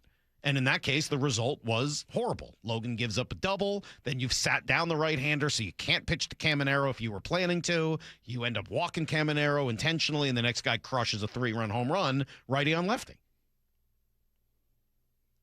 That is unfortunately, that result I think it superseded the process. So now you got a problem on Saturday, and then you had the throwing, the throwing to a second base when there was nobody on the bat. There's too many sloppy plays, and those things roll up, unfortunately, again to the manager. So the sloppiness, the decision making, and then the last part of this, would just be the way you handle the after effects of everything. What is the accountability? Has there been? I don't know. I don't know what the accountability is. Here is Dan on Friday on the Randy play in left field. Well, I mean, Randy's in a situation right now. He's not 100%. We got a lot of guys that are out there right now that aren't at 100%, and they're giving us what they can give us. And it was a tough placement on that. Again, when things don't go your way, they don't go your way on defense sometimes too. And that was a tough one. So if he's hurt, should he be DHing? If you can't run and you can't play full speed, are you better off with him not playing left field? Is there a better alternative in that situation? Is there? On Friday night, their outfield was Randy Arozarena, Luke Raley, and Miles Mastrobuoni. Mm-hmm. So was there a better? I mean, it doesn't really feel like there was. I mean, like, I don't want to sit here and make an excuse for Randy, and I don't know whether Dan is covering for him or not there. Because he always covers, it's hard to know when he's covering he's trying and when to he's not. steal some bases still, right? Yeah. I mean, he's still attempting to steal, and he's. But I don't know how it's feeling day to day, or whatever. Like, could it have been a factor? Maybe. Could the mound over there been a factor? Maybe. But regardless, his own teammate looked at him and didn't see it that way in the moment. That's right. And, I guess really that where I should have gone with the third part of this for the manager is how you manage the clubhouse. Right? What's the focus like? What's your decision-making like? And how are you managing the clubhouse? And now you got a third problem, which is the clubhouse. Mm-hmm. And this has been a little bit iffy kind of throughout the year. It's never been a problem here. Last year was amazing, right? We talked all about it all year long. Starting with talking about the World Series and then talking, Randy and Cal, and then it was Julio and Randy, and now it's and then it was the pitchers who were upset about the communication when it came to the piggyback, and you got Luis. Luis been very frustrated this year, right? Demonstrably, that's twice now. One of the all-time guys of like a good dude who everybody likes, extreme leader, who threw his jacket over the piggybacks getting screwed up, and then stared down Randy in the outfield the other day. At some point, you got to look at all those things and say they matter, right? Yeah. Yeah, I think the two terms that come to my mind through a lot of this, and I said it earlier, just being there Friday, you just get a different feel. You get so much more of the whole picture. It's like the challenge that Joel and Kurt have doing the UFL from the studio in LA versus in person, and the playoff games and everything else get to in person. Like, this is so great.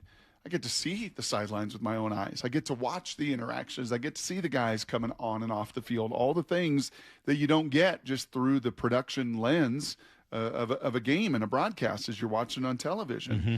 And, yeah, whether it was causation, correlation, whatever, with chicken or the egg, for the first time really in some time, it just felt like a bunch of independent contractors out there. And there's some names there that, like, what's his name, Buddy? Buddy Kennedy. Yeah, little Buddy. What's up, bud? What's up, Buddy the Elf. How you doing, buddy? Yeah, when I think of Buddy, I just think of Will Ferrell, the elf, anytime I hear Buddy.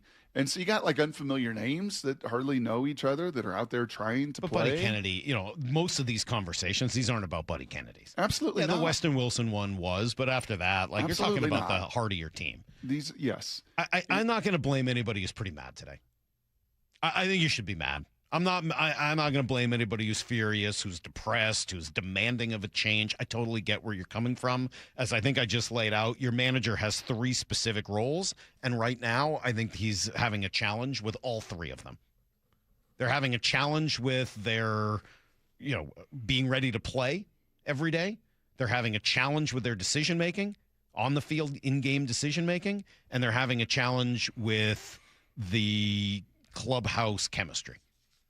Those are the 3 things that the manager is most responsible for right now. Okay, so what do you think about this tweet, and how would you answer this tweet, Salk, that I tweeted out, I believe, on Saturday after that loss? I don't know if you saw this or not, or peeked at my my Twitter, and there was some pretty good response, lots of very verbal responses. I tweeted out, Mariners fans, what's the number one reason for the Mariners' underperformance in the first half of this World Series expectant season? And I put as the 4 areas to vote: injuries, stars not performing, managerial / decision-making, and the piggyback rotation. Yeah, so it's B and C are the 2, I think, together. Yeah, piggyback got 1%. Yeah, that's not injuries the got problem. 7%. Yeah, I mean, it's a battle between the other 2. So where do you think it landed there? Between stars not performing? I think people were mostly mad, so they went to the manager. No. Actually, really? They went to stars? 65%. 65% to 28%. Well, I don't know how many times I've said over and over again that I think that is the biggest problem. Until you get your stars to hit, it is what it is. But what'd you say, 28%? Mm-hmm. I mean, that might be the actual, it's funny you bring that up. That might actually be the actual breakdown of how much each of those things is factored in. Like, not only are those the number of people that voted for each thing as the top candidate, but that feels about right. Like, injuries, 6. Maybe it's a little higher than that for injuries. Maybe that's closer to 10, 12%. Okay, fine. Mm-hmm. Piggyback, 1, 2%, maybe a game or two around the edges. Managerial, decision-making, et cetera, might be in that 25% range. And, the stars are going to be the rest of it. It's 55, 60%. You need Cal and Naylor and Julio and those guys to produce. So, look, as I said, I'm not mad at anybody who's mad today. I get it. I'm mad. The manager's going to need to fix those 3 things. They have to be better. They have to make better in-game decisions. They have to make the team play in a less sloppy, more focused manner. And they need to deal with whatever is going on in the clubhouse. So here's one of the challenges. Okay, I was going to go positive. Okay, you can keep your butt. Let me just say, here is one of the challenges I think Dan has when you hand over leadership to your clubhouse. And you want their voice to be the one running that. You want their voice to be the one handling maybe an outlier in that situation that Randy has been through 90-something games. The challenge is when they're not producing, it's really hard to be that voice. When Luis is the 6th of 6 pitchers, really hard. When Cal is hitting $165, really that much more challenging. When Julio has 1 really hot month, but 2 not so hot, and he's banged up and not even on this trip for therein is some of it again where your stars and your difference makers. Yeah, but look, that is Dan's style, right? It is his style. I mean, he turned it over to the players. That's right. And last year, the Nailers really produced. Really produced. Then you might need to edit your style for a little while. I mean, but then you run the risk of, look at Dan changing. You know how this goes. He's feeling it. I said that on Friday. You're right, but you got to find a way. You're gonna if Dan flips a flips the Gatorade table and has a rant and yells out and calls out the team, then you'll call him out and say well, that's not who you are. That's absurd. He's not going to do that. But if Dan has to find a way to insert himself more into the clubhouse until Cal gets himself back on track or Naylor or whomever else, then that's what the job calls for right now. I don't know. If you need to sit somebody, if you need to have some level of accountability, if you need to say something in a post-game press conference to let the world know that you're aware of some of the problems, I think now would be about the time to do that. This job at the moment may call for the manager to step up and take a little bit more of an active role. Okay. So, again, that's some of the negative and the obvious problems that we all watched on the road trip. There are some other things to remember. That's not the entirety of the story. They're going to get Julio back on Friday. That's a big deal. They're going to get Donovan back hopefully around then, although, Brock, I'm with you. Very weird that he has not even appeared in a game yet. Thought he was going to appear in a game a week ago. That's right. Very strange. Yep. 2. Well, not strange. He's just not been right. It's just not gotten over that hump. He's been down in Arizona. He's did all the fielding drills. He did all the workouts here in Seattle. He was to go down there, and it just, I'm sorry. If it had responded accordingly, then the next linear step would have been to play in rehab assignments a week ago. Yep. So it's not responded yet to the place where he's comfortable. After the break, they're going to play the Giants and the Reds. They are a combined 26 games below 500. So the way you're feeling right now, which is probably similar to the way you felt at the end of the last road trip after that horrible loss in Cleveland, how quickly it can get washed away by playing, in that case, the Angels and Blue Jays, in this case, the Giants and Reds. That. And I think the Rangers go to the Dodgers and somebody else. And really you go to the Dodgers here in a week. And by the way, their August schedule is tough. Texas, and you go to Texas for 4. You get a tough August schedule. Once you get into August, you're going to play some of the better teams in the league. But down the stretch, this is why you can't quite give up on the team. September is going to have 6 against the A's, 7 against the Angels, 3 against the Rockies, and then key division battles with Texas and Houston. Like that, you can get mad and you can be frustrated, but don't give up because remember what's coming at the end of this season. Third thing to remember, they do have the assets to make whatever kinds of moves they want. That's right. Starting pitching surplus in a league where everyone needs starters, right? And here is, I can play some Ken Rosenthal in a moment, who was talking about what they could do starting-wise. You also have plenty of potential major league role players if you want to trade from your major league roster. And then you have prospects at every single tier of the organization if you want to deal for somebody with somebody who is looking for prospects. So they really do have a lot of options ahead of them if they want to. And I got a text here saying Salk's going to hate this take, but what about trading Randy Arozarena addition by subtraction? I don't hate the take. You guys have to remember my background, and I don't talk about it that often, but the most, incredible sports moment I've witnessed was in 2004, and it all started with the Red Sox trading Nomar Garciaparra, for God's sakes, who was a much more crucial, beloved name than Randy Arozarena and a huge contributor, but had become disgruntled, and it was time to move on. So no, I'm not against that possibility, but you got to make sure you do it right because he is producing. So they got a lot of options ahead of them, Brock, here in the next month and a half leading up to the trade deadline. And then the final one gets back to your poll. They still haven't gotten jack squat from their best players. And if they do, they're going to be pretty good because they're still very talented. Yep. And you wonder, obviously the week off starting today and through the rest of the week. And then you get the home stand coming out of the break, which is great. So you don't have to travel Wednesday or Thursday. So you really get a chance for these guys if a Naylor is banged up and has just been trying to grind through it. It's what it looks like. I hope that's what it is.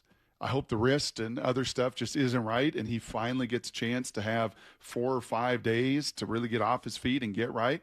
Cal, is that thing totally healed? Or does, and not even physically, like just, okay, let me step back. All right, let me go hang with my pops. Let me go back and gain some of that comfort. Let me try to actually work on something that I don't get time to work through this, other than this 1 week break that you get. And can he get right? And can Julio, coming off of missing 6 games with the concussion? And, it was after the All-Star break last year where he purposely and he made the stand to say, no, I got to get right. My play is an all-star level, and I got to find a way to get right. Can those guys find a way to get right this week so that they can perform anywhere near their ceiling? And if so, what's going to happen. Wins are going to start piling up, and you're going to look like the Marlins, and you're going to look like the Rays. Even while being mad right now, and I am, and I think everyone else is, I still have a little bit of an eye on the future of what the team is still capable of. 360 says, do you think Dan would still be the manager if he wasn't going to be on the 50 great? Yes, I do. I don't think it's Dan's standing as a Seattle Mariner legend that keeps him in that spot right now. The Mariners have been very patient under Jerry Dipoto. Scott Service, I don't know how many times he went through moments like this that look bad. But is Dan at a crucial juncture of his managerial tenure? In my view, he absolutely is. He's going to have to navigate those 3 big jobs of a manager and going to have to do all 3 better, certainly, than they've done so far. And then what role does management above Dan play, Salk, in the next couple of weeks to say, hey, we gotta come to your side here. We've got to give you more ammunition. We've got to give you another elite leverage arm. We got to get you a right-handed bat. That group has been pretty busy with the draft for the last week or so. Weren't on the road. Jerry and Justin weren't on the road trip. Very curious to know what those conversations are like now that the draft is over. All right. Tomorrow, I want to dig into Sam Darnold as number 11, Brock, on the... Was he being disrespected? I would like Hawk Blogger if you get a chance. All right, I'll talk to Brian, see if he can come on tomorrow. And I still think you're going to be wrong on something you and I have disagreed on very, very passionately. So all that tomorrow. Bump and Stacy up next. See you guys at 6 a.m. Until then, the hay. See you, everybody. Get to the chopper!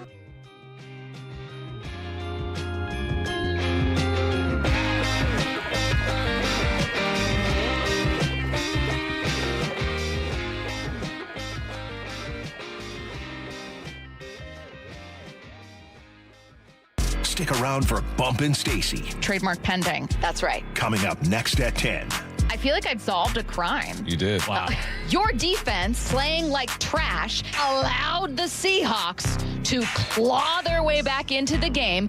When I read about it and I start to break it down, it's about your overall team. And I think that's the way people have to look at it. Because there was nothing offensively that felt dominant. Bump and Stacy next at 10 on Seattle Sports. What if I told you a local credit union is giving members up to $30 per month just to make everyday purchases? Dave Wyman here, and when I heard about the offer from Harborstone Credit Union, I said, sign me up. And that's what I did at harborstone.com/cash. You know, I'm not a tech-savvy guy, but opening a checking account was easy enough for me to figure out. I got my PNW Cashback checking account for free, no fees or minimums, and when I make everyday purchases with my Harborstone PNW Cashback debit card, I earn up to $30 each month. My wife loves it when I get cash back on gas, groceries, coffee, travel, and lunch. All categories count towards your cash back. You can even tap to pay. If you live, work, or worship in the state of Washington, sign up for a membership with Harborstone Credit Union and get the PNW Cashback free checking account. Open your free account online like I did at harborstone.com/cash or visit one of their 29 branches across the Northwest. Insured by NCUA. Terms and conditions apply. Jane is a small business owner. That's right. And tell them what that's like, Jane. Yeah, well, it's like a roller coaster with a lot of ups and downs, and some days things can feel like they're flying off the rails. Yep, it's a lot. But the Total Solutions Advantage only from Comcast Business can help you manage it all. With the largest, fastest fiber-powered network designed for 100% reliability with business internet and wireless connect. Plus gig speeds with security and equipment included. All with a 5-year price lock. Nice. So everything stays on track. Exactly. The Total Solutions Advantage. Get started for just $60 a month for 12 months when you add Wireless Connect to a qualifying internet package. No one does business like Comcast Business. Limited time offer. Restrictions apply. New customers only. 1-year agreement, paperless billing, and automatic payments with bank account required. $60 offer requires 300 meg internet, security edge, and additional qualifying service. Equipment, taxes, and fees extra. Longer days, warmer weather, and a stronger you all start at Top Fitness. Hey, Brock Hewitt here, and right now, check out the Top Fitness Big Sale in all 3 of their stores. Every category's on sale. Home gyms, weight plates, dumbbells, treadmills, and stair climbers like I've got. Great deals on display models, too. Have a home gym that needs some help? Get your rubber flooring and all the accessories you need. Get into Top Fitness with locations in Tukwila, Linwood, and Bellevue, or visit topfitness.com for more info. That's Top Fitness, your best place for home fitness equipment. Guys, did you know your testosterone affects everything in your system, including how you feel and perform every day? Right now, Revive Men's Health Seattle will check your testosterone for free. Knowing your T levels is the first step in understanding if you have low T. Your testosterone level impacts your energy, libido, sleep, weight, hair loss, mood, and even ED. Maintaining an appropriate T level can change your whole life. Most men start to see changes in their hormone levels in their 30s. Experience and results matter. So what are you waiting for? Get your T levels checked today by local, experienced, and trusted men's health experts. They've helped thousands of men since 2011. They're so confident they can help you, they even guarantee it. Call Revive today and schedule your free testosterone test, free exam, and free consultation. Call Revive Men's Health at 206-529-1111. That's 206-529-1111. Or visit ReviveMen'sHealth.com. Bob Stelton here, and if you've had LASIK or EVO ICL to get out of those glasses and contacts, you know how freeing it was. I had LASIK, but when I got older, I started to need reading glasses to see my phone or a restaurant menu. That's when I went to K2 Vision for a refractive lens exchange, and it was a game changer. If you'd like to rid yourself from all glasses, including readers and bifocals, learn about K2 Vision RLE at their free live webinar this Thursday at noon. It's a perfect opportunity to meet Doctors Kopstein and King and have them answer your questions about K2 Vision RLE, like how is RLE different from LASIK and EVO ICL? Why won't I get cataracts after RLE? How does the light adjustable lens work? And lots more. The light adjustable lens is the premier technology for those who have had LASIK and now want to get rid of reading glasses. Plus, never get a cataract. K2 Vision has done more light adjustable lens procedures than anybody else in the country. Join the free live webinar this Thursday at noon. Register at K2VisionRLE.com. K2VisionRLE.com. In 2026, Bay Alarm celebrates 80 years of security.